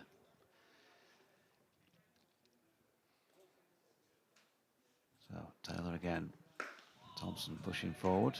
Back to the bowler. No run. Yeah, He loves to play his shots, Jordan Thompson.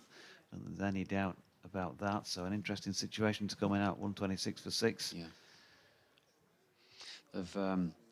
Jonathan, we've had some situations down here in 4-day cricket over the last couple of years with Douthwaite and DeLanger and Stevens and even Northamptonshire when Buck went crazy for a few overs and reversing the pressure and how the tail wagged and some really explosive innings. I'm just wondering how long it might be. Looking at the order here, do you think Thompson is the man to do that? Out of those that remain in the Yorkshire lineup, yeah, he would be. Yeah. Drops this one out to point, and there's no running. You've only got to look at the way he's played in those recent T20 innings. He's promoted up the order to number 3, Yeah. and it's been, you know, peak and trough. That's T20 cricket, isn't it? Yeah, So he's come up with a couple of superb scores and a couple of blobs either side of him. Yeah. But that's the way that game goes. But I would love to see him come up with a 90 or something here. Yeah. Just wonder whether, because he's batting at 8 and he's still got a recognised batsman in on a score, he's probably got a role to play now with Hill before that creeps in. Yep. See how he goes, I suppose. He's got to give himself a chance. Well, it is going to be Rob Keogh, who's earned himself another over, bowling a pretty good first one. Bowling from the indoor centre end with a slip and a forward short leg. Bowling to George Hill, opened and still there on 70. And that ball just slightly short of a length has Hill just dropping it down on the offside, playing it from the crease. Fielded by Simon Kerrigan coming in from extra cover, and there's no run. There's Keogh in again, flights that one up to Hill, who's carefully forward and just playing it down through backward point. And it's a long chase or trot round, really, not as much of a chase for Kerrigan. It's just an element of urgency that wasn't really there. He just trotted round, and it was a mutual consent signal, which takes Hill up to 71 and Yorkshire to 127 for 6. Field changes round for the left-handed Jordan Thompson. Still the slip and the forward short leg in there for him, but Keogh bowling round the wicket to the left-hander. And Keogh in again, bowls, and Thompson's just playing that one up back down the pitch, and it's fielded by Emilio Gay. He's under the helmet there at forward short leg, ball just trickling down on the onside of the pitch. Still quite a stiff breeze as Keogh comes in, bowls to Thompson, who looks to run that down towards third man. Doesn't manage to elude Wayne Parnell, who's in there at backward point, and there's no run. And now, just changing the field, and a second slip has gone in, and Emilio Gay has taken off the helmet, no longer in at forward short leg, and now a second slip in for Thompson as Keogh comes in, bowls to him, and he's playing that up on the offside, down towards backward point. Didn't reach Wayne Parnell because Emilio Gay was having gone in there at second slip, and now they're fiddling with the field again. Tom Taylor has gone in at second slip, and Gay has gone from second slip to short extra cover. So they're ringing the changes as far as the field's concerned. Keogh in again, bowls to Thompson, who's off the mark, just playing that down towards square leg. Not quite reaching the umpire. Simon Kerrigan again just trots round the field, and there's one more run, and takes Jordan Thompson off the mark, and he pinches the bowling as well. 1 to him, 71 to Hill, and Yorkshire at the end of the over, 128 for 6, 54 overs gone. So there are, 40 overs left in the day's play. Really thanks to the fact we've had a good deal of Kerrigan this afternoon. We're slightly back on track. We've got 5 minutes to go till tea, which will be at 10 minutes to 4. And then we shall play until 6:30 or 94 overs, whichever is later. I think that's called pulling rank. Taylor over Yes. Gay then, that Yes. second slip, wasn't it? I'm coming in here. I'm Absolutely. more senior and I'm bowling. And here he is round the wicket to Jordan Thompson, pushing into the offside. No run, bow tie man. Good afternoon to you. Says, hi Jonathan, George Hill. We have at last, I believe, found a partner for Adam Lyth, stronger by the day. And Penny says, at least Mr. Duke moved his feet to walk off. Tee hee. Oh.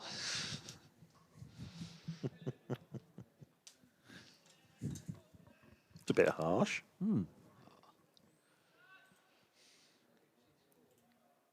He was rooted to the spot, looking at the pitch, actually, just watching the replay of that when he was out.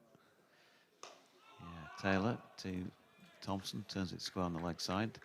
No run. I keep calling him the man that makes things happen, Ben, Jordan Thompson. Yeah.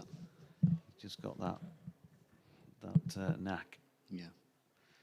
Whether it's with bat, ball, or in the field. I mean, Really, took a yeah. brilliant catch against, it wasn't against the Steelbacks, was it? It was in the prior game. It must have been against Worcestershire, I think, in the game before that. Yeah. No, sorry, it was against Leicestershire. It was Josh Inglis, his old teammate of junior days, who he caught on the boundary edge. Brilliant catch. He's pushing this one into the covers, and there's no run. So he's going to maybe have to curb a natural instinct or two at this moment in time, given the game situation. Yeah, maybe just give himself a bit of a chance. There's no demons in the pitch. There's been 3 decent deliveries, I would have said, for 3 of the dismissals. Those 3 caught behind, whereas a couple of the soft dismissals were maybe, well, Brook. And I'd like to have seen Balance commit a bit more to a firmer shot. But and he's driving this next full-length Taylor delivery, but no further than the bowler. Duke was probably a little bit, maybe, static, nervous. Didn't really move. You know, even the boundary he scored to get off the mark, his first ball was hit from the crease. He just rocked back, timed it beautifully, don't get me wrong, but that ball was in the right place for him at the right time, I think. He hadn't had to work for anything at that stage, where quite often the case when you're a back foot player and you hedge your bets a little bit more getting on the back foot, you have to work so hard on getting back into the ball when it's slightly fuller. There's Taylor in again, and Thompson pushing into the offside. You look at Jordan Thompson's career when you see him play regularly, and you think, what are the areas? I wouldn't have said there's anything particular in terms of how he's been getting out as a batsman, but he probably, when they lost at Old Trafford, looked susceptible to the short ball. Mm-hmm. The way he got out to Luke Wood in the first innings there, where he got one sort of under the armpit, and he looked in a bit of discomfort with one particular delivery. So he tried him again a couple of times and got the wicket. And if people had seen that, then he might be trying him. Well, here we go. Taylor's just dropped his square leg. So maybe he heard you. We shall see. In comes Taylor. He does go short, and Jordan Thompson takes it on, and he's got it over the top of Vasconcelos, who did a really good stop a little while ago to a ball that the batsman didn't hit, but he needed a pair of step ladders and some to try and get anything on that. It's 4 runs to Jordan Thompson. Yeah, it was obviously could have bluffed, couldn't he? He's put his deep square leg back, ran in, and he has actually bounced him. It was a good bouncer, really. It was a good height. It was sort of like just over that. The left-hander's left shoulder. Compulsive, I'd say, because he wanted to climb into it straight away. He wasn't prepared just to duck under it and have a look. Well, 132 for 6. This, I imagine, will be the last over before tea. It's going to be Rob Keogh, the off-spinner, who's going to bowl it. Bowling to George Hill, who's battled away now through, 55 overs for 71 runs. Slipping a forward short leg in place as Keogh comes in and bowls to him. And he's playing that up towards general direction of mid-wicket. And fielded there by Tom Taylor. And there's no run. Vasconcelos just making sure his offside field is where he wants it. Keogh is in again, bowls to Hill again, defensively out on the offside this time. Vasconcelos just comes round from behind the stumps to retrieve it. Breeze coming from sort of a very wide-ish third man at the moment. That's driven by Hill, but only as far as extra cover where it's fielded by Simon Kerrigan, and there's no run. Kerrigan has picked up a couple of wickets today, as has Tom Taylor, one apiece for Sanderson and Berg. Keogh in again. Bowl's edged, and it bounces just in front of Berg at slip. That's about the 3rd time today that one has gone off the edge and not quite carried to the slip cord, and Simon Kerrigan's had a couple come to him at 3rd slip on the half volley. And that just landed a few inches in front of Gareth Berg. Big appeal for LBW, and not out, says umpire Billy Taylor. Concerted appeal. They all went up for that one as Hill again just played it slightly from the crease, came across his stumps. Vasconcelos, who was rather wear his heart on his sleeve, was very disappointed that that wasn't given. Nevertheless, it wasn't. Here's Keogh in again. Bowls to Hill, who just drops that down in front of him. That's a good over. In fact, Rob Keogh's put in 3 decent overs there before tea, and that is tea on day 1 of this county championship match between Northamptonshire and Yorkshire. And at the break, Yorkshire go in at 132 for 6 off 56 overs, with George Hill, who battled away really well, is 71 not out. Jordan Thompson is on 5. The good news is that we've got through this afternoon without any weather interruption. And Ben, it's been fascinating stuff. Yeah, exactly. I think just looking at that last over there before tea, Rob Keogh's getting considerable spin from full, and that will be encouraging for him. I think Hill has continued to impress me. He's really set his stall about batting time. He's still waiting on that bad ball. He's used his feet really well against the spin. He hasn't just allowed a spinner to bowl at him. And he's looked to hit the bad ball for 4 and put it away, which he's pretty successful at doing. He's really worked out a good game plan, and you know, he's either got right forward or right back. And as soon as the Northamptonshire bowlers have bowled into his strengths, he's put the ball away. I think I mentioned earlier about a couple of the soft dismissals there with Balance and Brook. They'll be disappointed, but the other 3 batters there that have nicked off have got through to Vasconcelos, apart from maybe the 2 early ones we've spoken about already, getting back into the ball a bit more. It's been good bowling. So I think, you know, both teams, Yorkshire will look at Hill and think that's their positive so far from the 2 sessions, and the Northamptonshire bowling attack will be going in thinking, right, straight after tea, if we can go bang bang or get an early wicket, we'll be right into bowling Yorkshire out tonight. Well, puts Northamptonshire up within 10 points of Yorkshire in the table, because Northamptonshire have picked up 2 bowling bonus points so far. That's it. Tea, 132 for 6 Yorkshire, 56 overs gone. We'll be heading off in search of a cup of tea. Hope you do likewise, and we'll be back with you in around about 15 minutes' time.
Well, good afternoon and welcome back to the county ground here at Northampton. We're delighted to say the sun is still shining and the umpires and the players heading out onto the field again to start the final sessions play in this opening day of the county championship match between Northamptonshire and Yorkshire. The umpires Tom Lungley and Billy Taylor almost out into the middle, joined by the Yorkshire batsmen George Hill and Jordan Thompson, and now being followed out by the Northamptonshire side, captained by Ricardo Vasconcelos. Yorkshire 132 for 6.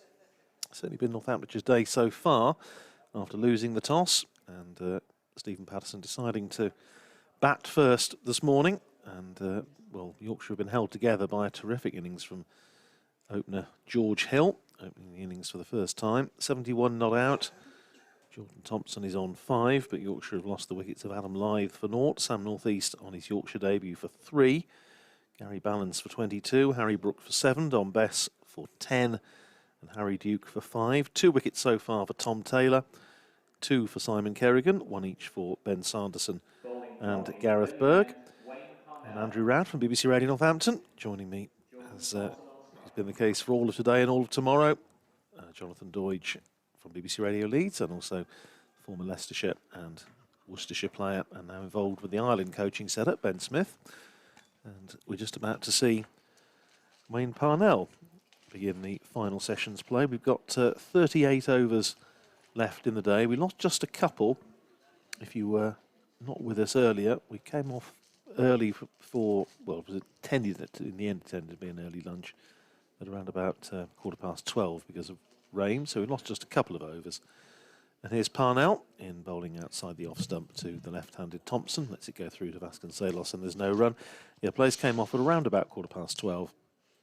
And then they took an early lunch, and we were back on the field at 1:30. So we lost just 2 overs. So it means that play tonight will continue until 6:30 or 94 overs, whichever is later. So, let's say we're looking at the moment with, 37 overs and 5 balls to go. So we're looking at probably around about 6:30, I would think. Plenty of Simon Kerrigan today has helped the over rate. Short, and that's cracked away off the back foot by Jordan Thompson for 4. Well, that's a good statement of intent at the start of the final session. Just a little bit of a hint of a loosener about that one from Wayne Parnell. A little bit short of a length, just sat up, asked to be hit, and Jordan Thompson didn't need a second invitation, cracked it away through extra cover for 4. He's up to 9, and Yorkshire up to 136 for 6. And a long chase back there to retrieve the ball for Emilio Gay, who has to come up and retake his fielding position at extra cover. There's still 3 slips in place. Backward point, extra cover and mid-off on the offside. Parnell in again, bowls to Thompson, who drives up to mid-off this time, rather, fielded by Rob Keogh. And there's no run. Floodlights still on, as they have been since the first ball this morning. You've had 1 or 2 scares as far as the weather's concerned, I suppose you'd say, with cloud sort of building over to our left. It's very much in the way of showers today. There's lots of cloud around, but the sun out at the moment. Quite breezy, so hopefully if we do get a shower, it'll blow through pretty quickly. Here's Parnell in again, bowls, and that's picked up by Jordan Thompson. That's another cracking shot, and just decided that attack is the best form of defence. And Thompson picks up 4 more, clipped away over square leg to the boundary, and immediately then a second man being pushed back onto the fence. Thompson up to 13 and Yorkshire to 140 for 6.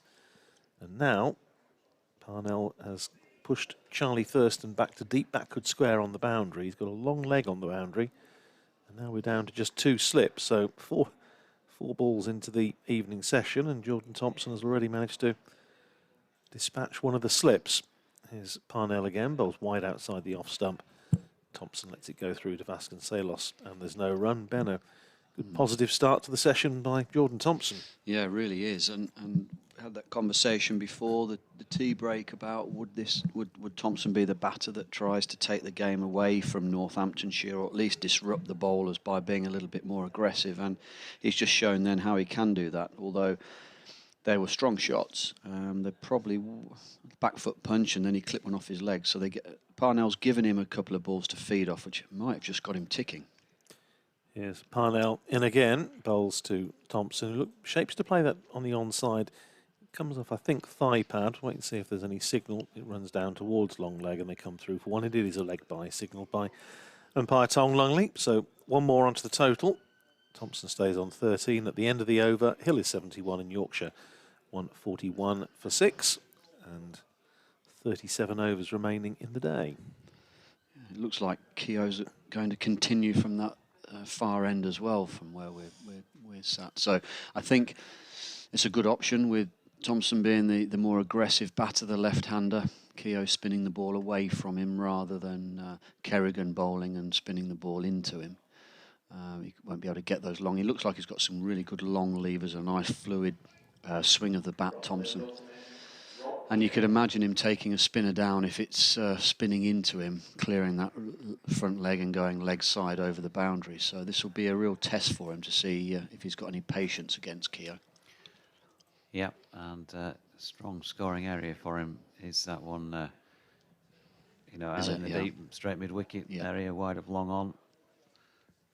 Does get the front leg out of the way, particularly when in white ball cricket, of course. We've seen it to very good effect a couple of times recently. Pushing forward at this first delivery of Keogh's over. So will he decide he's going to go big at some point? Well, if he stays out there for any length of time, I'm sure he will.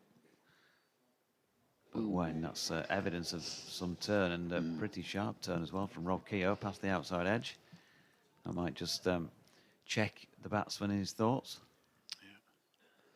Cross bat shots now, you might be thinking, I'm not sure if maybe a sweep or if it's really short a pull, but to go 45-degree bat across the line of the ball could be dangerous now, couldn't it?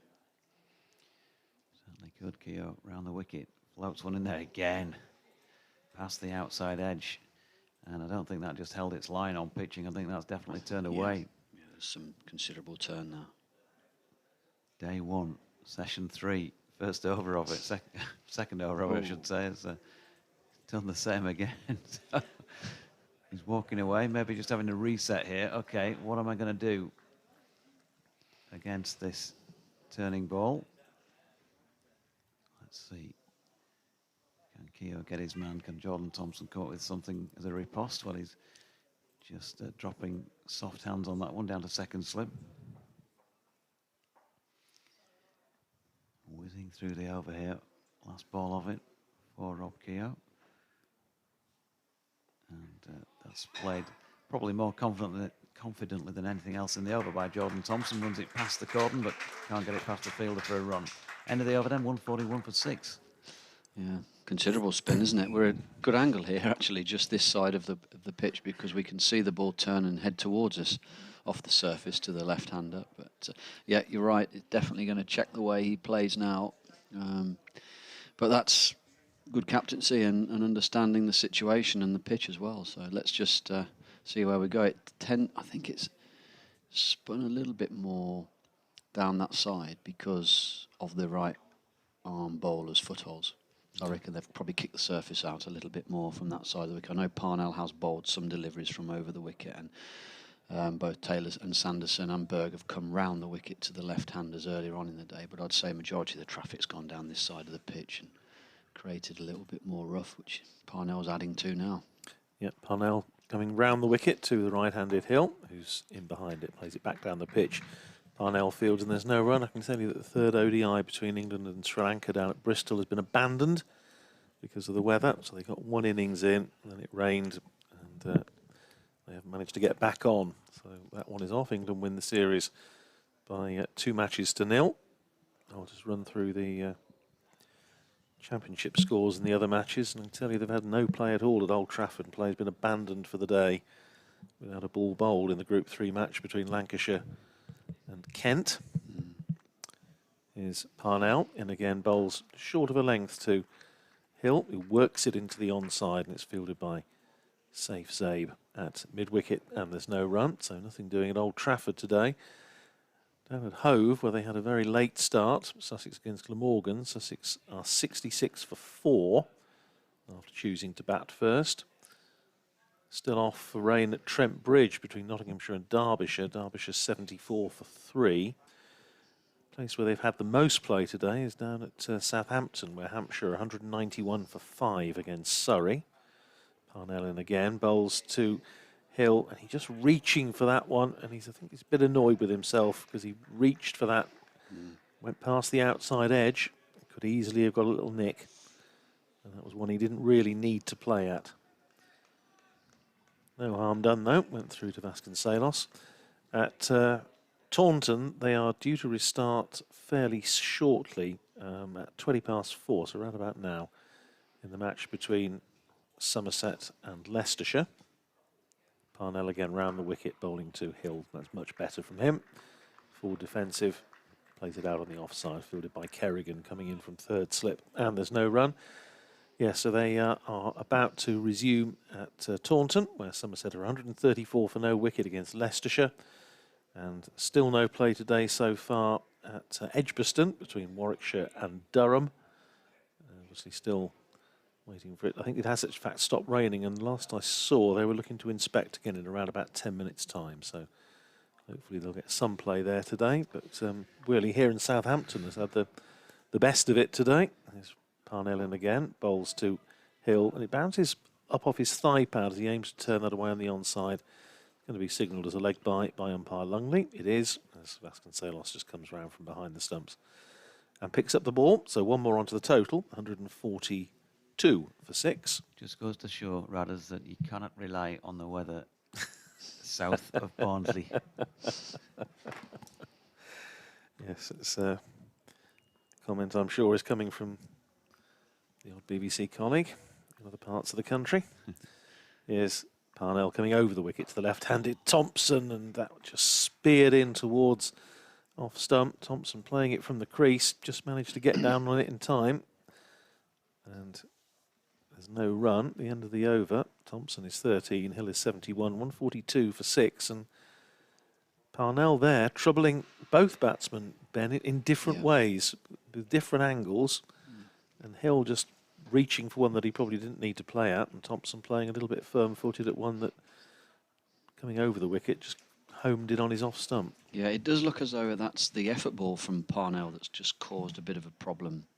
And watching him bowl in previous games as well, he'll bowl within himself probably 4, maybe 5 balls and over, and then there is an effort ball, and I think what he tends to do is push that effort ball across the right-hander, hoping that reaction is to have a flash at it and find the edge. Here's Keogh, 4 overs, 2 maidens, none for 3 into George Hill. She's one back, fielded by the bowler. And then vice versa for the left-hander, so he comes over the wicket to the left-hander, and that quicker effort ball is a quicker ball right in at the batsman to try and tuck him up, hit him on the pad. Sun shining at the moment as Keogh's in again to George Hill. There's another appeal, and this time he's got his man. George Hill rooted to the crease, has another look at what happened there, but he turns away disconsolate. He has to go. It's his first-class half-century, of course, today. His highest first-class score of 71, opening the batting for Yorkshire today. He'll never forget in that respect. But he's going to have a little bit more time to think about it all now, because he's going to be in the changing rooms any moment. And Yorkshire 142 now for the loss of 7. And so we get into the tail end of this Yorkshire innings. And lovely to hear some warm applause there as well from the home support, appreciating a bit of young talent coming down the M1 from Yorkshire. Well played, George Hill. But Rob Keogh has managed to get his man. Yeah, it's a very good innings, wasn't it, from a young player? That was. It's great to watch. The fact that he'd worked it out fairly quickly how he was going to play on this pitch, and didn't get flustered with the wickets that fell and the senior wickets that fell around him. He continued to go about his business and work the way that was successful for him, and he stuck to it, which was good to see. And he didn't go outside of his bubble, as we call it. He stayed nice and focused on what he was doing. It just looked as though that maybe has hit him. He's pushed a good stride in and across the stumps, but maybe the ball hit him in line with off stump and would have gone on to hit leg. So good decision if that is the case, and well bowled Rob Keogh. I think Well, I mentioned, well, I know I did actually. I mentioned about his defensive method against spin and how I think bat pad together or getting a good stride and getting the pad towards the pitch of the ball is quite an old-fashioned way now of defending, because umpires tend to give more decisions now to spin when batters are hit on the pad. Since Hawkeye came in however many years ago, it does show us that a lot of the balls that you just push forward to and keep your bat next to your pad will go on to hit the stumps, and it's encouraged umpires to give them. And I think the better method to defend is to actually have the bat in front of the pad, right behind the line of the ball. So then if it does turn, it's going to turn and go down leg side. If it doesn't turn or just turns a bit, it will take some bat. And if it goes on with the arm and it finds the edge, you just got to feel a little bit unlucky that you've nicked it, you know. Maybe that's a method he could have used. So Yorkshire skipper Stephen Patterson in. It's a delivery that turns away down leg side first up. A little bit of a sighter. There are 3 men now around the bat. Slip, leg slip, and short leg. Also a man positioned on the one at about 45-ish, backward of square. Plus a man at straight mid-wicket in a catching position. And a man out in the deep. Stephen Patterson tries to club one away through mid-wicket. He's got one in the air, straight to point here, second ball. And Patterson has gone for a duck. Keogh 2 in the over, 2 in 3 balls, in fact, and Yorkshire 142 for 8. Yeah, he'll be disappointed with that now, because he just needed to soak up a little bit of pressure, maybe. Patterson. I think we know that Thompson is the batter here that is going to be the player that could take the game away a little bit from Northamptonshire in this latter stages of the day's play, if he's got someone prepared to stick around the other end to him. Well, that's not going to help the cause one bit, that isn't. So there's not a lot really you can say about that. Patterson's hit it straight to cover. There wasn't many fielders on the offside, and he's managed to pick one out.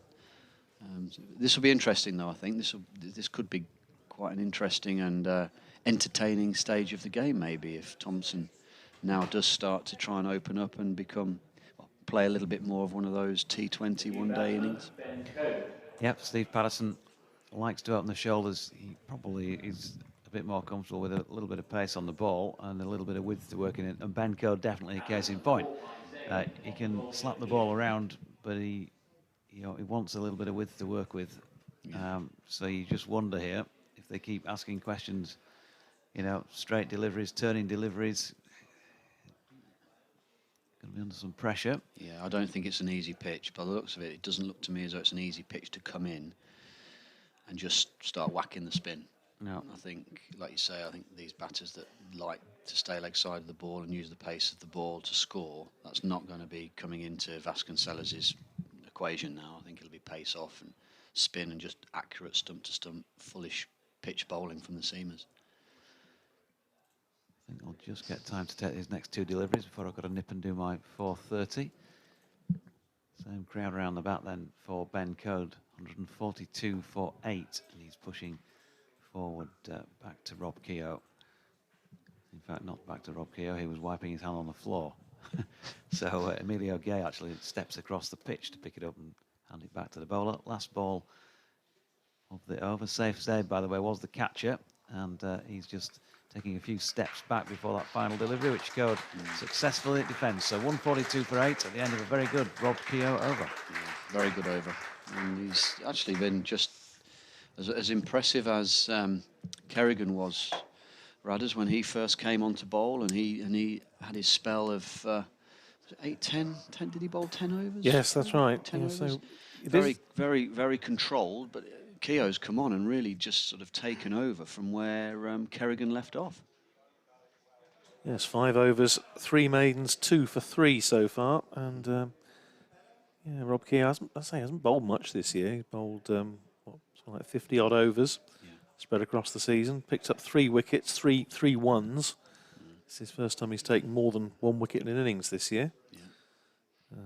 Picked up 2 wickets early on, and then picked up another one. Got Joe Denley out in that rather odd final session at down at Canterbury.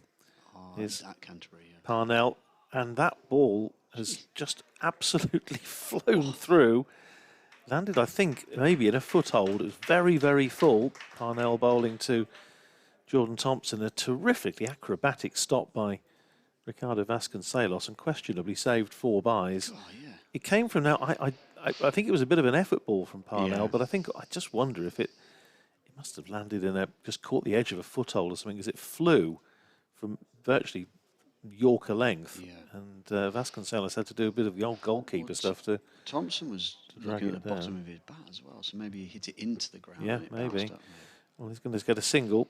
Jordan Thompson, he plays that out to the man sweeping at deep point. That's safe as Abe. So one more to Thompson. Yeah, I think you're right, Ben, because he's actually now studying the bottom of his bat and wondering if he needs to tape it or chalk it. One more to Thompson anyway, 14 to him. And Yorkshire up to 143 for 8. I just wonder, Ben, what the official view will be about the pitch. They obviously tend to get a little bit jumpy when the ball turns on the first day. Yeah, I don't see. Not excessively. No, in and this I don't. case, And I but don't think it's. I don't think it's. I wouldn't say obviously it's not going to be dangerous against a spinner particularly, but it's not as if it's unplayable. It's like playing a ball on a spinning wicket. There's no change in it. Here's Parnell round the wicket to the new batsman Ben Code, who again is across his stumps, playing that up to mid wicket where it's fielded by Zabe, and there's no run. The Yorkshire batsmen who are having a little knock in the outdoor nets over what used to be the old bowling green here at Montage Road, now walking back in company with coach Paul Grayson. Saw Adam Lythe over there earlier in the afternoon. Certainly made a big difference, the fact that there is now an outdoor net area here at Northampton, whereas before, of course, for outdoor nets they had to rely on pitches on the edge of the playing area, which has certainly been the case when you were playing back. Yeah, they were just down there near the scoreboard. Here's Parnell, and again round the wicket, bowls to Code, almost cuts him in half, that jags back. Now, did he get a little inside edge on it? It's gone away for 4, and it's 4 byes, so it beat everything. Beat the inside edge and beat the keeper, diving away to his left. Ricardo Vasconcelos went between bat and pad, so very difficult for the keeper to take. It's been pretty well obscured. But it runs away for 4 byes. All contributions gratefully received. 147 for 8. Yeah, I think going back to what we were just speaking about, would Northampton be a bit twitchy on the condition of the pitch, but you know, there's been no demons in it. It's just turned. It's been a little bit on the slow side, slowish turn, and the seamers have got the ball to carry through nicely. It's not been excessive pace either, so I can't see that being the case. Here's Parnell, and again bowls to Code, who's nicely in behind that, just drives it up to mid-off, fielded by Ben Sanderson, and there's no run. Yeah, I think there's not quite the paranoia, I think is probably not too strong a word, that you will know when you were playing. That's certainly when they used to the old pitch inspectors, and they convened pitch panels if anything deviated from straight on day one. And I do remember a very important county championship match back in 2000 when Matthew Hayden was captaining Northamptonshire, playing against Essex here. Parnell round the wicket, bowls to Code on drives, half stopped by Parnell in his follow-through. The ball runs up towards mid-on, and it's fielded by Ben Sanderson. End of the over with Thompson on 14. Code yet to get off the mark, 147 for 8. Parnell's bowled 10 overs, 4 maidens, no wicket for 20.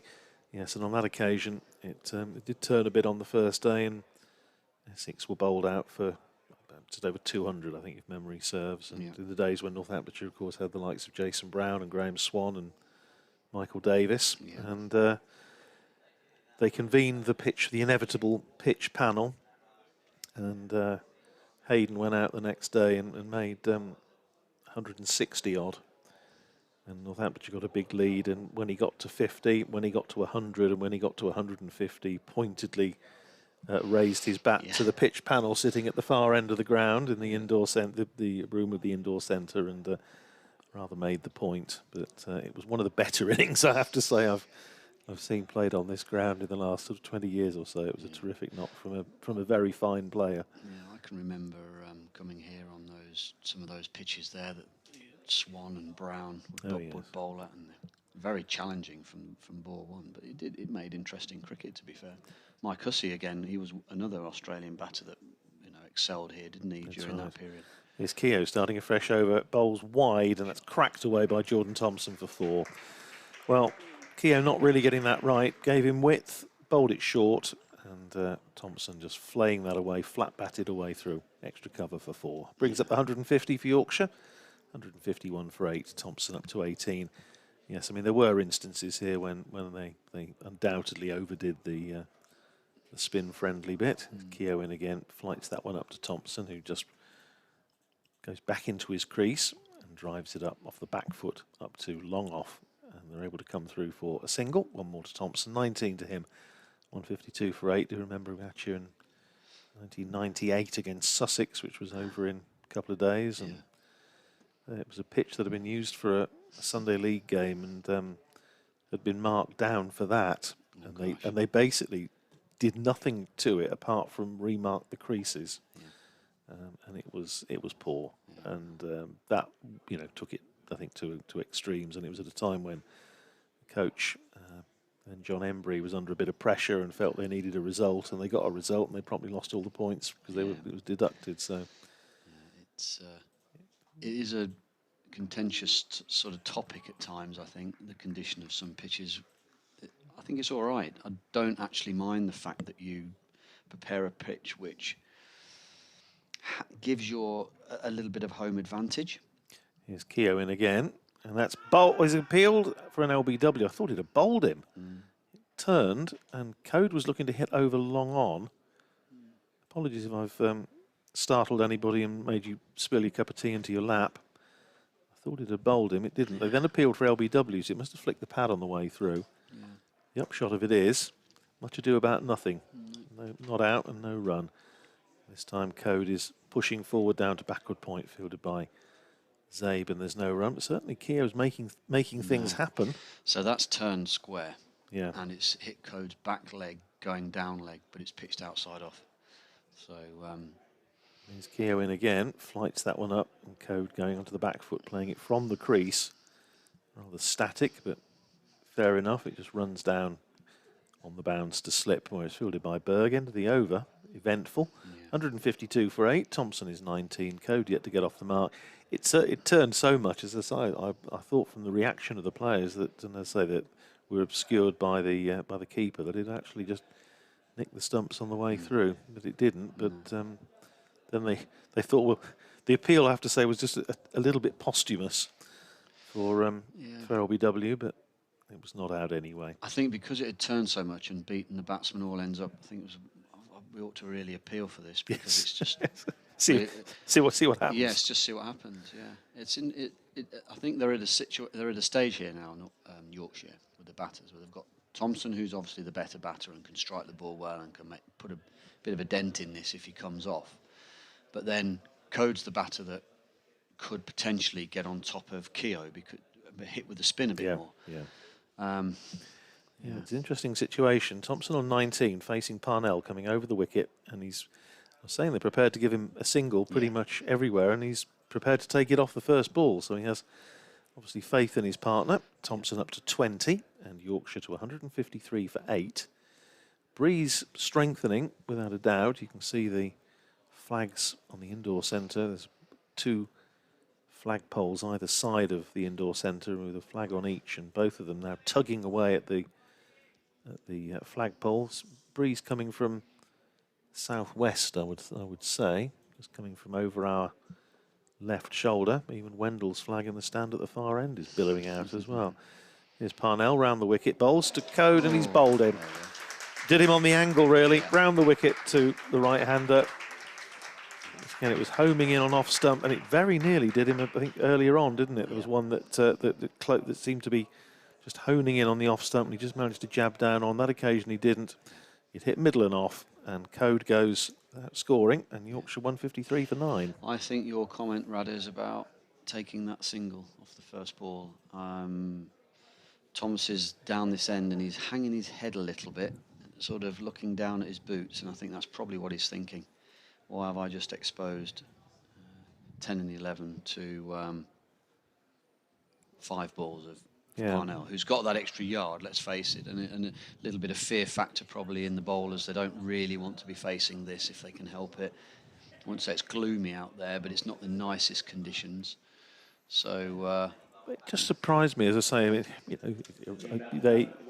you would think that Jordan Thompson knows his own teammates, but they were obviously the field was. It couldn't have been more obvious. They were prepared to give him a single anywhere, pretty much. They got a couple of slips in, and others just patrolling the boundary, and they gave him the single. He took it, and that was the upshot, anyhow.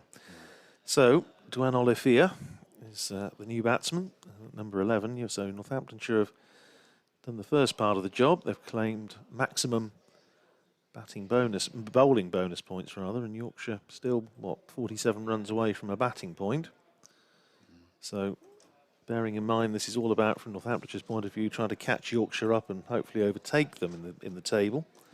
In this, the penultimate round of matches, then they've made a pretty good start.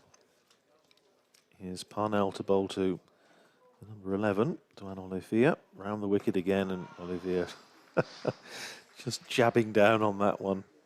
Is it again? It's a good line from Parnell, that probing line, just around about top of off stump, middle and off maybe, coming in on the angle, going round the wicket. Olivier's behind it okay, plays it out the onside, fielded by Zabe, 153 for 9. So 3 balls to go in this over. Here's Parnell running in and bowling to Olivier, who again just squeezes it away past square leg. They've gone through for 1 and they've come back for 2. So Olivier's, don't worry about me, partner. no, so they're obviously not playing that game. No, and Zabe Field sends in his return on the bounce to Vasconcelos, and Olivier's away with a couple, 155 for 9. No, there's no question of trying to protect numbers 10 and 11. Olivier, I just wonder if they may think about a short one. They've now, of course, giving him a single anywhere. The field is scattered. There are 3 slips. Everyone else giving 1, really. And there's Olivier taking 1 as he plays that just in front of square. Zabe comes in from his position around about 5-10 yards off the boundary at mid-wicket, and they come through for an easy single. 1 more to Olivier, 3 to him, 156 for 9, 1 ball to go in the over. What does Jordan Thompson do here, Ben? Well, it looks a bit easy for Northamptonshire at the minute because Thompson's getting off strike. They're taking the ones. He's now on strike. Now, for me, this will either be, it should be a bouncer. Is this 1 ball left, isn't there? So yes, 1 left. A high bouncer, a ball that goes through that isn't called. So it's a dot ball. It keeps Olivier on strike for Keogh to have a go at. Over the wicket comes Parnell, bowls down the leg side to Jordan Thompson. And there's a good take by Vasconcelos, sprawling away down the leg side. Good take by him. End of the over. Successful one for Parnell, who's now bowled 11 overs, 4 maidens, 1 for 24. And Thompson is 20, Olivier 3, and Yorkshire 156 for 9. Yeah. So I'd think now Thompson may just need to try and keep as much of the strike as he possibly can. And I know there's weather around, so it's probably going to be a truncated game. There's not going to be as many overs as the allotted overs of the 4-day game. But maybe just, I'm not saying take time away from the time out of the game, but just use what time and use what bowling they can do, Yorkshire here, just to eke out another 10, 20 runs before any more risks are taken. But the only problem here is if Olivier's on strike to Keogh, if he just pushes and prods around, he's probably got more chance of getting out than he has trying to actually have a go. Let's see, because he's on strike to Keogh and he pulls his bat exaggeratedly inside the line to that first delivery of the over. It's not a hopeless cause with the bat, but he's at the same time he's never scored that many in a Yorkshire knock so far. He's had a first-class half-centuries, and he has a little stab at this one again. Difficult to see exactly what happened with that because of Ricardo Vasconcelos blocking it slightly from view. Still 3 men around the bat, and he goes back to this next delivery, pushes it back wide of the bowler who does the fielding. So his highest score of the season, 21. He's made double figures on a couple of other occasions.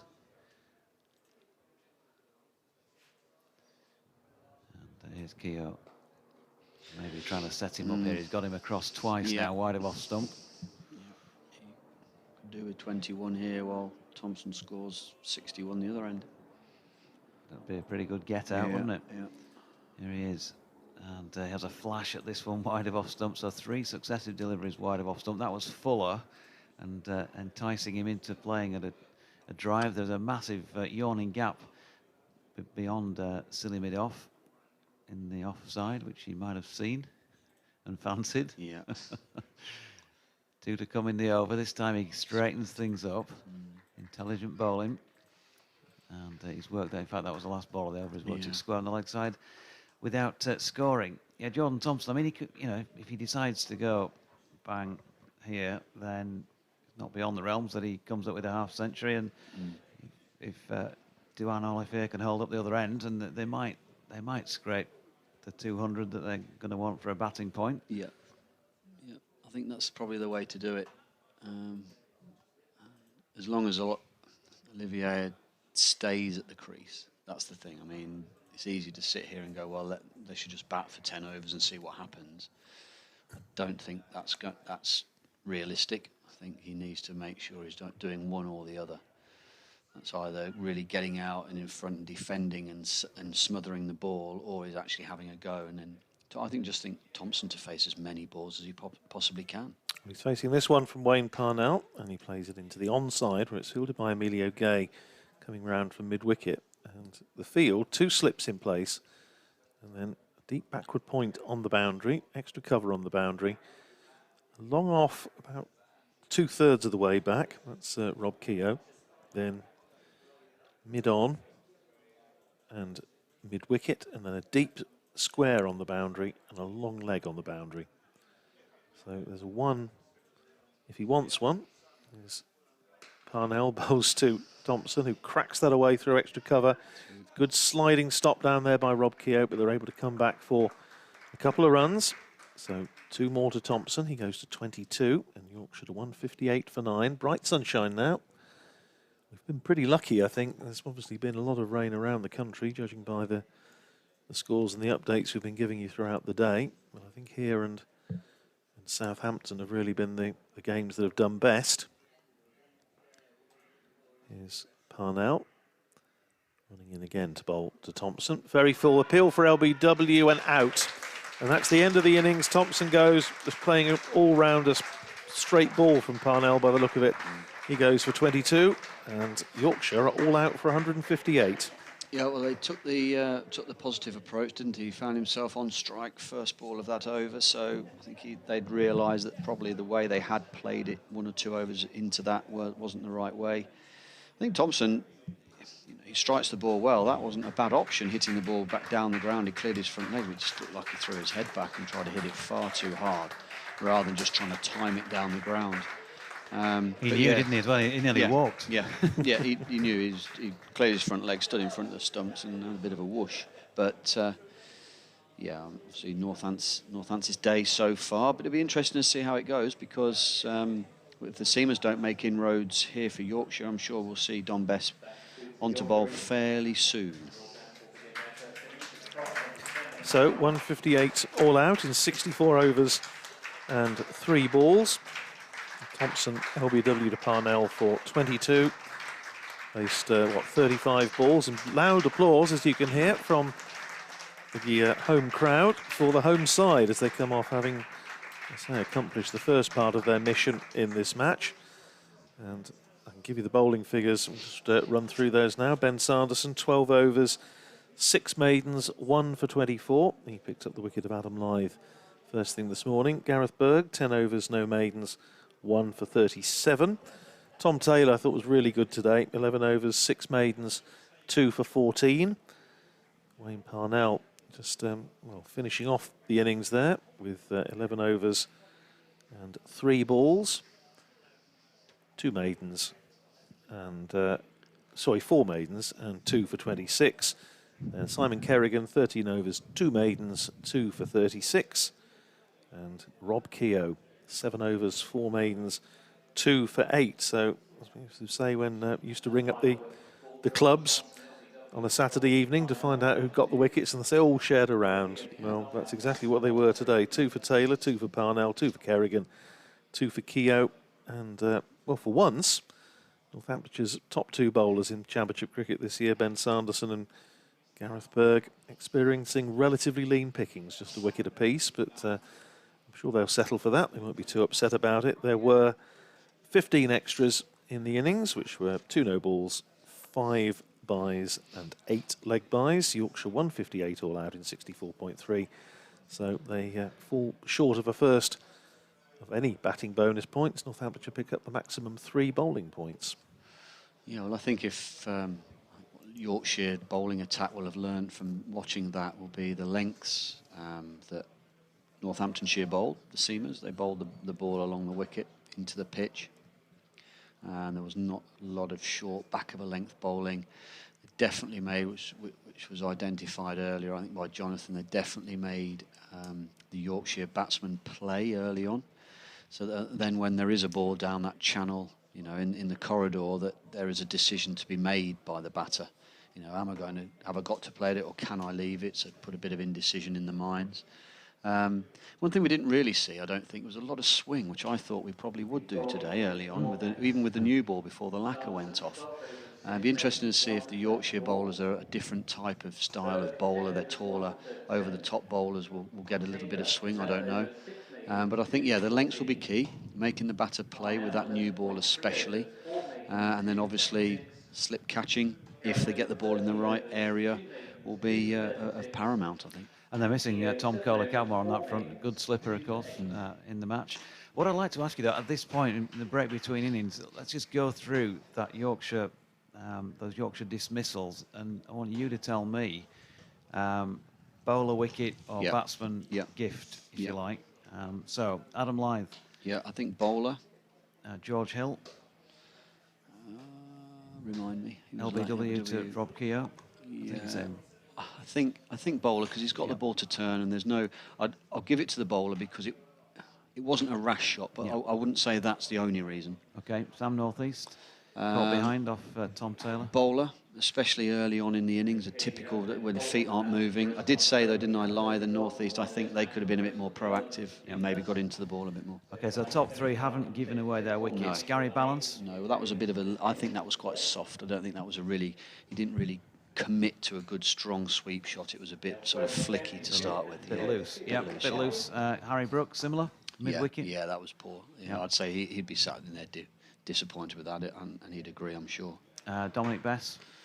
Bess was caught behind off Gareth Berg. Yeah, very good delivery. Bounced, left him, and he'd looked busy at the crease. Bess had to be fair, so I'll give that to the bowler.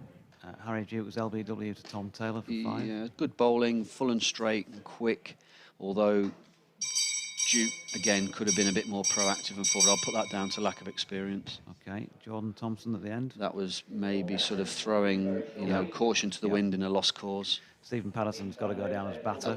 Batter dismissal, Ben Codd, I missed that because I was nipping out. He was bowled, very good delivery. He stayed leg side of it, and Parnell did him on the angle. Don't think that was particularly his fault. Okay, so we've wrapped it up there with, we're certainly saying three batsmen could have avoided being out in the way they were by playing the shots they did. Because we often get emails at this point saying, damning the batting lineup. They've only got 158, that's terrible batting. But as a man who's been out there and played it, you think that 3 wickets were given and the 6 of the other 7 were bowler wickets and 1 was a bit of inexperience. Yeah, and I think also the one thing, though, that doesn't contradict that is the fact that Balance and Brook, or your 4 and 5, played the softer option, took the softer options. If it had been a bit of a slash by Lyth, you could sort of like berate him for that, and then the next 3 or 4 were really good bowling dismissals. You could probably take that. I just think 2 of your top 4 giving their wickets away, 2 of your top 5 giving their wickets away, or soft dismissals, as it were. I don't think that will go down too well with the batting group. No, and particularly 2 big players like that as well, as they. Gary Balance is and Harry Brook is becoming. Yeah. Okay, but we know that they've got a strong bowling attack, and we know that they've got themselves into difficult positions already this season and got out of them well. Yeah. So, we've seen the ball turning quite prodigiously for a first-day pitch. I know it's not really a first day pitch, but it is the first day of the game. So they might have, I mean, I noticed Jack Shuck, for example, was travelling with them and warming up with them this morning. I wonder if they had any thoughts of playing more than one spinner. Yeah, maybe. I think if they were looking to bat first and not have to, and bowl last, then it might have been another option. But then we were talking earlier about that. That would then, you'd have to leave a seamer out for that, wouldn't you? Definitely. And then that player would come in lower down the order. But it's an interesting one. Knowing Gale, I played against Gale and I've played against Grayson. They were tough competitors. Their backs against the wall, they'd come out, and I think if they sort of give that message across that Yorkshire bowling attack with the experience they've got in a couple of those bowlers, especially Patterson and Olivier, I'm not sure about. Code's relatively more, he's more experienced now than Thompson, obviously. They'll be coming out, and I think this will be a really, really interesting period of passage of play, because if Yorkshire hit their straps, then it's going to be really tough for Northamptonshire, and I'm actually really excited to see how Northampton's batters handle this first period. Well, you've got Ben Code, who's, if you like, the artist. Yeah. You've got Dwan Olivier, who's got the shock value, he's got the pace. Yeah. You've got Stephen Patterson, who's your nag. Yeah. You know, you're sort of Ben Sanderson in that respect. Yeah. We were talking about earlier. Every ball's the same. Yeah. And then Jordan Thompson, who can swing the ball both ways. He can hit the pitch. So, you know, if it's not swinging for you, he's got his dual purpose. He's really sort of started coming to the fore this season with ball in hand. And then you've got the Dominic Best. And if you need Harry Brook for a few overs of Dibble in and among, and possibly, who knows, George Hill or maybe Adam Lyth. I mean, Adam Lyth sometimes gets used with his little gentle off spinners. Yeah. No, it'd be interesting to see. If I think overall here, this opening spell, really Northamptonshire batters, they know that, and I think very similar to situation to how Yorkshire started the day. I know the wicket looks as though it should play better now than it did at 11 o'clock this morning against a seamer, and I'm not saying that was a wrong decision to win the toss and bat, but you'd just say a little bit of grease, a little bit of damp will be out the pitch now that would have been at 11 o'clock. And I'm just interested to see how these two overcome it, and heavily stacked with left-handed batting options as well in that top order. Yes, that's right enough, and it's going to be Ricardo Vasconcelos and Emilio Gay making their way out to the middle. Vasconcelos, captaining Northamptonshire in this match, in the absence of Adam Rossington, who is injured, and Emilio Gay, who last time out in the county championship, in his previous championship match, made a very good century. His first in first-class cricket against Kent down at Canterbury, but this will be a serious test for him. And he was tested there by Darren Stevens, running in and doing his usual seam swing bowling masterclass down at Canterbury, just nibbling it around. And Emilio Gay played him pretty well, but this is going to be, as you say, a tough little session. Well, it's not even a little session, is it? 27 overs to go. Good chance for Yorkshire to make some serious inroads, and it is going to be Ben Code who's going to bowl the first ball of the innings to Ricardo Vasconcelos. 4 slips in place, and Vasconcelos just pushing that up towards mid-off, and there's no run, so 4 slips in. Tom Bess in there at point, and a mid-off, mid-on, mid-wicket, and a long leg, fairly wide, down there in front of the white seats, ahead of, in front of what used to be the old county hotel. Here's Code in again, bowls to Vasconcelos, just shapes back into the left-hander, hits him high up on the pad, drops down on the offside. Harry Duke comes from behind the stumps to field, and there's no run. Northamptonshire looking to bat fairly long in this game, fairly deep. Proctor at 3, Thurston at 4, Keogh 5, Zabe at 6. Then the 3 all-rounders who can almost bat in any order you like, Taylor, Parnell and Berg, and then Sanderson and Kerrigan. Here's Code in again, bowls just strays down the leg side. It takes Vasconcelos on the pad as it runs down towards fine leg. It was a strangled appeal, but not out. Clearly shaping down, missing the leg stump, and it goes down for 2 leg byes, signalled by umpire Lungley. So Northamptonshire are away, 2 for no wicket.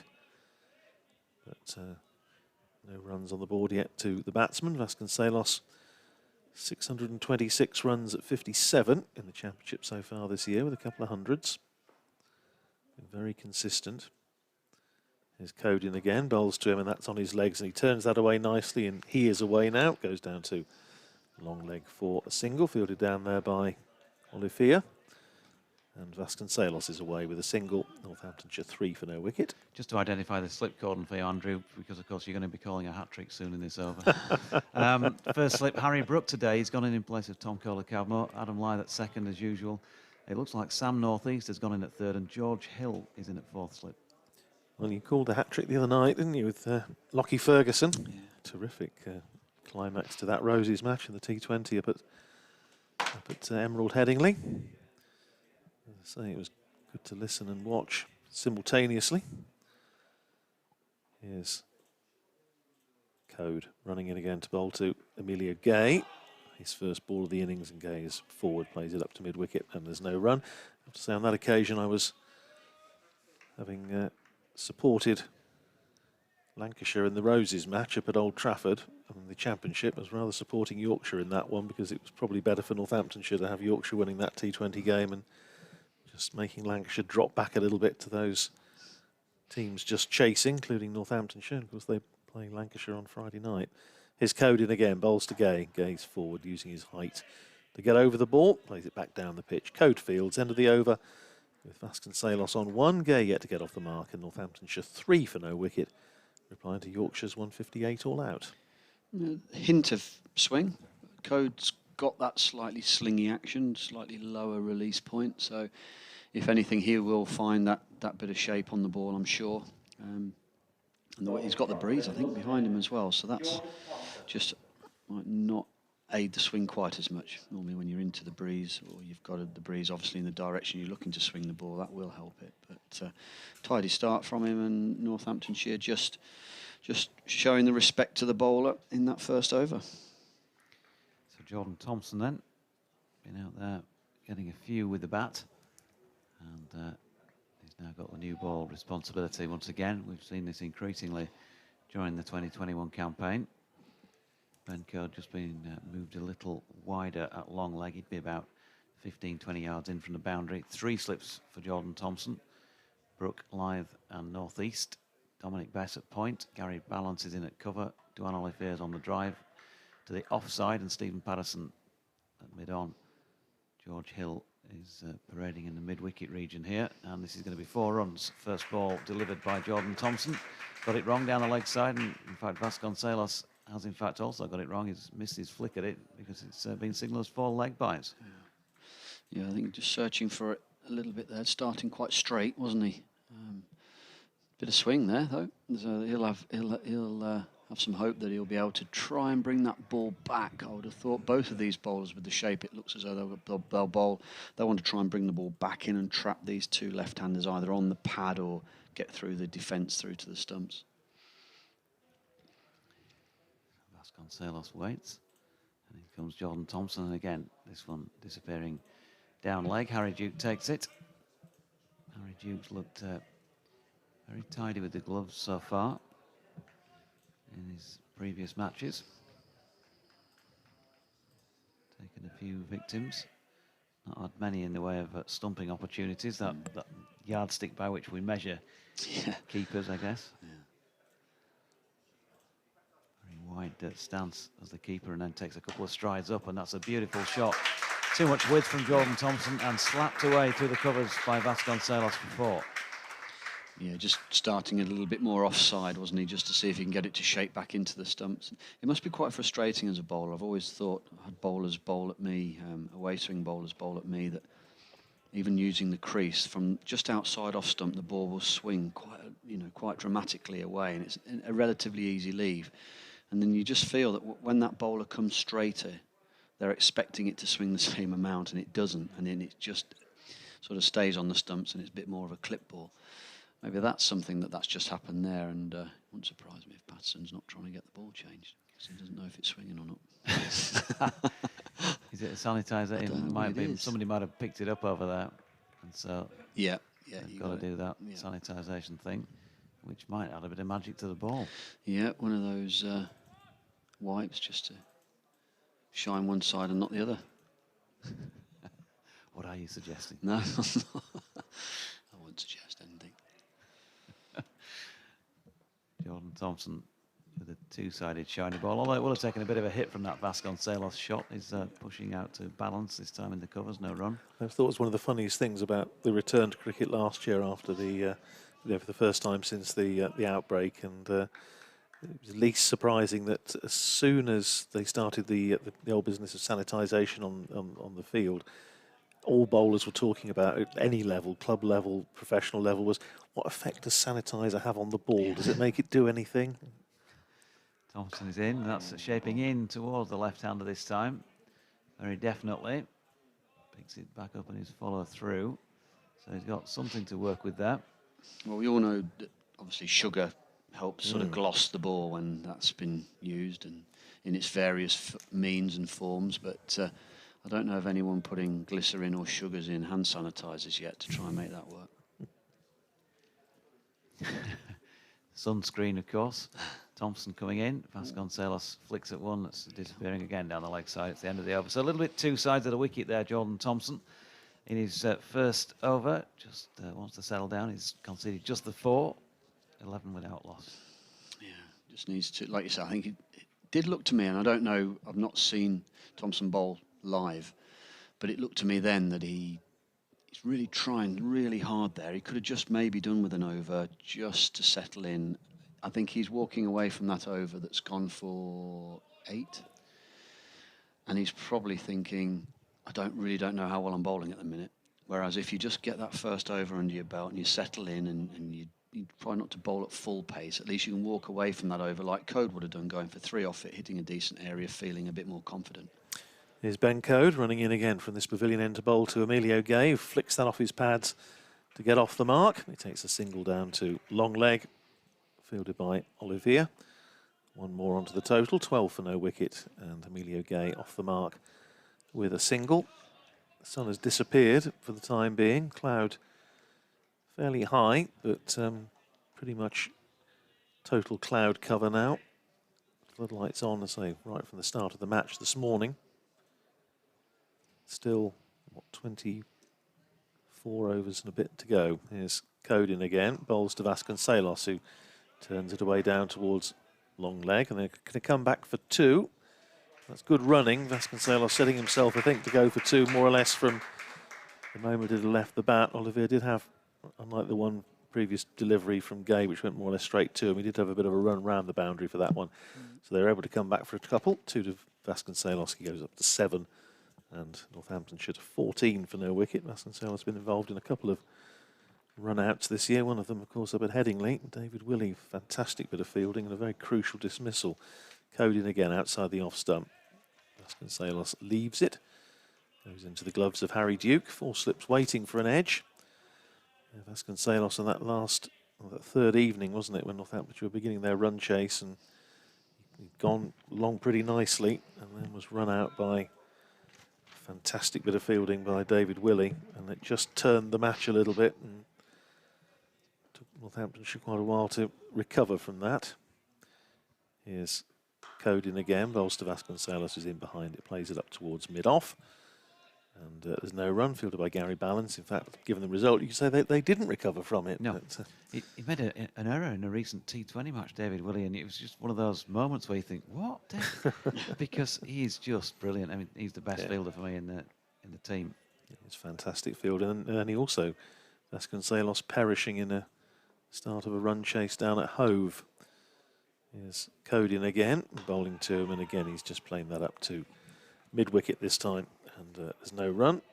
And yeah, down at Hove he was a subject of the victim, I should say, of a fantastic bit of fielding by Tom Haynes, I think it was, who very similar, almost identical, in fact, throwing down the stumps from mid-wicket with 1 stump to aim at. Yeah, he was out for 38 in the second innings as Northamptonshire went on in pursuit of 218 to win, and there's a horrible feeling of deja vu at that point.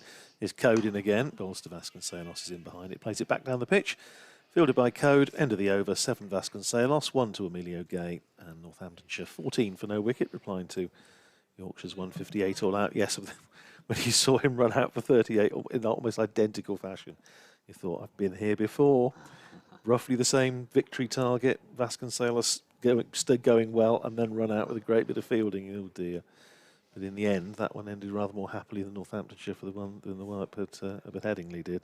The great thing about that was Tom Haynes setting off on a lap of honour around the ground after he'd run him out. It was a great bit of fielding, but he ran more or less all around the ground at Hove to take the applause.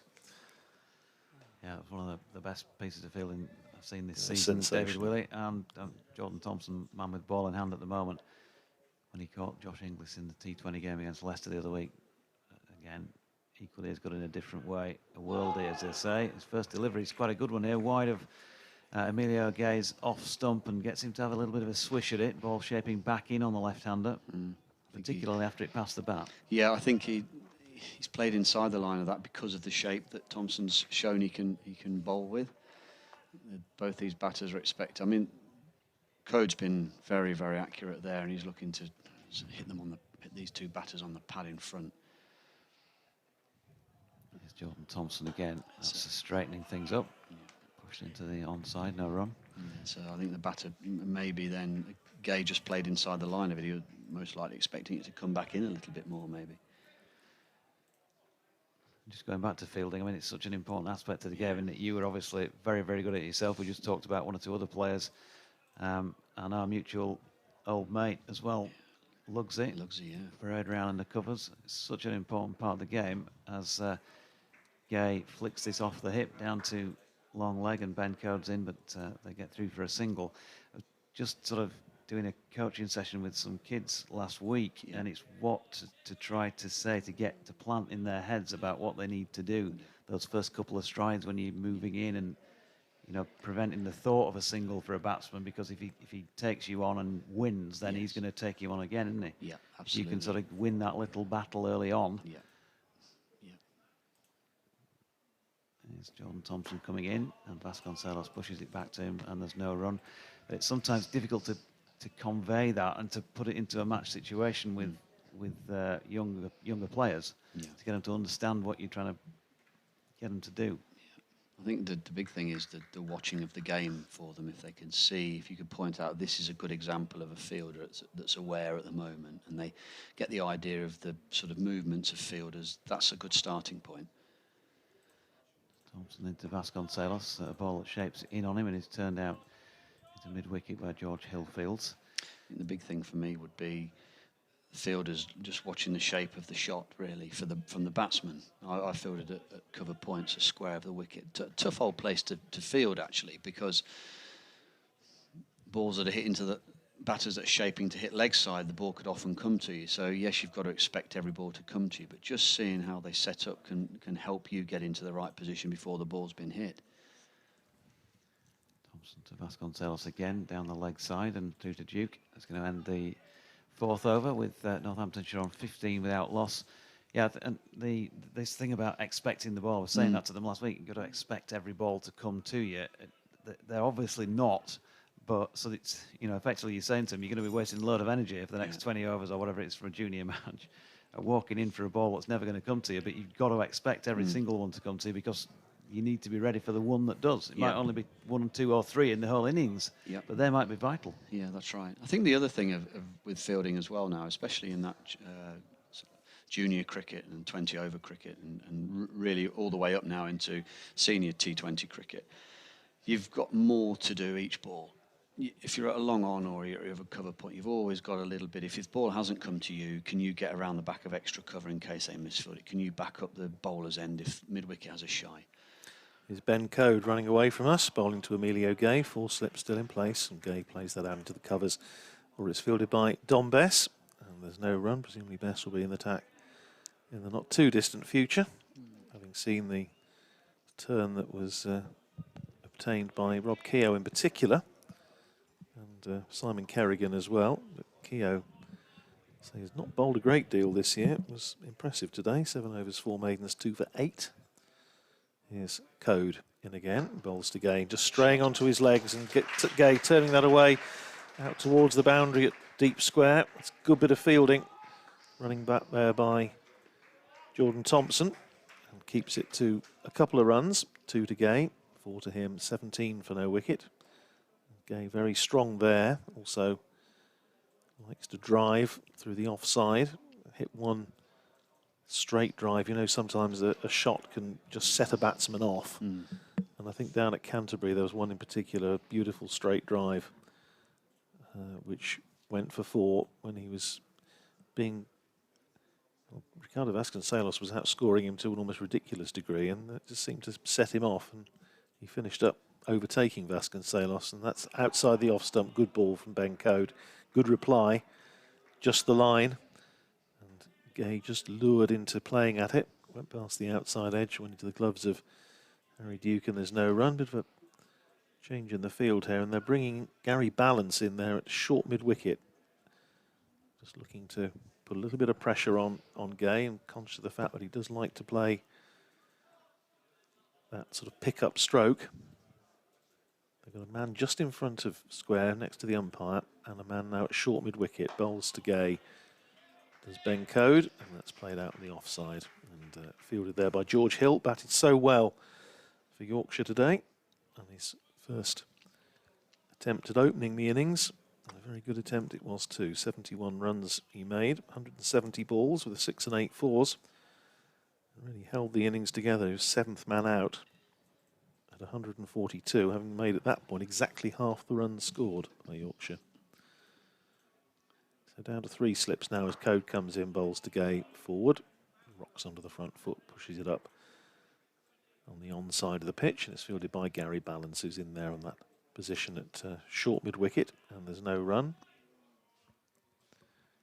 Still quite a bit of breeze in evidence, and see the trees at the far end of the ground just rocking in the wind. So it'll be quite breezy. They were saying, I think, Monday into Tuesday, talking about it being very windy, if the forecast is to be believed. His Code in again, bowls to Gay outside the off stump, and well wide outside the off stump. Gay doesn't need to play it, and doesn't. Harry Duke has to dive away in front of first slip to take it. End of the over with Emilio Gay on 4. Ricardo Vasconcelos is 7, and Northamptonshire are 17 for no wicket. Code very tidy, 3 overs for 6. And Jordan Thompson, 2 overs for 5. Yeah, I think Code there, he's actually bowled along the wicket, hasn't he? He's bowled it very full, and maybe just a little bit too full for somebody of his height. But what I'll give him the benefit of the doubt with is, I think he's drawing the batsman forward, and then the odd ball, definitely the ball that Gay played and missed at, was just slightly short of back of a length, and it didn't swing as much bounce and left him. Thompson round the wicket to Vasconcelos, who, well, there's a bit of interest from the Yorkshire slip cordon, but it was comfortably wide of off stump, and the batsman left. Hi JD, is that the same Ben Smith that was appointed batting coach for Ireland? Says John Logan. Ben's voice for me is a softly spoken version of David Fulton. Well, Fultz will be more like Vasconcelos. He's not out on 7 at the moment. Jordan Thompson turns at the end of his run, coming back towards us from the indoor centre end. And Vasconcelos turns that, well, did he turn it back with a square? I think it might be leg byes, waiting for a signal. Leg byes, yep. Still on the board as 1 run, 18 without loss. Fultz from Kent. Yes, he did a couple of days with us when we were down at Canterbury back in April, yeah. Yeah, good company. Yeah. What a player. Fine, but he had that purple patch, I remember we played. It might have even scored 10 hundreds in a season. Got a feeling he did. Something like rings a bell. I wouldn't know. I need to get the statistician on that. Radders will be on all over that one now. As Tomo comes in, and that's turned backward of square leg by Emilio Gay. Ben Code will stop the boundary and keep them to 1. Penny and Pudsey says Leicester not very impressed with Yorkshire's performance. That's L-E-S-T-E-R, Leicester. Neither is his owner Vicky in Worthing. Leicester being a parrot? Don't know. Dog? It was Leicester, Penny. The Cat. dog. Yeah. The dog. He's probably told me before, but I can't remember. James Green says, enjoying the commentary in the game. Delighted for George Hill. Looks a decent player. Would like to know what you thought the par score on that wicket should have been, as Jordan Thompson's next delivery is a good one. Probably about the best one he's bowled so far. Yeah. Draws Vasconcelos into hanging his bat out to dry. I think this is where, when you use the angle from around the wicket, so for instance, when Parnell was bowling to a right-hander from round the wicket. Now Thompson's bowling around the wicket to the left-hander. You can't be quite as full. You need to be just that slightly shorter with your length. Still dragging the batsman forward, but not giving him a drive. Here's Thompson again. Once more wide of off stump, Vasconcelos leaves. So if we're talking about what a pass score should have been ideally, if you're saying that, you know, particularly Gary Balance and Harry Brook could have avoided getting out in the way they did, you look at the score, it was 158. Are we saying 200 should have been within reach, and then is 225 realistic first innings score on this pitch? I'd have thought today? Minimum was 250. Minimum 250. 250, yeah.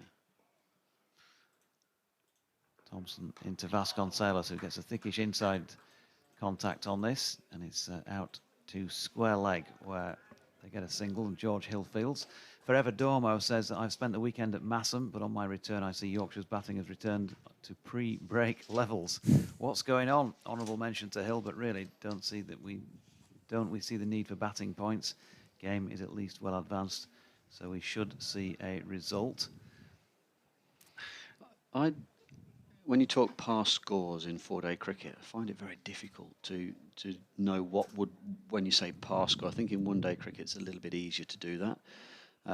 But I think when I'm saying 250, whether you're surprised at that or not, because Yorkshire were bowled out for 180, for me it was like at the stage when Balance and Hill were going along nicely, they didn't really look in any trouble. There was a bit of spin, but apart from that, they were both playing really well. And for me, then that's the partnership that should take the game to. It's a shot. Oh, it's a lovely shot from Ricardo Vasconcelos to start this fresh over from Ben Code. Just punches it away off the back foot through extra cover for 4. Very much a trademark Vasconcelos stroke. He goes up to 12 and Northamptonshire to 24 for no wicket. Sorry, Ben, carry on. No, it's fine. It was a fantastic shot, wasn't it? Code just sort of veering on the side of short there, wasn't he, for the first time in a while, and sat up nicely. You can see Vasconcelos, his stature.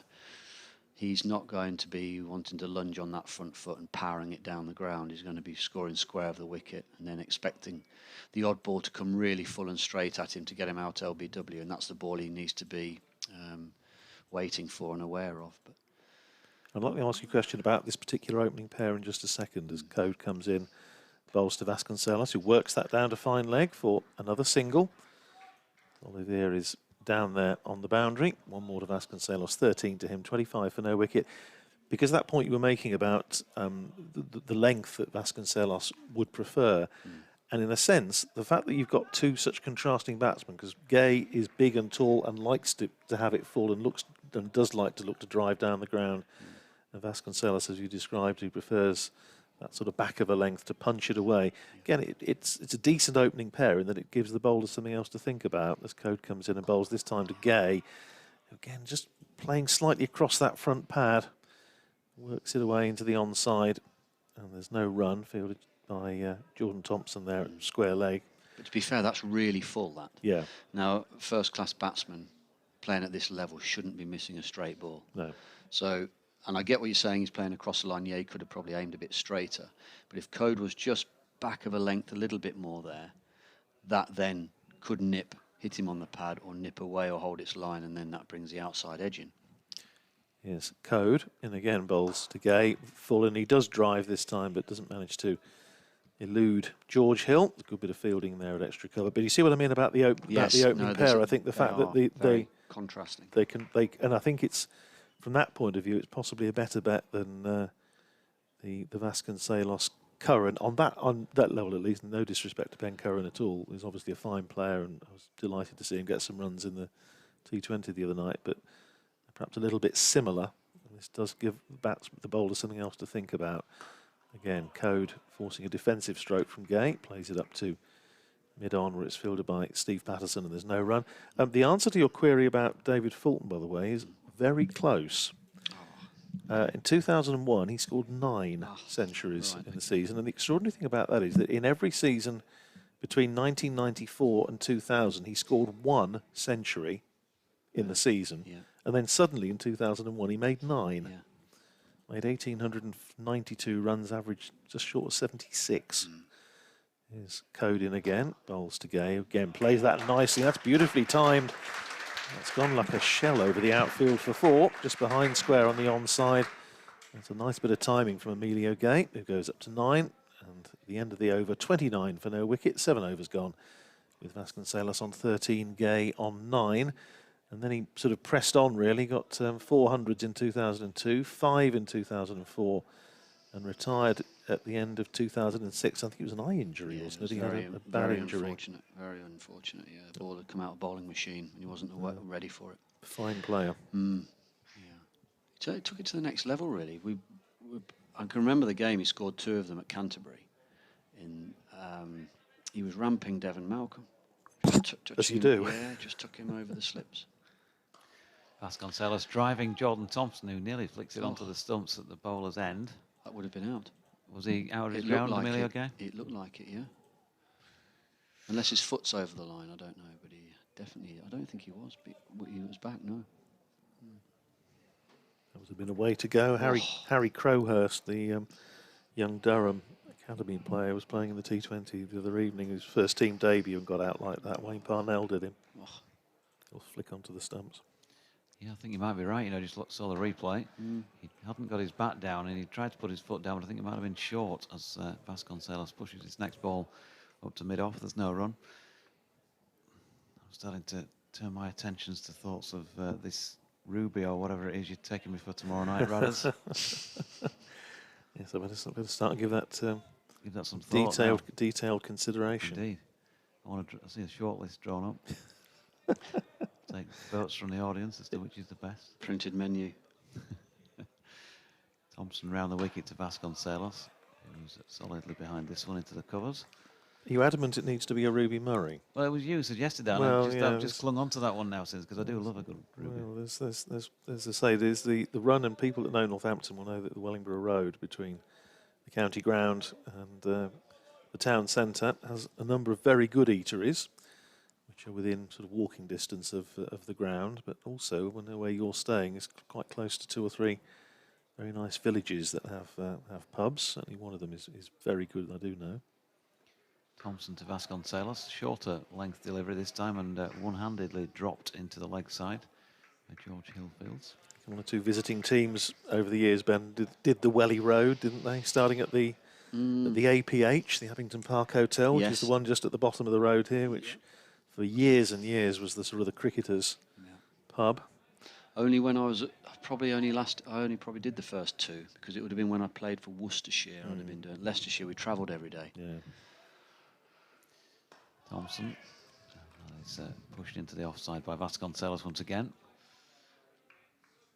We stayed in various places when we came to Northamptonshire. Stayed out at Chapel Brampton, maybe. Yeah, could have been up there. There's a hall out there. Sedgebrook Hall. Sedgebrook Hall, there you go. Yeah, we stayed there. Very nice. It was nice, bit out of the way, but it was a nice area. Well, it's a beautiful setting, isn't it? It's a beautiful spot.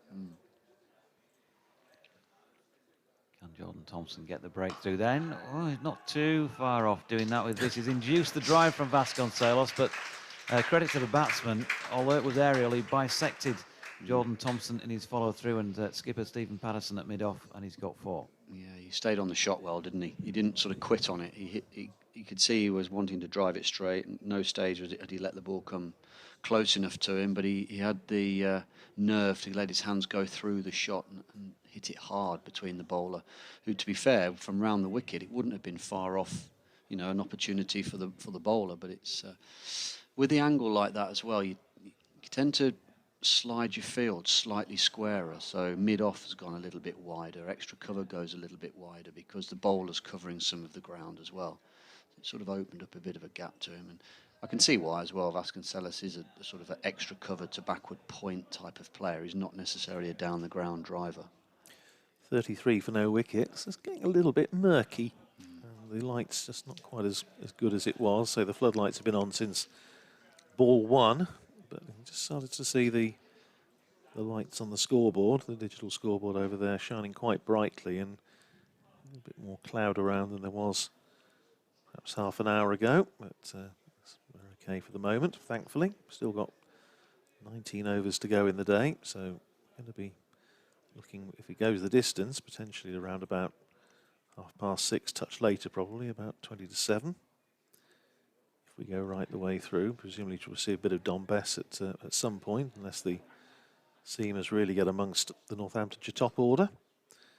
3 slips in place, and here's Code bowling round the wicket to Emilio Gay, and he's driven that back down the ground, and this time the ball does run onto the stumps at the non-striker's end, but Code hadn't got anything on it, and in any case I think Vasconcelos was back in his ground, so no harm done from the point of view of batsman or bowler. But yeah, it's just, the light's just not quite as good as it was. As I say, it's tending to just block in a little bit from behind us, which is never a particularly good sign. Here's Code, and again round the wicket, and beats Gay outside the off stump. It just seamed away, just did enough to beat the outside edge. And goes through to Harry Duke. That's that length, just that yard shorter than allowing Gay to get his body right over the top of the ball and smother it in defence. He bowled it a yard closer to the, further away from the bat. Even that position then isn't enough to narrow the angle. That might find the edge. Here's Code, in again round the wicket, bowling to Gay this time. Doesn't need to play it, and he just lets it go through into the gloves of Harry Duke, and there's no run.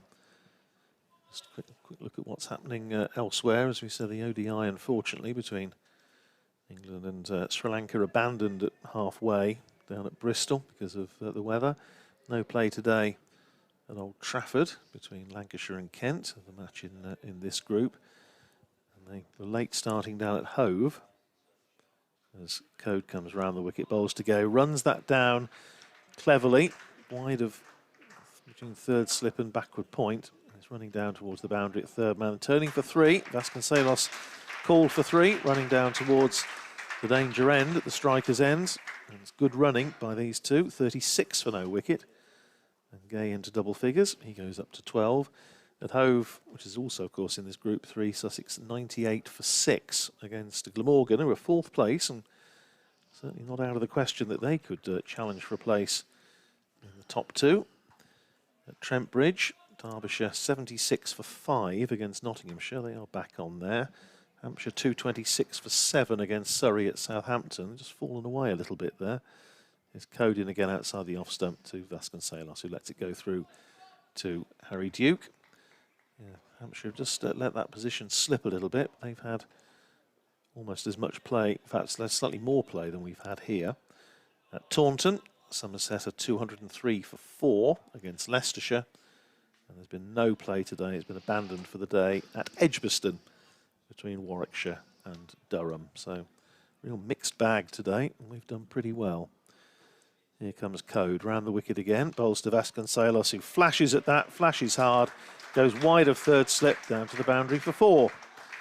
Signalled by umpire Lungley, applauded by the home crowd, and Vasconcelos up to 21. That's the end of the over. Emilio Gay is 12, and Northamptonshire 40 for no wicket. So they're making a decent start, and I can tell you, unfortunately, it's starting to rain. It was, I did fear as such, when it starts to just come over a bit dark from over the back of us, that is often not a good sign, and it is now raining quite steadily, and I think we're going to be coming off. Just in time for Jonathan to describe the covers coming on. Yeah, there's a drop there of rain with another one next to it and a couple more either side. It's going straight down in a sort of straight downy sort of way. Yeah, disappointing, but we'll have a break. 40 without loss, and to be honest with you, I don't think Yorkshire will be too miffed about that on a number of fronts, but certainly because they've got away here a little bit, haven't they? 9 overs without loss, and no major pressure applied consistently from either end. No, and I think that's exactly right. And back up what you just said there, Jonathan, it's Yorkshire really have struggled to hit their lengths consistently. I said at the break, this will be a real test for Northamptonshire's batters, but the most important thing will be the lengths that Yorkshire bowlers hit. They can be slightly wider of off stump if they hit a good length. They can be attacking the stumps if they hit a good length, and that's just back of a length. It's making the batsman come forward, but not driving you. and I say that quite often, but it's so, sometimes it is quite basic. If the batters are playing for defensive shots, then you're pretty much bowling the right length, and you can just bit of natural variation in the line and length will come anyway. But they've just tried a bit too hard, I think, the Yorkshire bowlers, the two in question. Code started nicely, but then it looked as though he probably felt as though he should have been taking wickets, or maybe creating more opportunities, and he's gone searching a little bit more. And Thompson then trying probably a little bit too hard early rather than getting into his stride. But I'm sure they'll regroup now, they'll regather, and they'll say, right, come on, whether it's a change of bowling or whether it's just a slight adjustment to the lengths they're bowling. I think that would be the best way forward here for Yorkshire, just to try and gain some control. Because I know it's a 4-day game and there's no cause for panic, but they did only get 158, so you know that's a healthy chunk of that already wiped out without loss of a wicket. Yeah, it is, and this is where again Yorkshire have got to be pretty smart. I don't think they can afford to have another 9 overs like that. So that if the next 10 overs go for 40, if the next 10 overs go for 20 or 18, then I think they'll feel that they've probably created some pressure to try and generate wickets, generate pressure to create wickets. Sorry, it might be that we see Don Bess earlier than we were expecting. By the way, he is a dog. Leicester. Leicester. Splendid. He's a dachshund, apparently. Oh, right, okay, 4 short legs. Well, That's well if you're bowled, bowling that. from that I was going to say, yeah. That needs to be turning, wouldn't a it? miniature long-haired dachshund, apparently. Very nice too. Well, that's the situation here at the county ground at Northampton, is that they are off the rain. Actually, having been raining quite heavily about 5 minutes ago, it's now pretty much stopped. Yeah. And the ground staff have, though, got the covers on, and you can see that it's raining quite heavily over to the north of the town. You can see over the top of the indoor centre up towards Kingsthorpe and that particular part of Northampton. But it doesn't usually come from there, so maybe that's actually gone through and we're going to see improving conditions. Nevertheless, we'll just give it a break for a minute or two, and we'll come back to you as soon as there's some more cricket, which hopefully will be in just a few minutes' time.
Well, good evening. Welcome back to the county ground at Northampton. I'm delighted to say the covers are being wheeled off by the ground staff, and we are about to resume in about 2 or 3 minutes' time.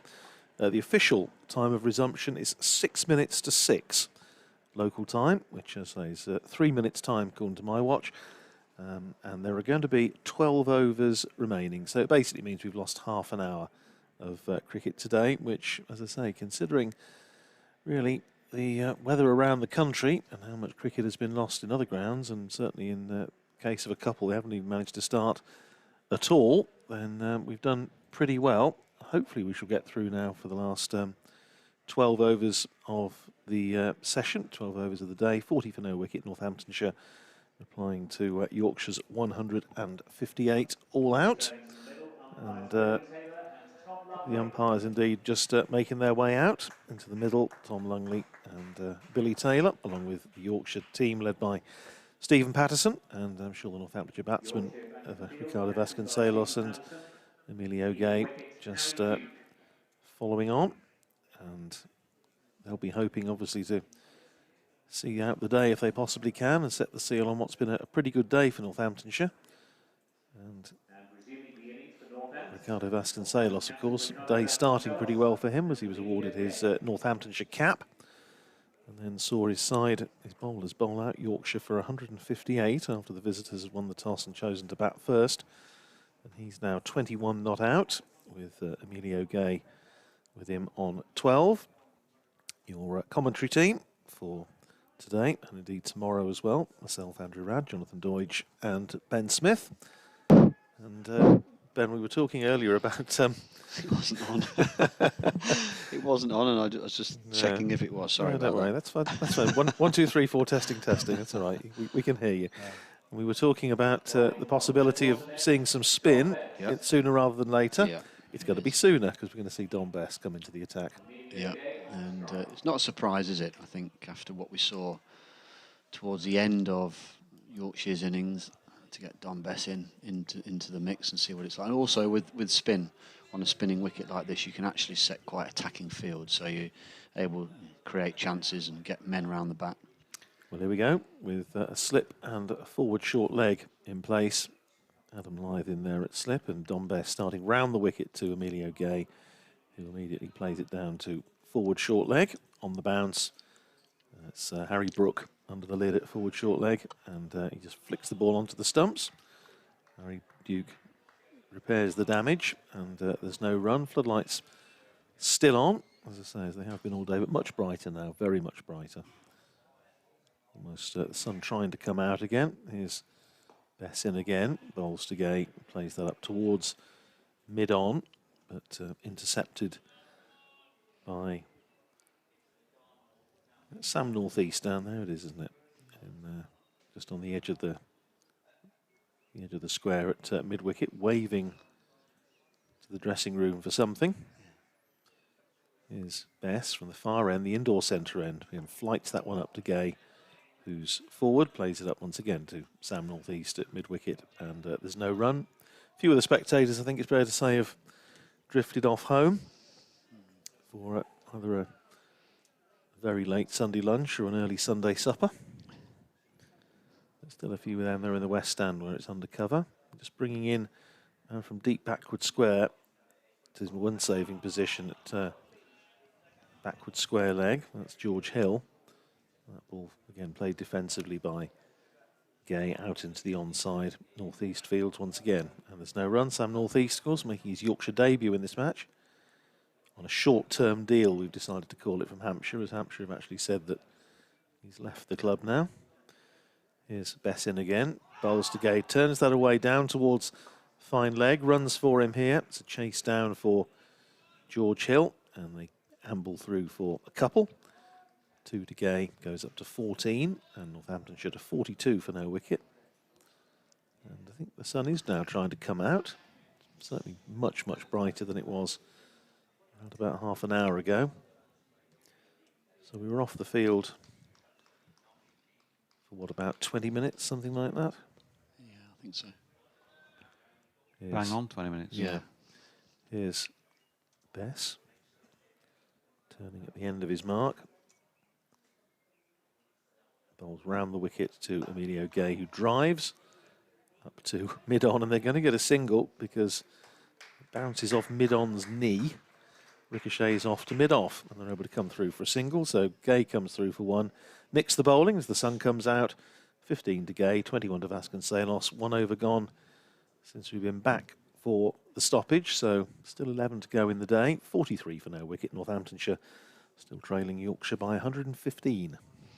It did look as though Bess was bowling the ball probably a little bit quicker than Keogh bowled. I suppose Keogh had the advantage of bowling towards the sort of mid to late lower order, where Bess started a little bit flatter, a little bit quicker there. Didn't look as though there was any real demons in the pitch for him, but also the ball being that much newer, harder, skiddier, and maybe even just that little bit of rain that we've had might have just freshened the pitch up a little bit as well. I don't know. But it'll be interesting to see. I'll have a look from behind the bowler's arm. So here he is, Mr. Reliable for Yorkshire. The captain, Stephen Patterson, coming into the attack at the pavilion end. So double change following the rain. Trying to do some light damage. So often you come out with those cliches in cricket about the next hour being the most important or whatever it might be. And the 12 overs here this evening, not to be underestimated, as Patterson hangs one out wide of off stump, as he does just about every time he comes on to bowl. Get the old arm loose. 30-something, shall we call him, Steve Patterson. The wrong side of it. Closer to another big number these days.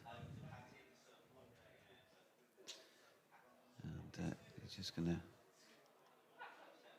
make an adjustment with the marker. Having sorted that out, in he comes again then. 43 without loss. He's bowling to Gay, who is drawn into playing at this one, has to do. Angled in from around the wicket to the left-hander. We know what it'll do. It'll be bowling it in the high 70s, something like that. And just nag, nag, nag. So Ben was mentioning before they went off because of the weather, that if they went for another 40 in the next 9 or 10 overs, firmly on top, Northamptonshire, Yorkshire would want to try and drag it back, lower that scoring rate, and these two men should be able to do that as this next delivery is pushed into the offside and no run. Yeah, they want us just to sort of gain some sort of control, I think, now between now and the evening. Obviously, that'll incorporate trying to get a couple of wickets in these 12 overs, but also not allow Northamptonshire to find the boundary too often. Gay waits, high backlift. Patterson into him. He's able to flick this one off his legs down to Olivier, who is coming in from the long leg boundary. Single. The miserly Patterson concedes his first run of the match. He's doing his thing of pulling his socks up. He'll tuck his shirt in at the back. He might straighten out his shirt around the shoulder. There we go. Just all those little bits and bobs that he's probably no idea he's doing, but so often does. Pre-delivery routine. Wonder if he does it in fours as well. 4 sock straightens. Here he is. That's dropped into the offside by Vasconcelos. Don Bess, as usual, at point, does the fielding and gives the ball a polish. We're talking about things like sanitizer on the ball. Back in the day, obviously never party to this, but I've played in games where people might have mentioned that a little bit of Vaseline had landed on their trousers earlier on in the day. For good delivery from Patterson. This kicks on, actually. Yeah. And Harry Duke takes it pretty high, round about shoulder height, wide of off stump. Vasconcelos just played the original line, but a little bit of nip from Patterson. Yeah, bounce as well, wasn't it? You're right, the keeper Duke, he took that ball reverse cut. So, again, just 1 or 2 patches where it generates a little bit more pace off the pitch. So 44 without loss after 11. Yeah, it was interesting earlier on in the day, Ben. I saw 1 or 2 from Ben Sanderson did that, didn't they? Just came from nowhere, because we've said that actually throughout the season that Tom Taylor, you often see it happening when he's bowling, and I think he does have a genuine effort ball, and I think probably Wayne Parnell does as well. But Ben Sanderson doesn't tend to be part of his MO, and he one or two today, probably just a couple, just suddenly lifted and slapped into the gloves. You were saying earlier about it possibly bowling on a part of a pitch, particularly bowling round the wicket from this end that perhaps haven't been used much before. His best in again to start afresh over to Emilio Gay's from the front foot, plays it up to mid wicket where it's fielded by Sam Northeast. The theme continues from the previous over. And it was, as Jonathan described it earlier on the day, a three-man game. Here's Bess with the indoor centre behind him, and again bowls to Gay, who's forward, plays it back down the pitch. Bess fields, and there's no run. Don Bess, 14 wickets at 41 in the championship so far this season. But had a big role to play in a couple of Yorkshire's wins. He's bowled a lot better than those figures suggest. Yeah. Here's Bess in again. Bowls a little bit short of a length, a little bit quicker to Gay, who's able to use the pace of the ball to nudge it away behind square on the onside for a couple of runs. Again, good positive running by these two. Good sliding stop out there as well by George Hill. And they come through for a couple. 46 for no wicket, 18 to Emilio Gay. Well, yeah, it happens, doesn't it? I was making the point earlier about Tom Taylor, whose figures, I think, over the course of the season haven't reflected how well he's bowled. And I'm sure the same probably goes for Don Bess. Here he is again. Sort of milky sunshine out now as Gay is in behind that, plays it back down the pitch. It's fielded by Bess, and there's no run. 46 for no wicket, it stays. Northamptonshire having had a pretty good day so far. Bess in again, flights that one up down the leg side. Good take by Harry Duke. Drifted away, beat the leg stump, and Duke taking it well, nipping a bail off as well, but Emilio Gay hadn't lifted his foot. No appeal. Still a slip and a forward short leg in place for Bess, who's in again, bowls to Gay. Again, forward defensive, back down the pitch. Bess fields, deflects the ball up from boot into hand. End of the over, 46 for no wicket. Gay is 18, Vasconcelos is 21. Don Bess has bowled 2 overs for 5. Yeah, and I think in those 2 overs, my initial thought is he's trying to bowl for an LBW here. He's bowling the ball quite flat, but very full into the pitch. So it means he needs to keep his pace up. He's not necessarily challenging the batsman in flight. He's just making sure that if they miss, he hits. They've been equal to it so far. I know there's only been 2 overs from him, but I'm just wondering whether and how long it will take him to maybe bowl that as his stock delivery, but take some pace off a ball now and again just to try and get the batsman forcing the issue more. Patterson round the wicket then to Vasconcelos, who turns it to mid-wicket where Jordan Thompson fields. I think out of both of these batsmen, I think I'd be right in saying Vasconcelos may be the one that wants to probably force the issue a little bit more, would be a bit more aggressive, where Gay doesn't mind sitting in and absorbing quite a lot of pressure. Would that be true, or not? I think it maybe is. Certainly, as far as Vasconcelos is concerned, maybe slightly less the case this year than I would have said possibly the case last year and before. Here's Patterson again. Vasconcelos solidly behind it. Drew says, Jonathan Doidge, what's happened to Tattersall? Just left out of the side, wasn't he? Of course, well, what must be a couple of months ago now, given the time scales of these things. Harry Duke got his debut down in Cardiff against Glamorgan and has kept the gloves since. I think with Vasconcelos, I think part of his maturity as a batsman has been the fact that he's more willing now to hang back and rotate the strike a little bit. I think the first couple of years he was very much a boundary hitter. Good delivery. Looked like he got the nick on that. Certainly nips away from Vasconcelos, who played at it. Clever bowling that. He ran very wide of the crease there, Patterson, and angled the ball in. It wasn't actually going to hit the stumps, but he was bowling from so wide. I think Vasconcelos as a batter, when you see the bowler jump that wide, you think you're going to have to play at the ball, but yet it's a lot wider than than you first see. Here's Patterson again, once more coming wide. And he's whipped to Thompson at mid-wicket this time. A full-out delivery. There's no run. Yeah, he did. He jumped a little bit wider and angled that ball in. It just held its line, fell off the seam, and Vasconcelles drew him into a bit of a push of the ball that went through beautifully to the ball. You can see where he's going to be dangerous here, angling that ball into the left-handers and just leaving them. There's no swing. He's not looking for swing or any magic deliveries. He's just going to, like you said, Jonathan, plug away at an area and let the wicket do the work. Top of off stump, I think, is the area that he always replies to when you ask him about. Vasconcelos pushes it into the offside, and they get a single. Yeah, he's.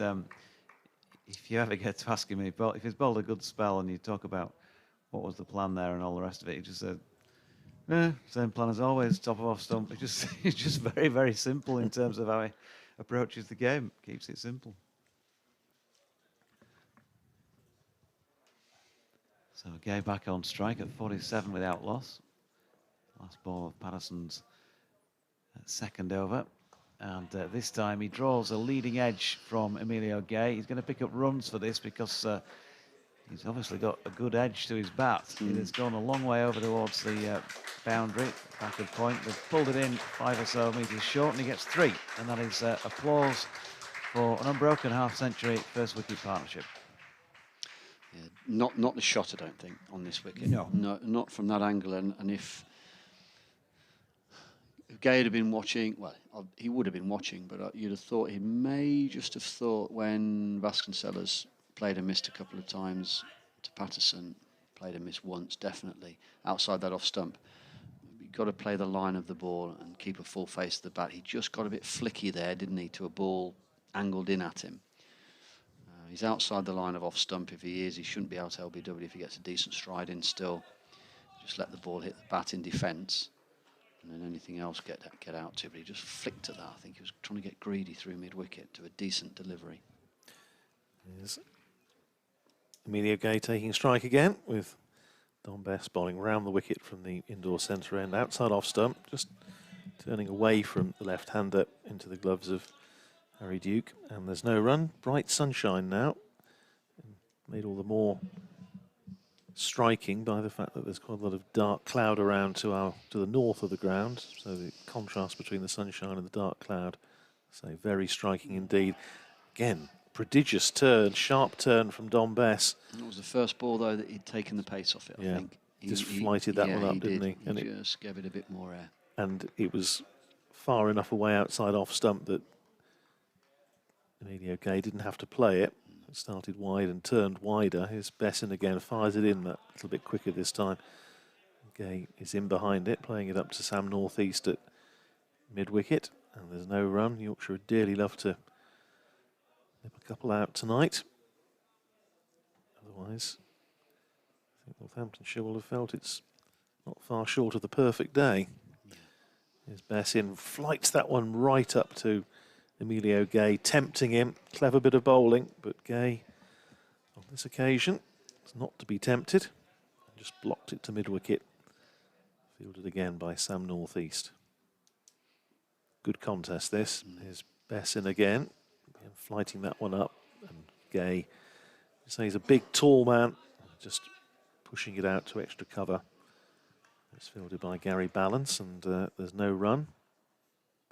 1 ball to go in the over, 7 to go after this one. 7 after this delivery, 7 overs to go in the day. Besson again, flights that one up to Gay. This time he does drive, just goes on the bounce to extra cover, where it's fielded by Gary Balance. End of the over.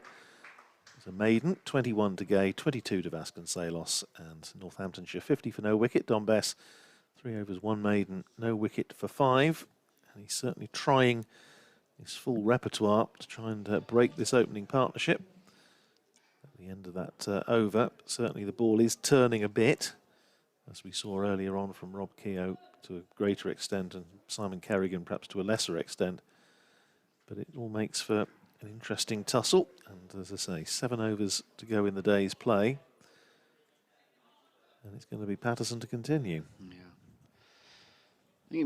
I think Bess, I'm trying to think of what his strategy is here to Gay. And I think because Gay's defending him a lot, I think that Bess has tried to just beat his defence by being a bit flatter. He's now gone slightly slower, hoping that Gay just push out a little bit more to try and get to the ball and smother it. Dot ball of the first of this latest Stephen Patterson over. Vasconcelos on strike. Bit of a fumble by the ball shiner, designated ball shiner, Gary Balance there at mid-off. That'll be a fine as he dropped it on the floor. Patterson in, and that's whipped to Ben Code at mid-on. There's no run. Is that the case? Fine for designated ball shiner dropping the ball, damaging it on the green stuff? I don't think. I'm not sure if it was a fine. It never was a fine when I played. Whether it is now or not, I'm not 100% sure. But it was always frowned upon. Yeah. Some of the fines. Some of the fines in club cricket. Oh, yes. Oh, in club Unbelievably cricket, harsh. yeah. You turn up, you can get fined in club cricket.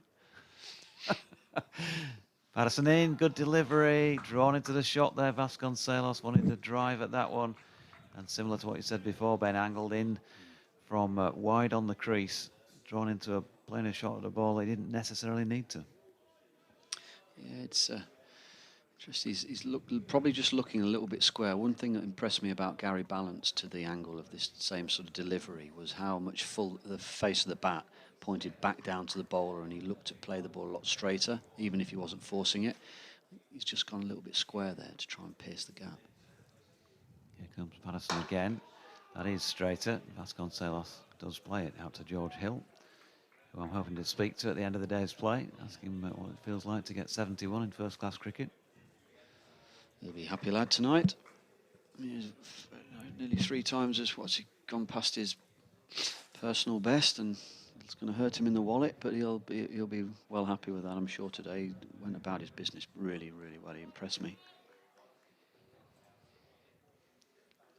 Here comes Patterson once again to Vasconcelos, and that's whipped off the legs nicely through mid-wicket for 4 runs, just straying down the leg side. Rare stray down the leg side for Stephen Patterson. Just too straight. The base of the ball, wasn't it? Yeah, a little bit too straight. I think maybe got a bit greedy, which isn't something I'd say about Patterson, because I would have thought he's, like you said, he just comes in and hits an area, ball after ball. He's got a very repeatable action. You can see how he can be so consistent in the areas he bowls, especially being quite as tall as he is as well. He doesn't really need to over-pitch the ball. Was the hero of the 1-run win, taking that last wicket up at Headingley. And he's bowling this next delivery to Vasconcelos, pushed out to point to Don Bess. And there's no run. So just the 6 overs remain in the day, and Yorkshire have so far failed to take a Northamptonshire wicket, having lost 10 themselves. They're 54 without lost the home side. I don't think they'll be very happy. Now it's actually looked. You look at the scoreboard and you look at how the game's gone today, and it's 6-14, and we've only got 6 overs left. So, but it's been pretty one-sided. You know, I hate to say it, Jonathan, but Radders, it's looked very much a Northamptonshire day, and I think even what happens from now till the end of play, I think they'll be extremely happy with how they've gone about their business up to this present moment. I don't think there's any doubt about that. As I say, I think if they can get through to the close without losing a wicket, 6 more overs to go, I think they will regard it as being I'm sure there's never any such thing really as a perfect day in cricket. There's always something you can do a bit better, but it's been a pretty decent day. I'll probably have a little chat with Ricardo Vasconcelos at the end, not least after being given his cap this morning. Is Bess starting a fresh over. Big appeal against Gay for LBW, and he's given out. So Don Bess has made the breakthrough for Yorkshire. Gay, I think you reckoned he got a bit of a stride in there, but nevertheless, I don't think he got that far forward. Let's have a look on the replay. It's difficult to see, as I say, with the keeper obscuring us, but he's given out, and Gay must go for 21. Bess has made the breakthrough. And, not quite the perfect day for Northamptonshire then. He goes LBW to Don Bess for 21 and Northamptonshire 54 for 1. I just looked on the replay. You can see middle and leg stumps. It would have been a tight call. Umpire's obviously giving him out. It's going to hit off stump. Yeah, tough. It didn't look dead, It wasn't hitting middle, but you can see what Bess was trying to do there, and he had just taken the pace off a few balls in the last 3 or 4 he's bowled, and try and beat Gay's defence like that. So Gay will be disappointed there because he has missed a straight ball, as it were. He hasn't got himself into that position where to defend out in front with his pad slightly more leg side of it.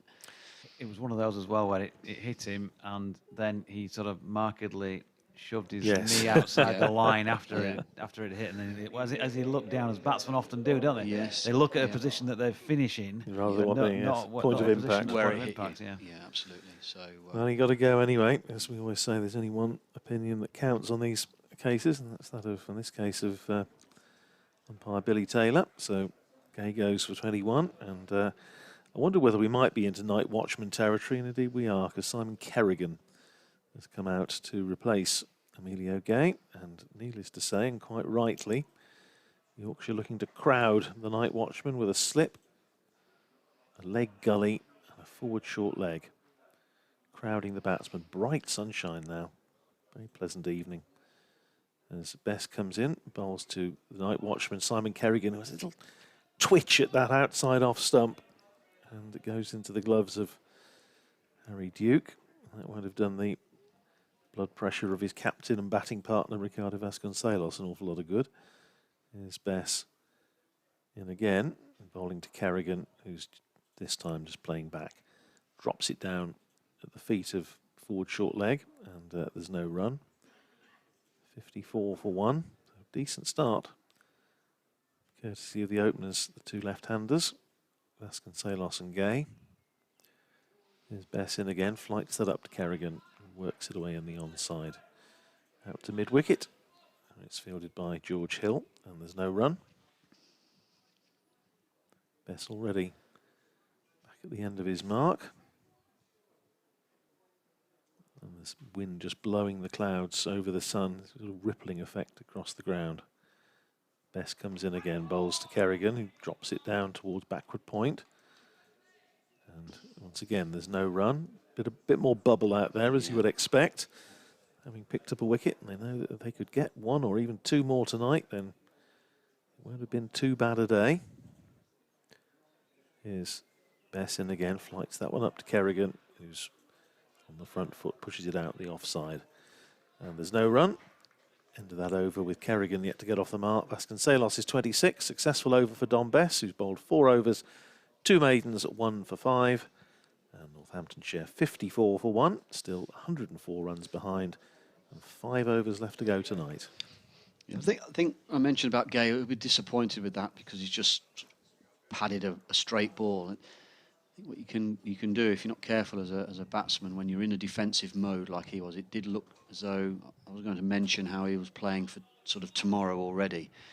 If you're not careful, you can just keep getting into the same position, ball after ball after ball, which isn't necessarily the best thing, is it? It's waiting for the ball to be released and then making a decision.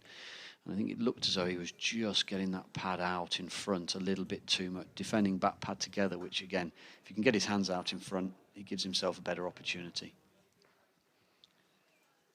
Patterson then from the pavilion end to Vasconcelos, who's got an edge on this one. It's dropped just short of Sam Northeast, diving away to his left at third slip.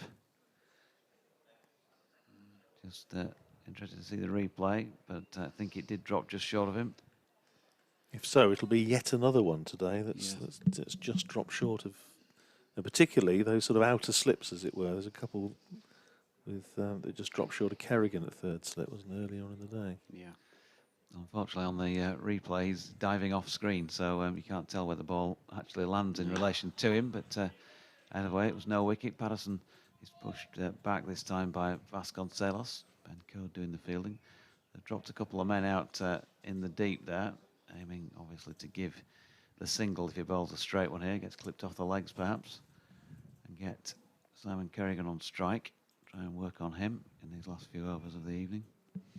Somerset collapse is continuing against Leicestershire at Taunton. They were 143 for no wicket, now 227 for 7. Here's Patterson again, and once more, not dissimilar to earlier in the over.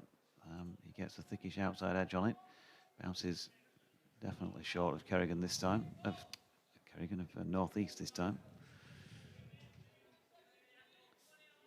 And goes my theory of winning the toss and batting at Taunton every time you go down there. It looked right though, didn't it? Yeah, 143 for no wicket. But they've fallen Who's away. taking the wickets there? Is it Spin? Gavin Griffiths has got 3. Right, okay. In quite quick succession. Patterson in again. That's Fuller, and worked to Bencote, wide of Bencote. He makes a diving stop. Can't prevent the single. So Kerrigan will be on strike, but just for the last 2 balls of this Patterson over, can he produce some magic, the Yorkshire skipper? Yeah, he'll show his skill now, I think, and all that experience bowling left-hand, right-hand combination, which is something I'm sure that the Northamptonshire batters will just be mentioning in each other's ears and talking about down there in the dressing room. If we can keep rotating the strike, keep him busy at the crease, so we're not sort of occupying one end each. Don't let the bowlers settle into any rhythm. Still the 3 slips. Man's gone in at short leg under the helmet. Patterson to Kerrigan, who opens the face and gets off strike straight away. Don Bess retrieving the ball. So they are rotating the strike. Patterson bowling to the left-hander again for the final ball of this his over. So now it's all about trying to keep the batsman there.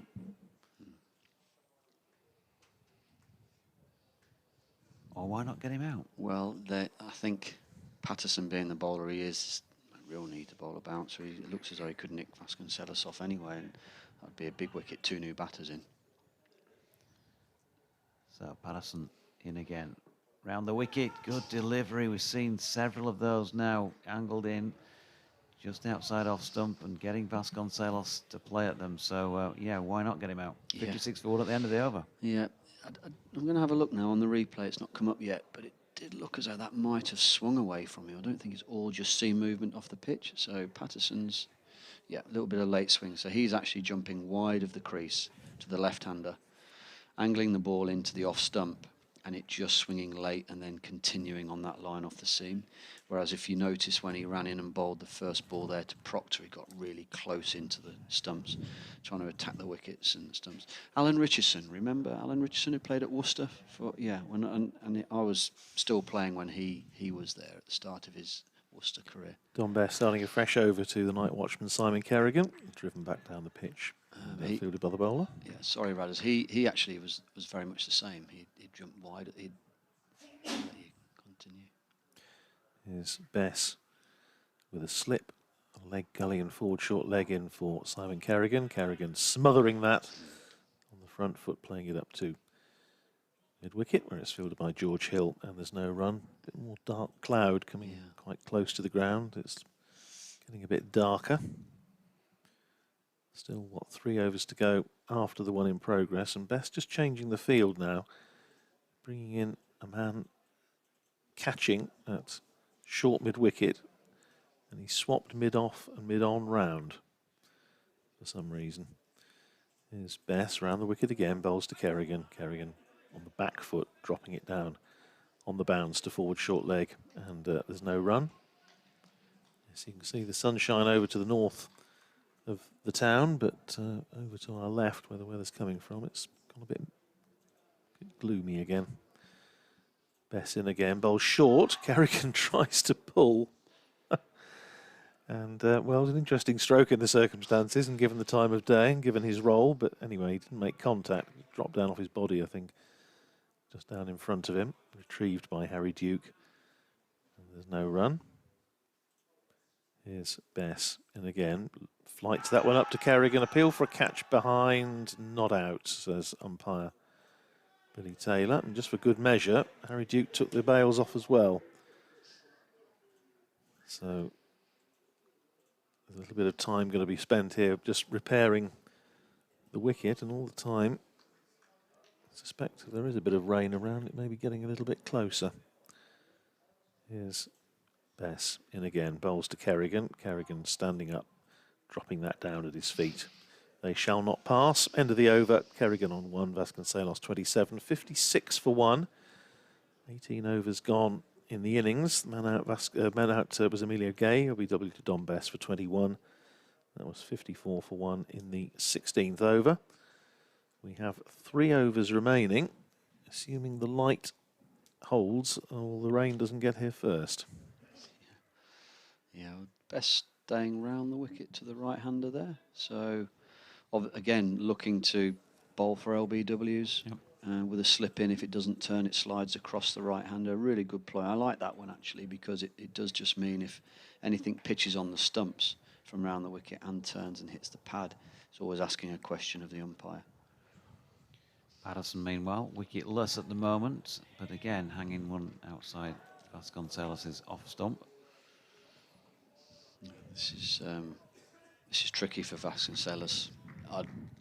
As a night watchman, I'd rather see, well, I'm saying the opposite ends, but Proctor's very much down this. Is it no?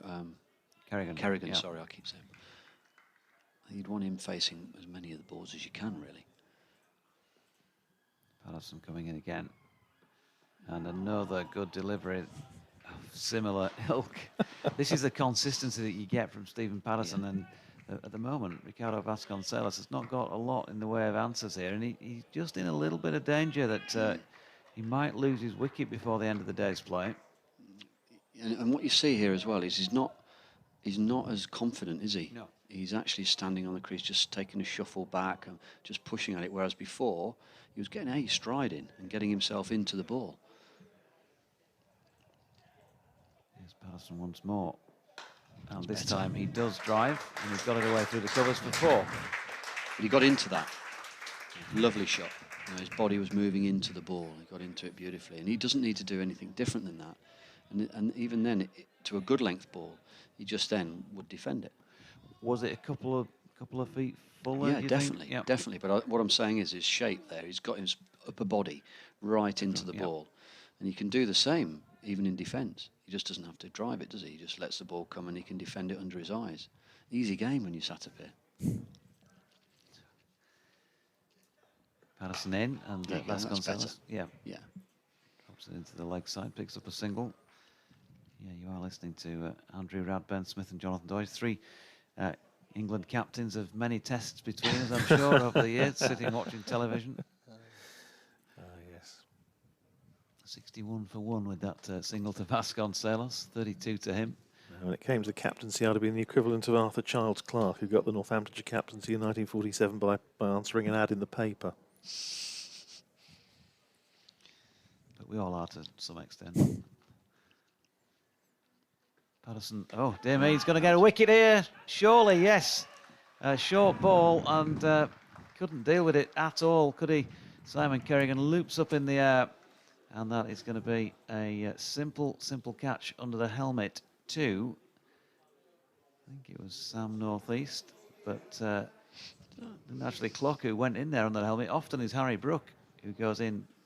I don't think that's to short leg, or possibly Gary Balance, actually, looking at it, yeah. He didn't seem awfully chuffed about that, did he? I'm not sure if that's come off his arm guard. Whether it's attached to it, I don't know how it works now. But it didn't look as didn't look splice of the bat, and it went quite a long way. Might have been some glove on it or something as well. It's hard to see from here, isn't it? Even I saw the replay sort of through, but it sort of felt like glove or maybe shoulder at the bat or something like that. The way it looped up. But anyway, he was given. Well bowled. It's gone. Well bowled by Stephen Patterson, and he has got a wicket to take with him to the close of play. Yeah. Gary Balance, they're saying, got the catch. Yeah, so it was the last one of the 18 I tried to identify. He took it, and with all that, I didn't mention that he's 61 for 2, and Kerrigan went for 1. And Gareth Berg is coming in as the second night watchman, which he actually opened and they're going to come off the light, I think. Oh, Simon Kerrigan's going to be very, very annoyed about this if they come straight off. They're having a chat. No, he's going to go and he's going to go and take his guard at least. Yeah, Gareth Berg actually batted at was it again in the match down at Hove against Sussex. When no, it was at Canterbury, wasn't it? When Northamptonshire went in their second innings, and Gareth Berg went in at number 3 in the second innings when Luke Proctor was injured and had to bat down at 7. So Berg went in at 3. So here's Patterson to him, and he thinks about having a nibble at that, but then pulls the bat away. So good over from the Yorkshire skipper. He's bowled 5 of them now, with no maidens and 1 for 16. It's 61 for 2, and there are just 12 balls left in the day. Yeah, very good bowling. He's at the batter every ball, and that little surprise bouncer there was absolutely bang on. It was sort of under the arm, left armpit of the batter, and whether it was glove, shoulder of the bat, or whatever, it's climbed off him and given that short leg a bit of an opportunity. You say it was balance, wasn't it, in the end? Yeah, caught balance. It just gave him that opportunity to run back a little bit further and take it. It did carry quite a long way, didn't it? Yeah, it did. It did. Well, it's going to be Dom Bess to bowl the penultimate over of the day. He's going to be bowling to Ricardo Vasconcelos. And still, as you would imagine, given the time of the day and the state of the match, Yorkshire putting on the pressure. Forward short leg, slip, and a silly point for the left-handed Vasconcelos. And now Dom Bess having a chat with Gary Ballance, I think. Now another man coming up, so they really are going to pile the pressure on Vasconcelos. Man going in from the deep backward square leg boundary just to saving one at the 45. Bess in bowls to Vasconcelos. A little bit short, and Vasconcelos giving himself room, punching it away to backward point. Fielded there by Ben Code. And there's no run. The umpire would normally be at square leg, of course, is over at cover point. This ball from Bess finds Vasconcelos playing defensively, back down the pitch. Bess himself field, and there's no run. Obviously, he's were the umpire to be at square leg, you won't be able to see through the man there at forward short leg. Here's Bess in again, bowls to Vasconcelos, and that turned. But again, as he did earlier on when he bowled a couple that turned to Emilio Gay, he started that one just a little bit wide of the left-hander's off stump, so he was just able to watch it turn away into the gloves of Harry Duke. Here's Bess in again, and almost identical to the ball before. Again, started wide and went wider. It is turning, but Vasconcelos not to be tempted by that one. 2 balls to go in the over, so potentially just 2 balls to get to face in the day for Vasconcelos. He will be hoping, at any rate. He's going to go for the pad here, I think. A bit flatter and quicker, maybe. Yeah, absolutely right. And Vasconcelos, well called, Ben. Vasconcelos behind it, just pushes it up to mid-off. And there's no run, so 1 ball to go in the over. At least Simon Kerrigan hasn't got the insult to injury by the players coming off for bad light as soon as he was out. That's in again, and Vasconcelos jamming down on that, plays it up on the onside. And there's no run, end of the over, 61 for 2. Vasconcelos is 32, Berg yet to get off the mark. And Dom Bess has finished his work for the day, 6 overs, 4 maidens, 1 for 5, a wicket of Emilio Gay. And now we're going to see the final over of what has been an intriguing day's play. Yeah. I'm just wondering, I'm assuming Patterson's going to bowl it. Yes, he is. And I have to say, I'm just talking about Gareth Berg batting at number 3 down at Canterbury, and I happened to see him in the little supermarket that's attached to the ground at Canterbury during one of the intervals, and I said, well battled, because he was in for a while for not many, and he said, yeah, nobody else wanted to do it. I asked him if he'd ever batted at number 3 in his career before, but he suggested it was one of those that nobody else really fancied. Patterson then into Berg, who pushes forward to Jordan Thompson, who's filling at mid-off, unusually. And they stay put, and that's what they'll do, I think, for the next 5 deliveries, if they can possibly do so. Stephen Patterson just trying to break another partnership, take another wicket with Yorkshire before the end of the day's play. The wicket would end that, and he's into Berg again. He's just winding up, wasn't he? There, you could see him winding up for the drive. tomorrow morning it might have been a different shot tomorrow morning. I'm expecting the bouncer again. I thought that was a brilliant delivery. It's just sort of like unexpected. Now Stephen Patterson ran back to his mark. Is there rain imminent? He's running in as well, and this is a straighter delivery. Berg chooses to play it to Ben Code at mid-on. Yeah, it has been an intriguing day's play. I think got to say it's a Northamptonshire day. If Stephen Patterson does take another wicket, it sort of just drags it back that little bit more. But 158 all out, having lost the toss and the opposition chosen to bat, it's a very good result by anyone's account. A healthy opening partnership of 54. He's mid off it deeper there. Why? Patterson, it goes a little bit shorter of length than Berg. It doesn't bounce as much as he looked like he thought it would as he went down on one knee to duck it. Swayed out of the way in the end. I have to say I've had a couple of tweets from one of our regular listeners, Rodney Marshall, who said, night watchman, why I'll never see the point. That was when Simon Kerrigan went in. And then, even worse, two night watchmen. About 3 minutes later. And it is raining now. Patterson to Berg, who pushes out to Dominic Bess, and there is no run. So why? This is the bizarre thing about cricket, though, isn't it? Why are we staying on now when it's raining? Why is it any different to when we came off earlier in the day? In mid-over. This is not. Yeah, it doesn't really. Yeah, well done.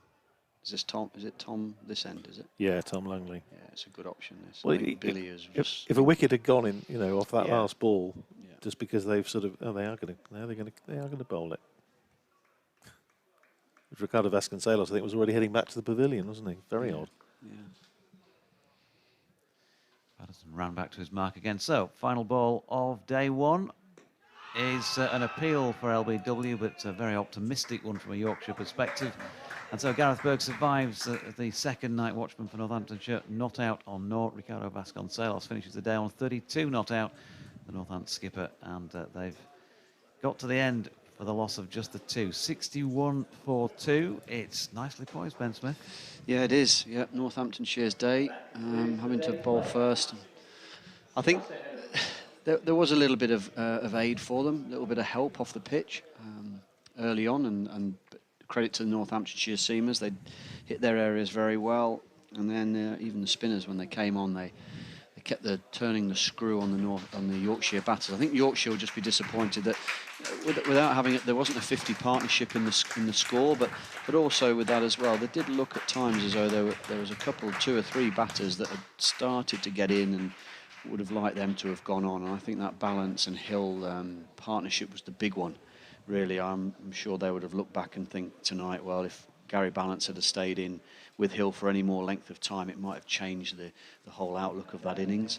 But credit to Northamptonshire, they've bowled absolutely brilliantly today. They've hit their areas. They've not given the Yorkshire batsmen any loose balls to cash in on, and then they've gone out there and they've played well. I thought the start of the Yorkshire innings maybe was a little bit tried a little bit too hard and wasn't quite as consistently good enough areas with the ball. I think that'd be fair to say. When you look at Patterson, how accurate he's bowled coming back in, he's sort of gained some sort of control with Bess at the other end. But I think it'll be a challenge again tomorrow morning. I wouldn't be surprised if those two open the bowling tomorrow morning, how much more difficult it'll be for Northamptonshire to get that next 60 runs. I can't see it being quite as easy. No, well, I wouldn't have thought so, but it's going to be interesting to see. I can tell you it is actually raining quite heavily now, so we just about got off the field in time. We could see it coming up behind us, but fortunately it just managed to hold off until we got through to the end of the allocation. So, yeah, fascinating day's play. Yorkshire 158 all out, and Northamptonshire 61-2 in reply. Hope you've enjoyed the commentary today from me, Andrew Radd, from Jonathan Doidge, from Ben Smith. Enjoy the rest of your Sunday.